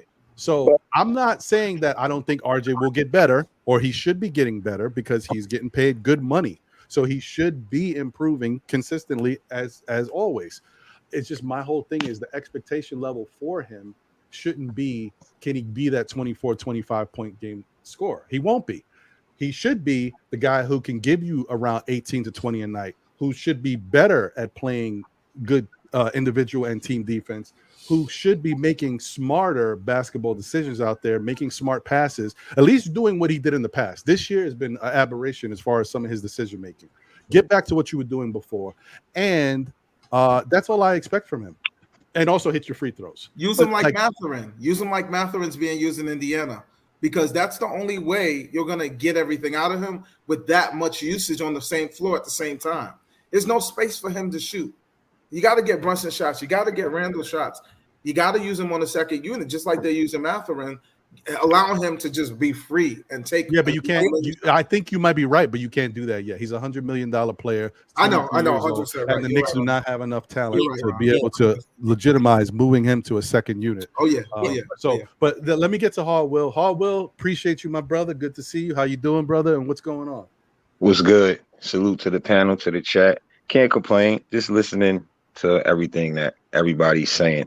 And I feel like it's a lot of great points that's being made. I just feel like the direction that the team is going in and they continue to do the same thing is affecting the way the players look. And, you know, I think it's kind of early to say what RJ is going to be. And I'm not defending him because he's not playing well. But I think in reference when you name other players that, like I heard somebody mention Jimmy Butler. When you look at the numbers, these players early on wasn't scoring or doing all of these things the way that we expect RJ to do. I'm not trying to compare him to players right now because I did that before. At the same time, he shouldn't be making the mistakes that he's making because he's pressing when, like I heard somebody say, he has to just make plays and show he has an IQ and he know how to do other things that will make the other stuff not look so bad. I totally agree with that. But that just proves to me that it's a problem when my man at the right just mentioned, what's his name? My bad. He was just talking. Feet Sports, Prophet. Yeah, Feet just mentioned about how he's being used. So that just tells me that goes a lot to do with the way he's being used and putting him in position. And that's the way he looks. And I think that us as Knicks fans, we see a lot of problems and a lot of things that's not right. And I think that just goes along with the problem with RJ Barrett. It's not even about right now. Take last season, for example, how he shoot, considering we started in the corner, just a lot of stuff and getting your players the way they're supposed to be. I just think all that stuff plays a part in where we are now. And I'm not trying to talk about last season. It's just a great point on where we just think you snap your finger and these players are supposed to be on a level of Ja Morant. We know he's not Ja Morant. He's not Garland, right? We all agree to that, right? Cool. Yeah. Can he be a second or third player on the team that could still be an all-star, still be decent? I think so, you know. And that's basically part of my take. I could keep going on and on. There's so much being said, but that's part of my take I just want to say right now. I just have one thing, Will, right? And this is for you and Jay Ellis. And this is something that does concern me, is that there's only a handful of guys that I can think of outside of year 4 that really didn't play to the level as expectation, but ended up popping. And 2 guys that come to my mind is Chauncey Billups and Kyle Lowry, or 2 guys that come to mind. My point is that you do have a lot of NBA history working against you as far as guys being able to pop at an all-star type of caliber level outside of year 4. Exactly. And I want to say one more thing before I pass in. One more thing that I thought I realized that is a key point, that RJ, they say he looked like Randall and Brunson is similar. Somebody mentioned that, right? RJ is going to look like that because that's who we got next to him. And you got to remember, a lot of players that y'all saying is good or doing certain things, they had certain players next to them to help them get to that next level. And we already know RJ is not that person to be just come in and be an all-star like that. So I think being next to Randall and going through this whole situation makes RJ look the way he looks. He was on schedule to keep getting better with the Zions. Even Cam is going through a similar situation. I think the talent is in there, and it's up to the coaches and the team to bring it out of your players. Yeah, and I think when I mentioned usage before because of like who's handling the ball, you know what I mean? Like if I feel like right now we have Julius Randle handling the ball too much, and it should be more RJ handling the ball. And that's why I feel like even now RJ looks way better with the second unit because there's more freedom for him to kind of go to the strings, play faster, have guys around him that can shoot, and do things of that nature. We've been playing with guys who can't shoot in the first unit for how many years, and we haven't been able to really maximize what his actual talents really are, which is the talents really is getting to the hole, getting fouled, and we have to figure out the rest later. We have to figure out the finishing. But if he can get to the hole at the clip he wanted to and finish and hit free throws, those things I feel like are very tangible. But I feel like we have to get him in the correct role and also, you know, have shooting more around him, and then I think we'll be fine. But that's just not where we are right now. Let me ask you guys this, and then I want to get your take on tonight's game, which is, you know, a few hours away. It's not that far away, guys, against the Celtics. I'm gonna go back to you, Jay Ellis, for this, and then I'll move around. And guys, there's a lot of us here, like 7.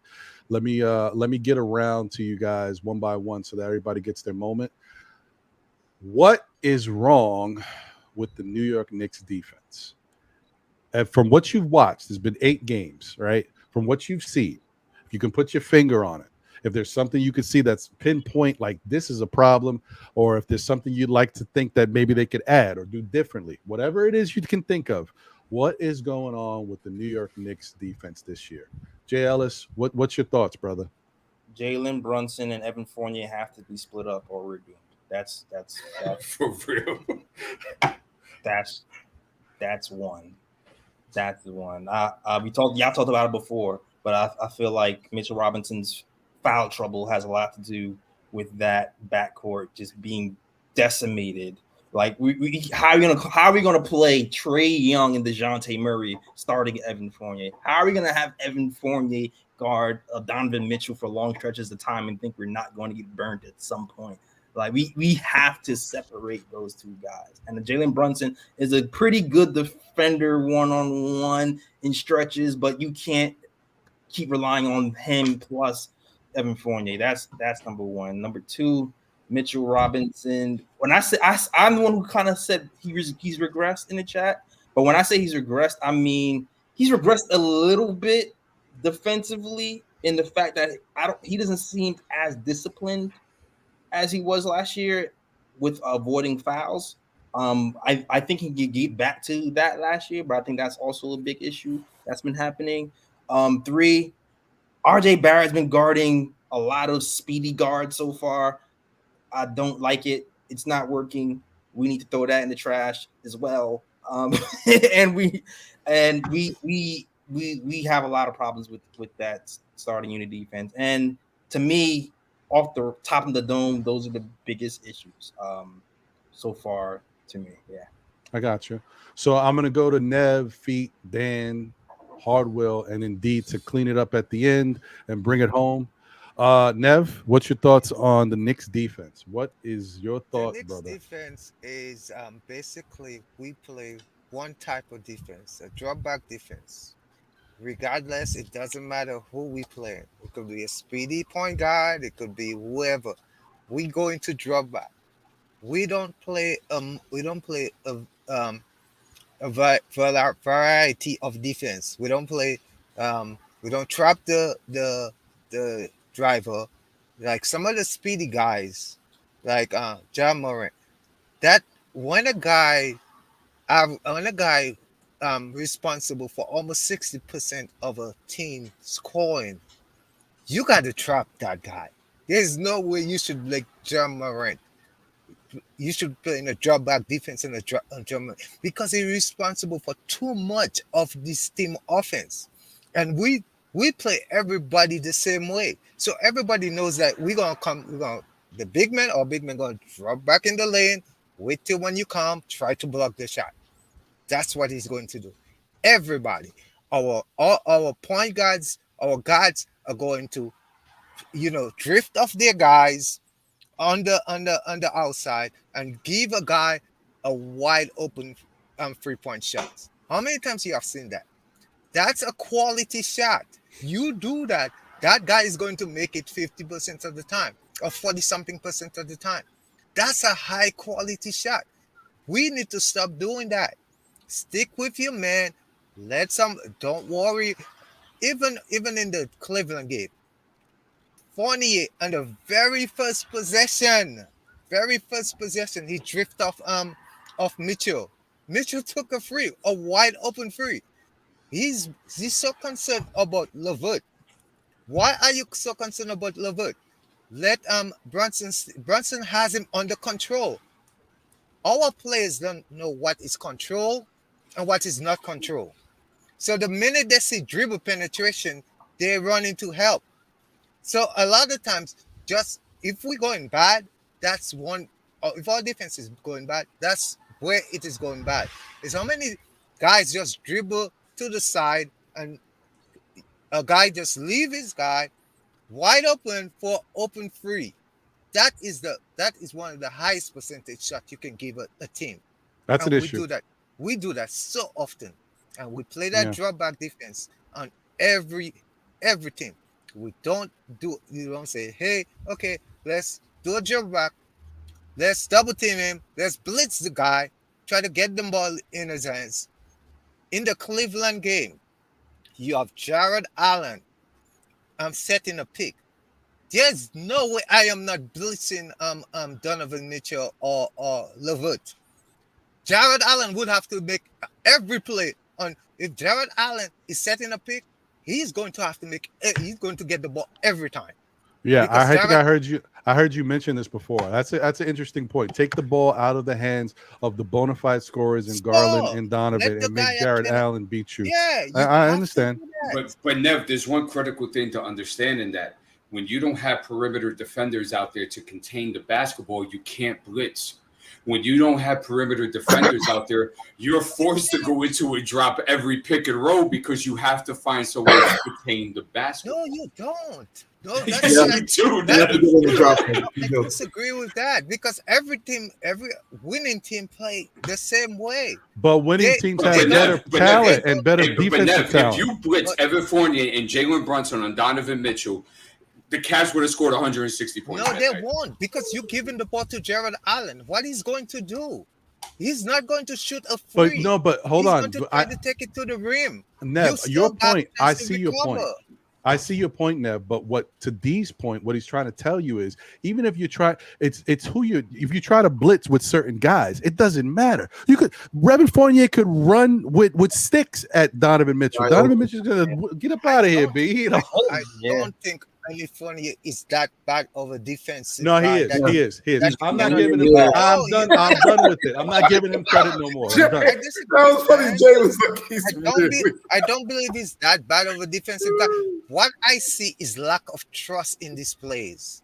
He's lost out there, Nev. Sometimes I see him. He don't even know where he's running around in a circle. He don't even know where he got to be, and he gets beat backdoor all the time. Fournier is a horrible defender. I'm sorry. I still like him as a team.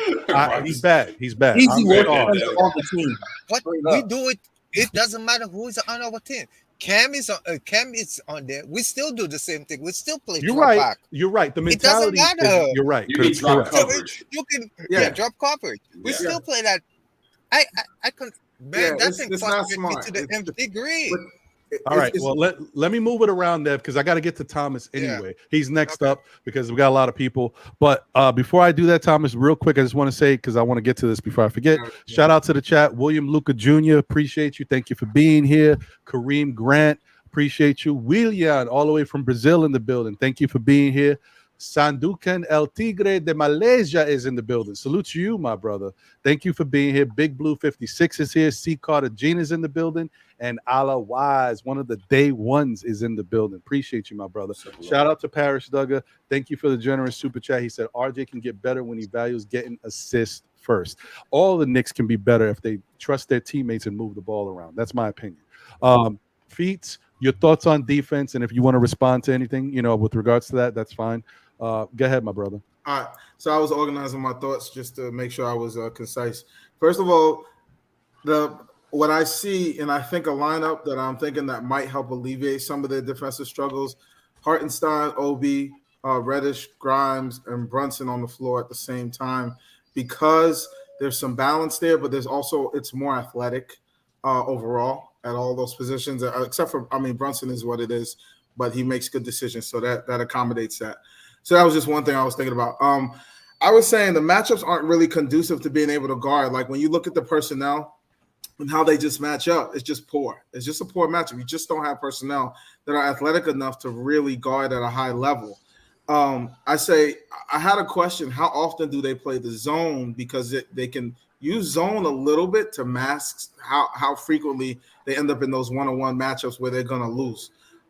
They have to do things to mask the individual incapabilities because the personnel just don't move their feet well enough as basketball players to do it, except for like an Obi. Hartenstein is good in comparison to most big men. He's good. And Reddish is also another guy that moves, has good athleticism. Their switches on screen and rolls, right, are what exposes this problem. And they just basically it comes down to the lack of of ability of the personnel, and that's just poor building of your roster. That's really defining that. So the best resolution for that is to just outscore the hell out of everybody, because you're never going to guard it this long with this collection of guys. And you know what, Prof, real quick, like, you can't even go zone if you have sole perimeter defenders, because zone is all about help and recovery. Yeah, and that was my point that I was just going to throw out there. The IQ is struggling. The IQ is struggling. Guys to take perimeter shots if the opposing team is not necessarily a good shooting team. And so sometimes what happens is when teams vary between the two, depending on the personnel that they have in at the time, you can exploit them. So that's what I'm just looking at. I'm trying to be creative. You're 100% right. It's just they just have poor personnel. And I don't want to keep cutting you off, Prophet. I was just my point that I was going to make is there is a reason the Knicks have, especially last year, faced a ton of teams that would love to zone them up, and the Knicks could not go back at those opposing teams with zone play because Thibodeau knows his personnel, and I'm not going to take everything away from the guy. Coach of the year, 2 years. Look, the guy knows defense, okay, and he knows how to use the personnel in a certain way. If he had all of his guys, and I'm not throwing him bail, I'm pointing it out to make a point. If he had all of his guys, the Knicks would be playing some stellar type defense, right? But he doesn't, and he has to acclimate himself. He's a coach. Mm-hmm. I don't think he feels like he's got the right personnel even to run the zone properly. And I think that's a problem. He really doesn't. So it's tough. It's a tough situation for him. Ron, Tom Thibodeau hates the zone. He will never run it. He hates the zone defense. That's why he doesn't run it. I'm not arguing with that. I'm just saying he's got to do something because they can't match up. If we get Grimes and Cam and Mitch, then I feel like we'll have a lot better chance of. Yeah, you could do something like that. Hallwell, you going to say something real quick? Nah, I basically was going to say something about the defense. I feel like we give Tibbs a lot of credit for defense, but I see a lot of the players making bad decisions, and I think they got to let them know they keep leaving their feet. Just a lot of stuff that just show bad defensive habits, fundamental, simple habits that they got to implement. And I think we give Tibbs credit for that. I'm not saying he didn't succeed in that area, but I'll be looking for that type of stuff. And I think that since we're not the great team that we all know we're not, then they need to tighten up on that stuff because we're still in some of these games when it comes to defense, So that's very important to me. Is there anything else? Is there anything else you want to say on defense? Because I feel like you should just continue, and then I'll go to Dan after. Just whatever if there was anything else you wanted to add. Well, also on defense, I noticed that nobody can really stay in front of the man. So it's like you got to know who you playing against, kind of. Right. Like, and then if he could just beat you either way, then you just gotta put your best defender on him and live and die if he beats you. But if not, you should know what the player you guarding is good at.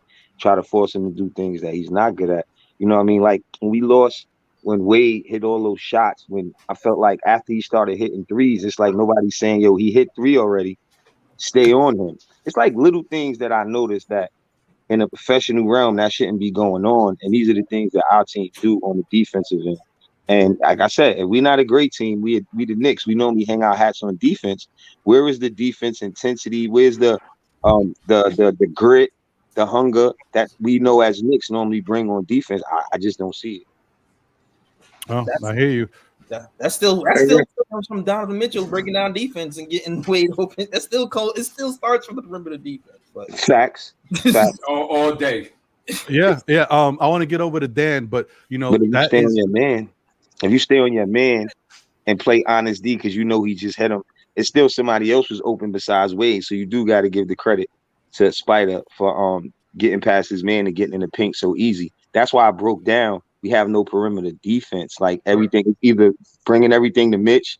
Mitch got to come and stop the ball, and that causes a lot of problems too. Too much help defense, no wing defense. Put Cam in there to balance out, to bring more defense on the offensive side, on the starter side, because we need more depth anyway. He showed it yesterday with his length alone, just tipping passes and getting easy buckets, creating easy buckets for the team. That's the type of stuff we need for the Knicks because we don't have players that can really create shots that way. So we need to get it off of defense and run. Yeah. Yeah, that's true. Agree. Here's the other thing too. Before I get over to Dan, where's the trust? Where's the trust? Now, you don't want to burden, because I feel like the Knicks do a really bad job of this. They've been doing it forever. They burden Mitch. Okay, they burden Nolan's Noel, and now they're going to be burdening Hartenstein. But at some point, you just got to use what you got. And where is the trust where these defenders on the team step up and play their man? And okay, if you get beat, you get beat. That's why you got Mitch back there. That's why you got Hartenstein. I'd rather get beat, them trying to force themselves into the paint and make a two, than continue to get beat out on the perimeter with guys who can knock down threes. It's just, to me, it's just not smart basketball. Dan, what was you gonna say, my brother, about the defense? I was gonna say, listening to everybody, what came to my head is basically breaks down to the 4 C's, 25% each, 25% capability, 25% cohesiveness, 25% communication, and 25% coaching. You know, they're not talking. They don't look like a team. And when I'm watching these games, it's like the tale of two teams. You know, they come out playing like a team, and then all of a sudden they just each go their separate ways. It's almost like a rock band that everybody splits up, you know, halfway through the game. And it's crazy. So, you know, they don't have the complete capabilities to stop these superstar teams, the superstar players. So that's why we've been losing to the teams that have their superstar players, and we've been winning against the average teams. But then they're not cohesive on defense or offense. They're not communicating properly. And then Tibbs at times is not making the proper adjustments. So you have, like I said, the capabilities, cohesiveness, communication, and coaching. Yeah. Those are good points, man. That you are right. That, I mean, one of the things that you can witness and see every time you watch a Knick game, just see how much each guy is talking to each other. How you know, who's pointing out, like, even the stupidest, the silliest thing, man, that you see in JV basketball in high school. You running up the court, dribbling the ball. Somebody is coming behind you on the opposing team trying to get a steal or something. Is it that hard to say, call out, watch your back, watch your whatever? Let you know that somebody's behind you. Like, they don't do the stupidest thing sometimes. This is a professional basketball team. I don't understand it. And Ron, you know what else that mean? That mean that could be why we don't create easy buckets for each other, because when you don't really have love, you ain't gonna share the sugar or share the rock the way you really would. Because when you get a good team, it's like a brotherhood. You already know the system. You're happy with it. You're comfortable with it. You gotta accept your role. So if you're not running to grab your team and showing little things, you know what I'm saying? That's a problem for when they sharing a rock and just playing the ball the right way. They're not gonna play the right way when you feel like, oh, I see Julius, but I'm going to get mine. Or I see RJ, I'm going to get mine. That can't be. And that's what I see because of what you just said. If Randall's on the team, that ain't happening. They ain't sharing. Ron, real quick before I get out here, I got to get up out of here. But real quick, I've seen more communication on a pickup game on the court at the park than they have at the in organized.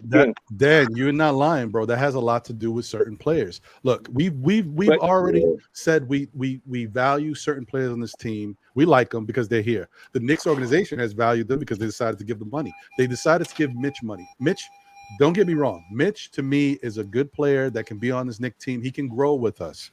Problem with Mitch, and I think this is one of those things that's going to hurt Mitch for his whole career. He wants to be one of the best defenders. He wants to be on all these lists. Have you guys noticed that with all of Mitch's abilities and all he can do out there on the defensive end, his athleticism, Mitch don't talk? Mitch don't talk. He wants to be one of the best defenders. He don't talk. It's something that's in you. It's not natural. Sometimes you got to work at it. But some guys got it. I watched in the summer league a guy we traded, Jalen Duren. Jalen Duren was talking. Even if in the game he was mic'd up, I saw the dude talking. He's clapping his hands. Yeah, good play. Oh, watch my back. Watch this guy. Watch he's talking. You gotta talk. That's how you improve. That's how not only you get better because you see everything on the court. You know how to read and react because you're talking. You see it, and then everybody else in the team sees it too. It's the ego. Yeah, man, you gotta get it together. I don't want to be long-winded. I want to get to D and get these points on it. But then I'm gonna get out of here, guys. Here, my brother. Hey, you guys be good. Everybody have a good rest of their weekend. Take care, John. John. Brother. Good to see you. D, your thoughts on the defense? If Jay Ellis is ready, go first. What about Jay? I want to hear from Jay too. Oh, no. I went to Jay first, didn't I? Yeah, I went to Jay first on the D. Yeah, he was the first one. Yeah. Oh yeah, you're right. Oh, that's true. Yeah. Okay. No, I thought. Okay, no doubt. I mean, what do you want to know about the defense that I haven't already talked about 150 million thousand times in the season so far?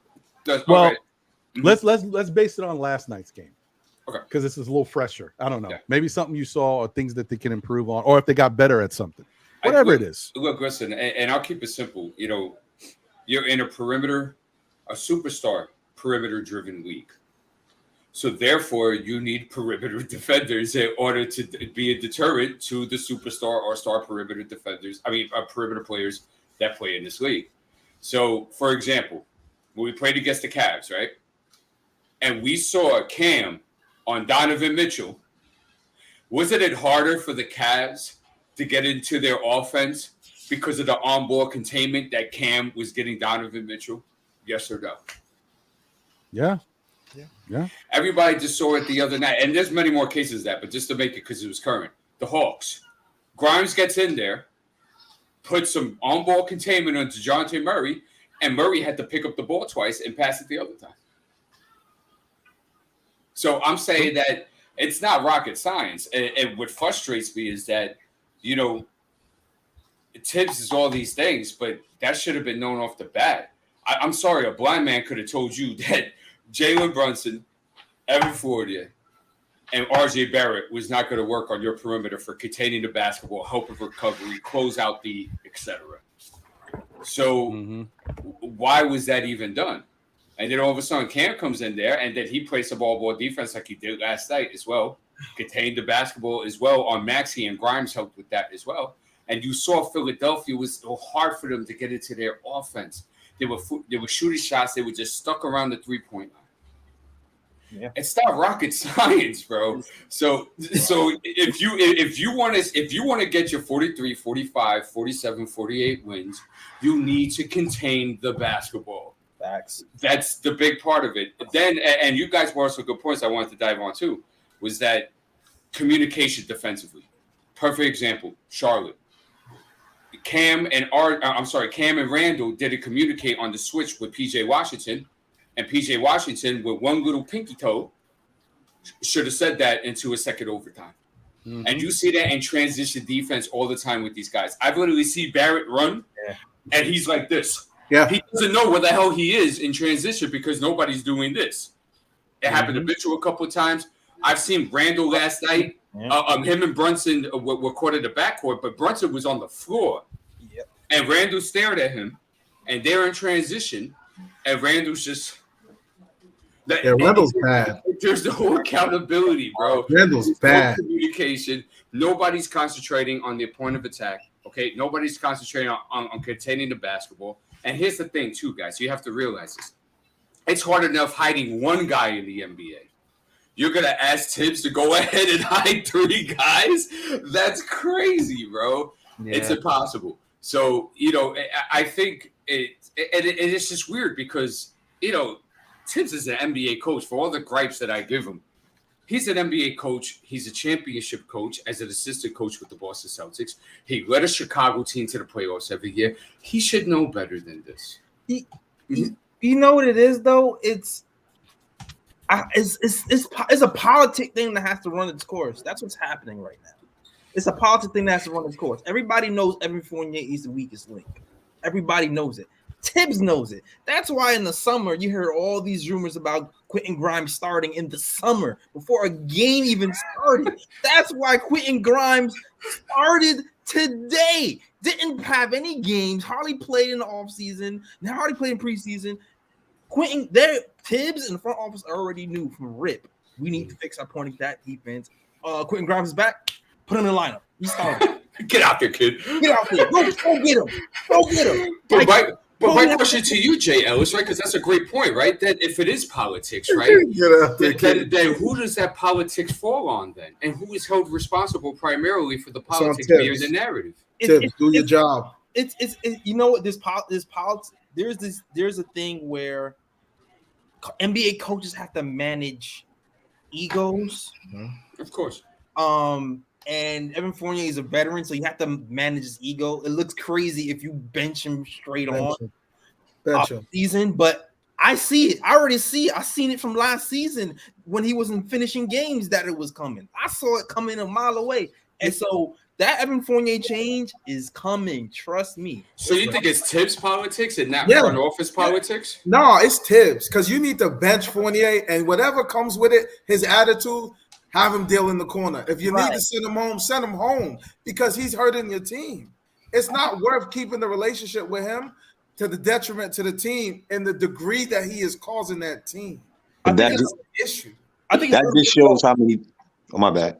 Now I was gonna say that just shows how many bad mistakes that they made, as far as even with the Fournier situation. Because now you got to put him to the side, and you spent all that money on him. Then with the Randall situation. So, and then even how we was talking about RJ earlier, he paid RJ too, and people complain about that. I think it's more of a process with the young guys and the guys that you speak of, like the Fourniers. They just gotta try to move them. I don't think they're gonna really just not let them play or give them some minutes, but they gotta move them. That's how they gotta handle that. Relationship on a roster is highly valuable. I mean, honestly, when I coach a team, I'm not trying to be a jerk, but when I coach a team, the dude that's 11 or 12, I'm not really worried about him. I know that's wrong and that sounds bad, but I'm not worried. Right. I'm worried about my other dudes that bring home the bacon and get me the dub. That's where my energy goes. So they need to do the same thing with Fournier. I don't care how long he's been in the league, let him go. But understand this though, he was an investment. Yeah, that's because I'm almost done, Harwell, and then I got you. And he's an investment. Okay, so therefore, Prof, you know this. You're not going to put your money into something, right, for 3 or 4 years with a 4th-year option and not get none at that junk.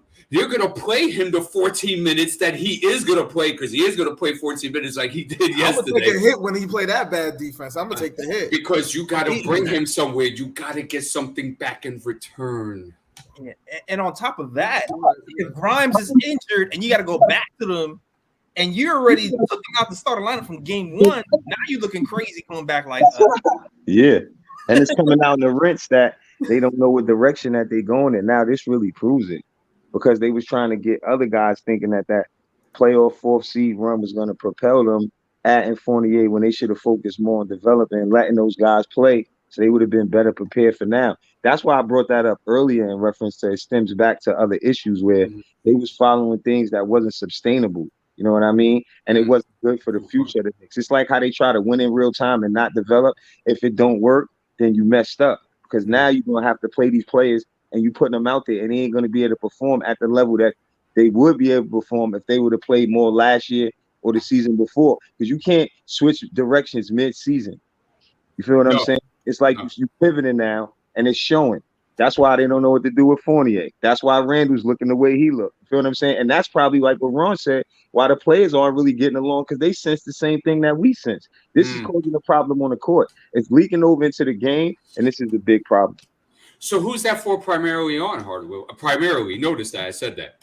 Who's that primarily for? You got to go back and see where it stemmed from. And I think that's why they leaving Tibbs to hang himself or to like let him do whatever he got to do. Scapegoat. Yeah. So it's like, man, it stems back. So it's like it turns into a blame game when it don't work. You know what I'm saying? At the end of the day, the real process that I want to do is build the players up. So when you look around the league and you see young teams that's not going to be in the playoff run deep right now, but you can see the future. That's what it make Knicks fans happy, because we smart Knicks fans and we've been Knicks fans through all of this mess. So if we see that, we'll be cool. Not this fake stuff that where they wasting time and then expect these guys to be good at the snap of a finger. This is New York. So, you know, that comes with the territory. But I'll hold it on the front office, because the front office is the overseer, right? They're on top of the palace, so to speak, and they are the architects of the current roster and the current product, which you're looking at right now. And Leon Rose is buying into stuff and then acting like he don't want it. That don't make sense. You can't go and pick players like the McBrides and all these guys and then act like you don't want to use them. At least see what they work. That's the problem with me. That's another good point on why they stuck and not know what direction to go in right there, because they get in pieces and they're not even seeing what they work. Another season go by and you don't know what Quickly and McBride and all these guys will work. Look at Maxey. Maxey wasn't that far from Quickly, bro. And that should be a great point for us to look at, that it's the coaching and the development on the other side, or all the other problems that we breaking down that's messing with our younger players. And we just think they supposed to be good because they on the team. It don't work like that. You got to set them up to be good. Let them know that they're going to be here. They're going to play to build their confidence. There's so much other things that come into it to make a player good. Indeed. Better leadership. Yeah. Last point. Oh, okay. All right, Hall. Well, yeah, no, I agree. Listen, man, these are all great takes, guys. I mean, I agree with what you guys are saying. This is what we notice, and this is why things are happening with this Knicks team. There's some issues here that got to be cleaned up, but I as much as I don't want to make it seem like it's always all about the coach, players got to play. And the coach could have a good game plan. If you don't have the right guys to orchestrate it, or if they're not doing what he tells them to do, it's not always on the coach. But I think Tibbs has a lot to do with some of these issues with this team. I think the way he uses RJ Barrett is not good. I think giving RJ this sense of go out there, kid, you could do whatever you got to do. We'll rock with you. I don't think that's a smart thing for RJ. I think RJ is taking some poor shots. I think he's making some poor IQ basketball plays because Tibbs is giving him that leash. I think at some point you got to dial it back a little bit for his sake and for the team's sake. Sometimes, you know what, RJ, if you don't got it and you missed 4 threes in a row, I don't want to see you take another 2. I don't need that. I need you to get better shot opportunities or move the ball for somebody else who can shoot. I'm just saying this goes through the whole team. Make some changes. Acquiesce. Okay, we came out the gate with like 1 for 10 from 3-point range in the first quarter. Maybe this ain't the night. Let's work on some other things. Let's get into the paint. Let's move the ball. Even if we got to use some decoys, let's fake. Let's get a guy open on the perimeter. Maybe he doesn't take the 3 this time around, but we have to make him do it the next time to keep the defense honest. But fake it. Move the ball around so we can try to see if we can create another shot. To me, I'm just saying we put ourselves in a position to possibly do stuff like that because we are trying to score quicker. So we should still have shot clock time. If our options don't work out the way we want, we still got some time to it's not going to be ideal. It's not always going to work out, but you got some time to play around with. That's one side. There's other things that the Knicks need to definitely consider, and they have to start communicating, and they got to believe in one another. This team too often is all about help, and the guys that are helping are not the best at help defense. RJ, I've seen him get beat multiple times with his guy. Like, what's the point if you're going to help out whoever Brunson's guarding or whoever Fournier's guarding if you're leaving your guy open for a 3? Your guy is the dangerous one. Like, I know Fournier might be getting beat or Jalen could get beat here and there with certain guys, but most of 9 times out of 10, RJ is guarding one of the most dangerous people on the court. And that guy is the guy you want to leave open because you want to go help this dude up? No, it don't make sense. Sometimes they gotta figure out a better schematic plan on this defensive end. And maybe it's already happened. Maybe being able to put Cam out there more, and now thankfully getting Grimes back. Although, as we can see, Grimes plays 1 game, and now he's questionable for tonight's game. That's scary. What does that mean, Ron, about Grimes? What's up with Grimes? Dude, why they got so much faith in Grimes and this is happening? That's what I don't understand. He's Peoples Hernandez, bro. He's the Teflon Don. But we also said too, Ron, that listen, if this was a lingering foot issue, why the hell are you so quick to pop him out there? That's how bad he makes them a little bit more athletic at that spot. I make them a little bit more athletic at that spot. I think, you know what? This is a hypothesis, but they said that Grimes was pain free for a week. That's what Grimes said. Yeah, so maybe this might be like the questionable might be a test to see if his foot is reacting the way they wanted to react before the game. That might be what it is. Yeah, he may play. He may play. It just is something you got to worry about. That listen, like, what are we going to do here? And let me tell you something. If you talk about one of the worst case scenarios, is Grimes got one of those bad foot injuries that's just never going to get better until he gets surgery. oh, this season is going to be bad. And the naysayers are going to be like, so we couldn't get Donovan Mitchell because you wanted to hold on to Grimes, and this dude is hurt and he's not even playing. Oh, it's going to be bad. It's going to be bad, folks.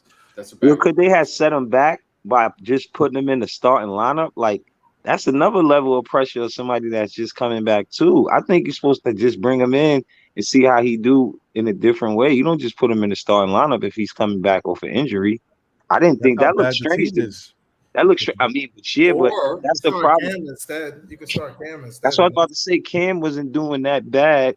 Plus, like I said earlier, you got to add more depth in defense on that starting unit because it may give them balance. You see how they won with Cam playing at the end. So, and another point, Tibbs got to do things. He don't normally just basically make, how coaches just make a decision and pop somebody in the game because they know that they're going to maybe give them some good minutes because somebody ain't giving them good minutes.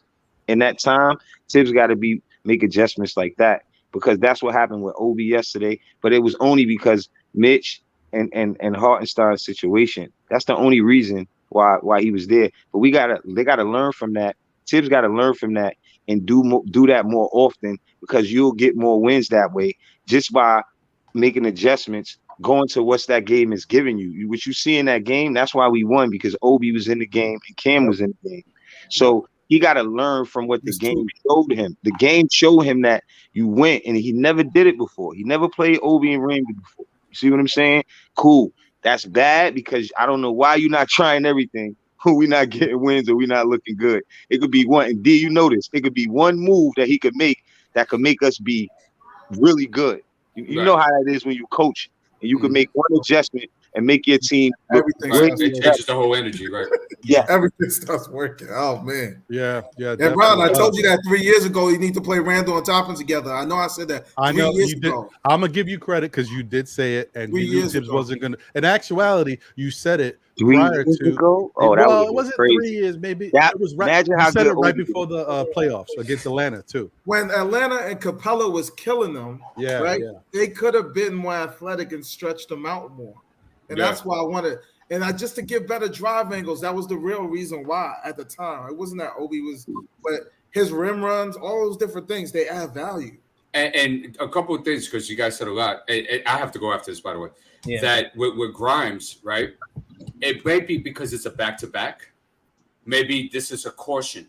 Yeah, I just said that. Oh, you did, Jay? My bad. I didn't catch that. Yeah, it could be a caution. And another thing, too, damn, Harwell said it. Damn, I forgot. All right, that's okay. Say it again, bro. Great minds think alike. No, I think. Oh, no, I forgot it. Don't worry about it. All right, okay. I gotta do laundry and stuff. I gotta go too. Well, wait, but before you go, JL, let me get your thought real quick. Tonight's game, Boston, Knicks. Who you got? And if you want to throw a score out, fine. But who do you got? I got the Celtics. I want the Knicks to win so bad, but I don't know, man. They can't guard. I mean, I'm hoping that Tibbs finds in his heart to play Cam and Grimes more minutes and try to lock up those boys in the front court. But I have the Celtics. But please, I want to be wrong. Trust me, I do. All right, my brother. Appreciate you, man. Thank you. Oh, I remember the point real quick. If Grimes is not starting tonight or not playing, Cam has to start. Bottom line, you need all containment, bro. Yeah, you got to put him in there. So D, I know you got to get out of here too. What's your thoughts on tonight's game? Boston, Knicks. Who you think is going to come out with the victory? If it was anything that I saw yesterday, I have Boston winning this game at the Garden by 12 or 13 tonight. Yeah. Okay, nice and concise, and I can kind of agree. The Knicks something needs to be different tonight. I think that what will be different tonight off the rip is the Knicks, I think, are going to be shooting better. I think the Knicks are going to have one of them good shooting games, and that's going to keep them in it and give them a chance to win, because that's the only thing that I could point my hat on, because right now you can't go from one game, or should I say from the beginning of this whole season, what we've seen, to all of a sudden playing against the Celtics tonight, and you get it right on defense, and you're clicking and you're talking and you ain't going to get it that quickly. So it's going to be tough. Ron, I'll get out of here real quick. Ron, thank you for having me.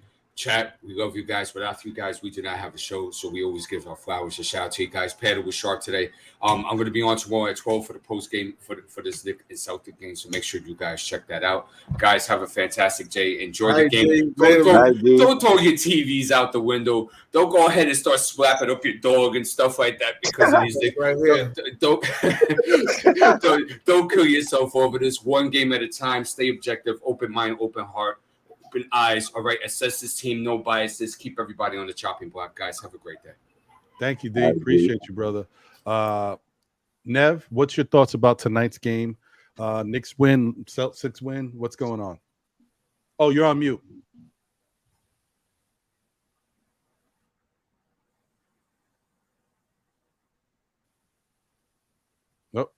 No.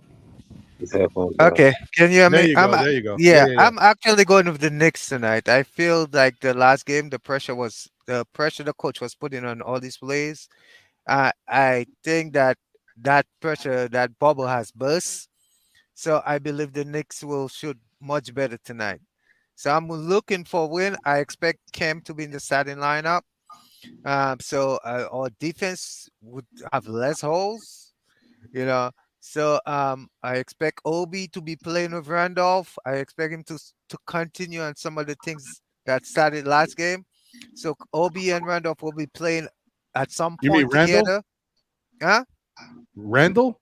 Yeah, Obi and Randall. Yeah, Randall. I tend to say Randolph. I don't know why. Yeah, I don't know. You talking about Zach? I wasn't sure. Yeah, I don't know. I always called him Randolph. Randolph. Yeah.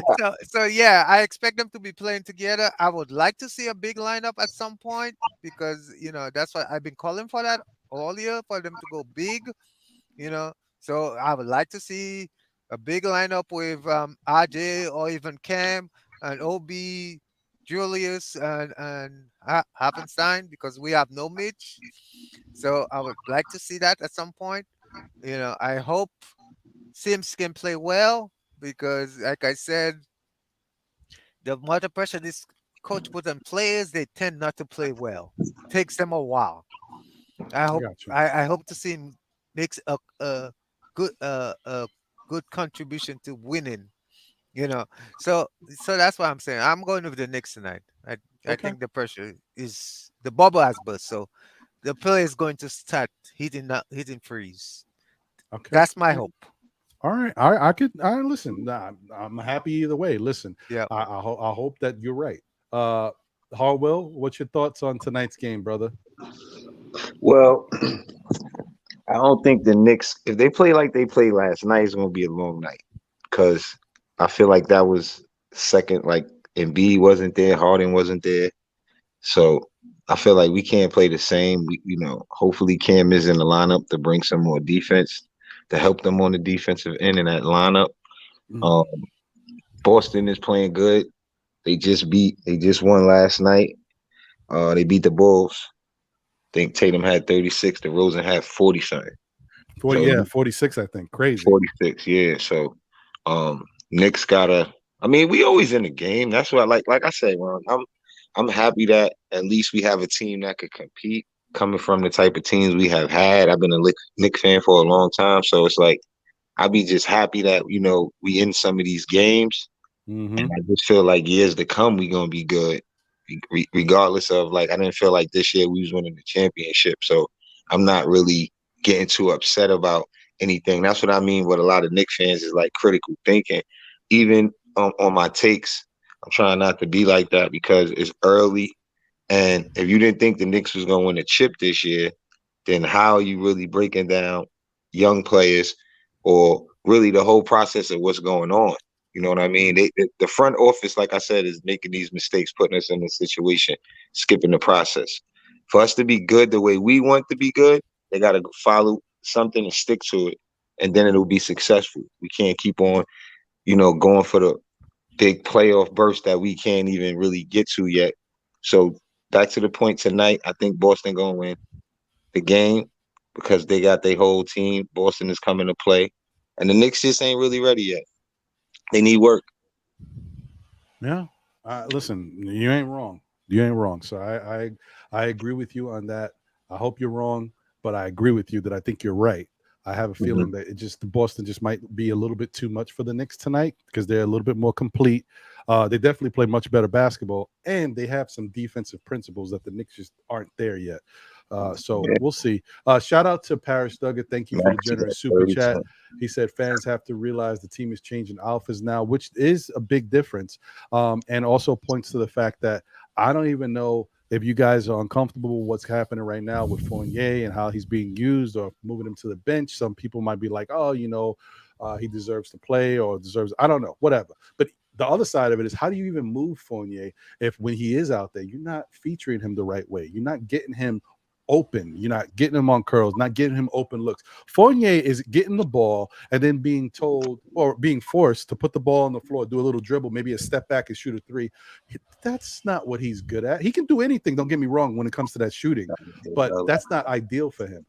Getting him open off of a pick, pick and pop, whatever you want to do, doing a double screen, however the Knicks were doing different, they were doing double screens a lot last year. They're not really doing that this year.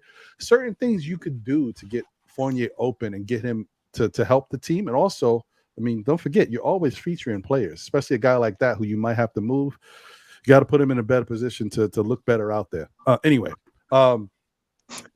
Feats. That's what teams do to us, Ron. Yeah, all the time, bro. They bait us into shots that we know we can't make, and then we give other teams shots that we know they can make. Like it don't make sense. Like who you playing against, you gotta combat what they're doing. You know what I'm saying? Then don't fall victim. Like they bait us into shooting mad jumpers, and we just do it. Like it's crazy. But go ahead, my bad, Feet. Sorry, I'm dealing with my dog real quick. But all right, so I got a rotation that'll work. I think the Knicks win tonight. Hartenstein, Randall at the 4, Obi at the 3, Reddish and Barrett splitting time at the 2, Brunson at the 1. Reason why I want Reddish and Obi there is I want them to match up with Tatum and Brown, and I think you can match up with those two on the defensive end a little bit better than normal if you have those two there. I think they can win tonight because I'll be honest, outside of Tatum and Brown, they're not that athletic either. So if you can alleviate and limit the damage there, and you'll win with Randall at the 4, you'll win with Hartenstein at the 5 against Horford. I like the Knicks tonight. Honestly, if they can neutralize them with Obi and Reddish at those two spots at the 3 and the 2, and then Barrett in there in pockets, maybe when one of them comes out, Barrett can be in there to take advantage of the matchup that's left over. Barrett's going to start, of course, but I'm just saying.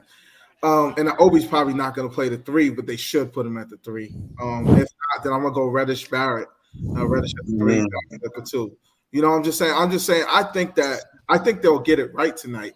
And you still always have that Randall Obi lineup in there as well. So there's a lot of different things. But I think they will match up and be okay tonight. I really do. So maybe I'm dreaming, but whatever. Obi at the 3. Hoping I like this that. coach do the right thing. That was a good take. Obi at the 3. I haven't heard that one in a while. Just the matchup on the defensive end. Really, you lose some things in the ball handling, but honestly, he's been good in space. He hasn't been bad in space, so you can't even come at him like he's showing more development that he can play on the perimeter more. He's not your traditional, 4 rim run only guy. He can do some things now. He looks fluid out there. So I'm like, why not put him at the 3? Yeah, you're gonna have some limitations on the offensive end, but he ain't in there for that. And it's good because he can rim run, and they're gonna leave him open, and he's shooting the 3 like he is. They're gonna pay for it. So I just take advantage of it now while it's popping. What, that probably would be a good idea too, because that could put more pressure on those other guys that's not really playing well in that position. Because that's the problem. We don't have a shooting guard. So if you put Obi there, move RJ down, and you can have, you got Grimes, RJ, all them guys at the 2. To me, that's probably a good adjustment to make. If Obi could play that 3, that'd be crazy. Even though his defense ain't great, but man, he has the athleticism to match up, and that's all you really need right now. You just want a guy that's going to be able to run and jump with those guys, and they can do that. When you have that lineup, and like I said, I mean, I don't want to sound again. I sound crazy, but I'm benching Barrett. I'm having. You're not crazy, man. I've been calling Nah, for that you don't lineup sound all crazy. That's a year. dope take. You're not crazy. Just I've have been Barrett. calling- Just have Barrett come up in that second unit and let's rock out. You know what? That ain't happening, but it's a nice thought. I've been calling for that lineup all year. But how you starting Grimes though? And we don't know what Grimes is. That's the only part I'm confused. I like Grimes though. I like Grimes. I like Grimes. Grimes. I like him. Even right now, I'll play him because he can match up defensively. But how do you know though? We haven't seen him though. We haven't really seen him. When he came out there, he didn't look good. He got missing quick, and I feel like we all got confidence in him. Yeah. But once they plug him in that way, we were supposed to see more. So it's like that's why I mentioned Cam. I mentioned Cam because not that I like Cam, is that I saw more tangibles from Cam that can help us. That's all I'm looking at. Just like you mentioned Obi, I said that's a great take on it because we're looking to plug somebody in that's playing good and help what we trying to do. Same thing for Cam. That's what Cam is doing too. You know what I mean? But RJ, after RJ on the bench, who you starting at the 2? That's the part where I'm lost at because Cam ain't really right now. So we lost. Now RJ at the 2. I'm gonna start Cam at the 2, man. I'm not looking for nothing from the 2. I'm not looking for nothing from the 2. I'm looking for a 2-man game. I'm looking at Randall. I'm looking at Brunson as my primaries. Those 2 guys are placeholders only for the defensive end. When I need more scoring from the 2, I'll say, okay, let me get them off. Let me put Barrett in there. Let me get a Randall off the court. Let me you. I think you mentioned somebody mentioned Barrett and Brunson together. I'll play that in the second with a little bit of second unit flow. You gotta be careful. Like, you don't need all that offense in that first lineup. You really don't need it. You need to be able to be sound on the defensive end all the way. You know that law of diminishing returns. You can have too much offense and not get optimum value from all of it on that first unit. So, but that's what Cam brings for you. Yeah, and I agree. I love Cam on that starting lineup, and hopefully he figures that out because I feel like he did that a little bit when he was with Chicago, but he would plug some guys in that weren't gonna touch the ball, but we're gonna play D and be just in that starting lineup. I feel like he did that. I feel like Tibbs used to do that a little bit. I might be wrong, but I feel like there were times when there were guys in the starting lineup that didn't get touches, weren't shooting. Well, he should do that. And no, it would be perfect because he take bad shots in the second unit, and with the first unit, they need help on D, and he's not going to get that many shots, so he should be more efficient with them. And they are moving the ball in that first unit better. Yeah. So I think the defense with Cam brings more balance, and you need more defense in that starting unit. That's the problem because we're going against these top guys in the league. Brunson can't hold him. RJ can't hold him. So if Cam can use his energy, this is the Cam key can hold him. Cam can hold him. Right? This is the key part. Cam don't got to focus on that much offense, so his energy should be used for defense to stop the other best team's player. You see what I'm saying? That should be what a defensive stopper like the PJ Tuckers. They'll hit shots, but they're there just to combat and stop the best player on the other team. That's what Cam got to start focusing on. If they put him in the lineup, he can do that because the offense is already going to be taken over by, like he said, Brunson, Randall, RJ, and Cam should be playing good D. They all got to play D though, but we need the extra arms length out there. It's better with just 2 of those guys playing offense than it is having 3 of those guys. If you just have a Randall and a Brunson, it's almost better because the usage, it evens out very nicely because Hartenstein's not looking for a shot. Or in my lineup, Hartenstein's not looking for a shot. And, those other guys aren't looking for shots. They're not primary options to score. So, yeah. Well, let me just say thank you once again to Paris Duggar for the generous super chat. Appreciate you, my brother. Most teams don't know what they are yet. Each year is different. Players emerge either better or worse than expected by game 15, and the players know it. And that's true. Even what we're seeing right now, if you look around the league, look at some of the standings for the top teams in the league is funky. I don't know what it is now. I didn't look at last night. Warriors on a 5-game losing streak, bro. Thank you. That's what that was the team I was just going to point to. Oh, I'm sorry. No, you're right. No, I think the Warriors are like 2-5 or 2-6 right now. So yeah, this is not gonna. By the end of the season, we ain't gonna be talking about the Warriors in this light, and that's what a lot of teams in the league. Some of these records are kind of middle of the pack, 500 basketball. So that's gonna kind of level out once we get another month, a month into the season, things are going to start to develop, and we're going to see who's the pretenders and who's the contenders. As always, that's how the NBA works. So yeah, I would say right now is a really good time for the Knicks to kind of right the ship, get something going, because you could take advantage of these teams that aren't playing their best basketball yet. Because once they start playing their best basketball, if you ain't right, then you got a problem. See what the Warriors did, right? They put their whole bench as the starters. How ill is that? The Knicks need to start watching what's going on around the league, bro. The champs made their whole bench the starters, bro. That's crazy to me when I saw it. I say, it was beautiful too. Get those guys right, because Curry and them. For those guys to do that, I said that was gangster, bro. And they're all good too. That's what the good teams do. They will do that. The Popovich teams and Pat Riley's done it in the past. There's guys who've done it. Shout out to Alex Isaac. Appreciate you. Thank you for tuning in. Philip Casanovas. Appreciate you. Thank you for being here. And Philip, I'm not sure if I've seen your name before. If you're new, thank you for being here. Hopefully you like the content and keep coming back. Same with you, Alex Isaac. But I think I've seen your name before. And if I'm wrong, thank you for being here either way. Appreciate you. Shout out to Kaiser Soze 718. Thank you for being in the building.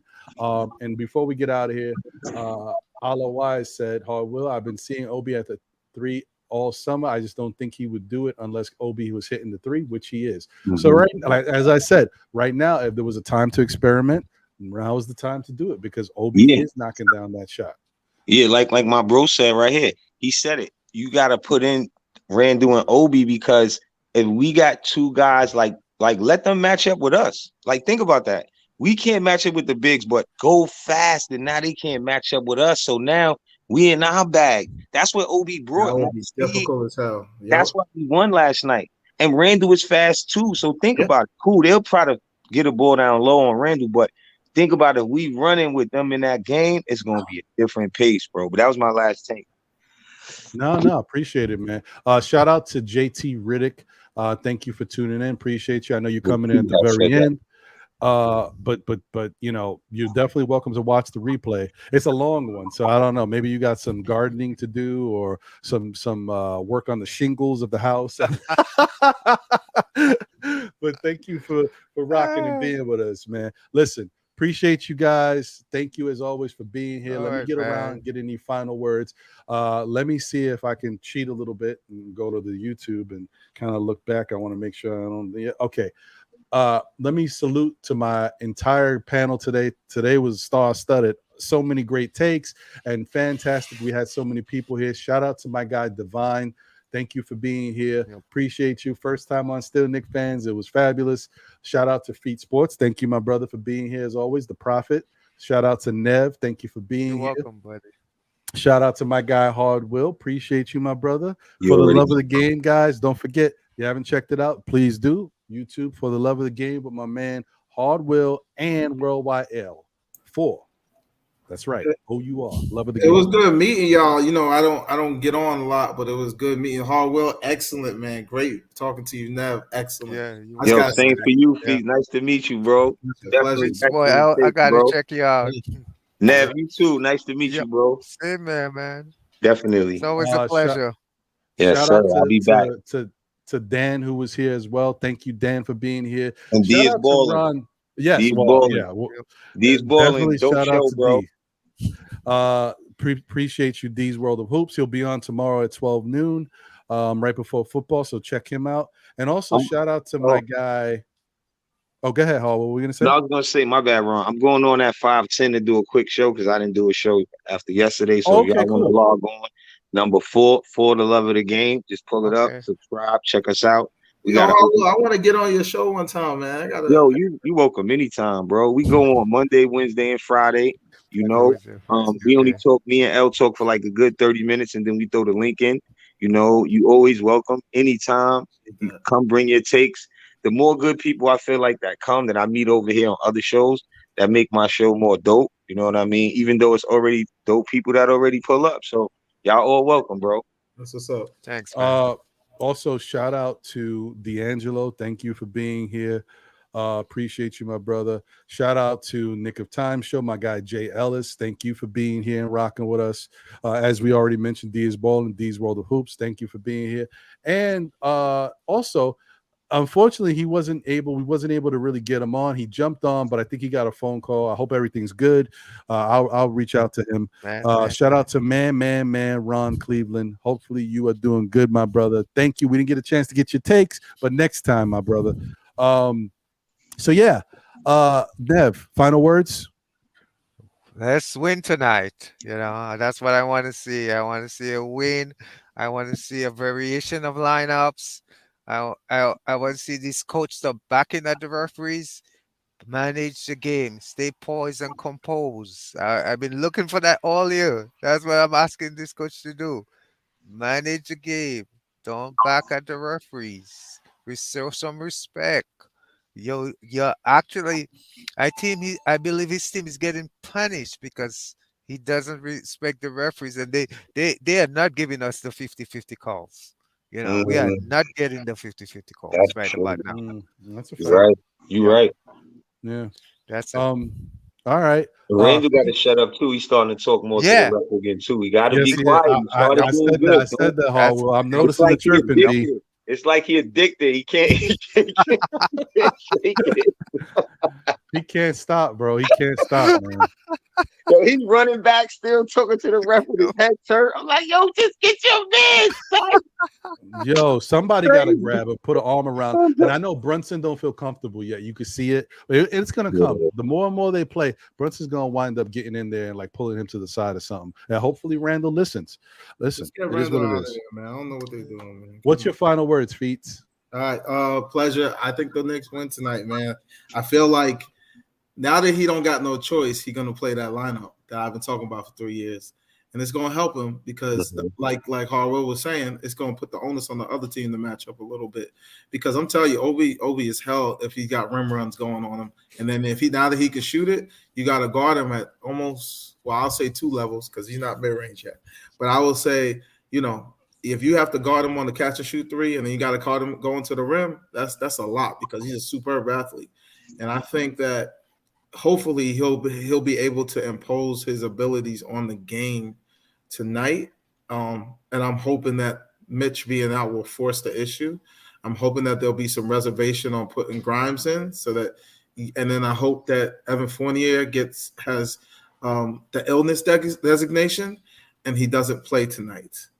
And if all of those things work tonight together, I think the Knicks will be good money, and I'll be excited for them. I think it's been fun with you guys today, and I really feel like I watched them this season, and I feel like this is going to be a good team. I really do feel. I feel like they're going to get a rhythm, and they're going to start winning quite a bit. And I'm going to say this: when they start winning, everybody just don't nitpick the little things. Just enjoy the fact that they're going to be on a good streak and get some winning going, because this is not a team full of all-stars. So you got to remember, when they're playing good, it's because they really playing good. And so, it's not because of luck. It's because they don't get no luck. So, you know what I'm saying? So that's all I got to say, man. All right. I appreciate that. Harwell. Nitpicking. They don't need to nitpick on a team. Like Fee said, they shouldn't nitpick on a team that's not all-stars, like he said. And I think that's a good point, because when we do win, it's like back and forth feelings, emotions with fans, and it don't make sense. I think it's more on the coaching, if you ask me, when you look at it, because we don't have the players that like y'all speak of, but we still in games and we up by points. We up by 28. We up by 23, excuse me. We up by 9 going into the fourth quarter, stuff like that. So I feel like that means if you make certain decisions, like how he just broke down, you put certain players that's playing a certain way right now in the lineup and you could get wins. That proved it last night. So, let's go Knicks. Even though I don't think they're going to win today, hopefully they get better every game. And that's my last take. All right, dope, man. Appreciate you, man. As always, Hardwill, always a pleasure to have you here, my brother. Thank you guys once again. Thank everybody for being here and being a part of the show. I appreciate you guys. I love it. I love it when we can get on and chop it up, man. We Knick fans through and through, and we got a lot to deal with, except for Feats. Feats ain't a Knick fan; he's a basketball fan. But I appreciate his takes nonetheless. But you know what I mean? Like, we got a lot to deal with, and understand that it could always get better. There's still time for it to get better. There's a whole season left, man. There's a lot of basketball. It's only been 8 games. There's a lot that can be turned around here. The Knicks just need to progressively make the effort to turn things around and improve. Thibodeau has to be open-minded. He doesn't have RJ second unit. Everyone, I gotta run. He got to find and that Nev, plug-in. appreciate you, Nev. All right, man. Later, thank guys. you, brother. Listen, All RJ the second unit, that might be something that gets considered, but right now I think you tripping. Look at Westbrook though. Don't compare RJ Barrett. Westbrook was Russell terrible, dog. Russell Westbrook is terrible. He hits the top of the rim, the side of the backboard, underneath the back. Don't talk to me about Russell Westbrook right now. I can't do it. I'm gonna have to play this for you. Last game. Did RJ play bad last game? He was 8 for 16. He was 8 for 16. No. I think he was okay. Yeah, So, he made some poor decisions, but he was okay. And that's the problem. That's why I broke down how other players, and not blaming nobody for his blunders, but that's a problem, Ron, when you said that they don't get it's like it's no morale. So I think I'm gonna get mine, you getting yours. That's not how we play, and that's not good for the team. It's not team basketball, bro. Yeah, when they get rid of that, you can really see how dudes play, because then it'll be more the best decision making involved, and not just worrying about like, I don't know. Hopefully, like you said, they still be a good team. Tibbs got to plug in the right person, I think, and then we'll be fine. Honestly, you got to plug in, figure out that lineup, and we'll be fine. Yeah, I hear you though. I hear you guys, and I hear you, Feats. Listen, that RJ take, I don't know about that one, my brother. And you knowing who Tibbs is, Watch it happen. Don't call me prophet for no reason. Okay, well, this is for you. See if I know the ledge. All right, because you jumping right out the window with that one. That's all on you, my brother. I'm not messing with that one. But if it does happen, dude, I may have to owe you something. I have to ship you some food or something. Well, I'll owe you like, something. Wow. I'll be I'm like, what? Watch it happen. Watch it. I'll be like, Yeah, he okay. called it. He called it. Yeah. We'll see, my brother. I don't Don't know think about Tibbs that. ain't watching, dog. Yeah. We'll see. Anyway, thank you guys for being here. Tune into all these great shows, all these fantastic panel members. Check out Still Knick Fans on Monday, 9 p.m. for SKF Weekly, and then the NBA Report on the Nothing But Knicks Network at 8 p.m. on Thursday, and then we'll repeat this whole thing again next Saturday at 11 a.m. for Know the Ledge. As I always say, tell a friend who tells a friend who tells another friend. Still Knick Fans. We'll be back again. So stay tuned, guys. Appreciate y'all. Thank you for the fabulous chat. You guys did great. Fantastic panel. This has been a dope show, man. I appreciate everybody, man. Appreciate you too, Ron. Thank you, brother. Thank you, brother. And I'm gonna try to tune into your show. I'm gonna try to tune into Divine show at 6, and just get some more Knick community love before we get to the game. And hopefully, they come out with a nice win, and just kind of shut some of us up. Like, hey, we ain't dead yet. So I hope that's the case. We got to meet at another game. We got to meet up again and go to another game. Last time when I saw y'all was fire, bro. Yeah, man, we definitely got to do that again. They'll definitely. I don't know when's the next one, when it'll happen, but I know that there might be something where there's a watch along in the future. At least if we can't get to the game, and we can get back to the bar and just enjoy a watch along or something. We'll see. We'll see. We'll make it happen, man. But thank you guys once again. Appreciate y'all. I'm out, guys. This has been a long one. 5 hours in the books. Let's go. I don't have applause or no claps or nothing, but whatever. You get it. You get it. Anyway, take care, y'all, man. And I'm out. Later.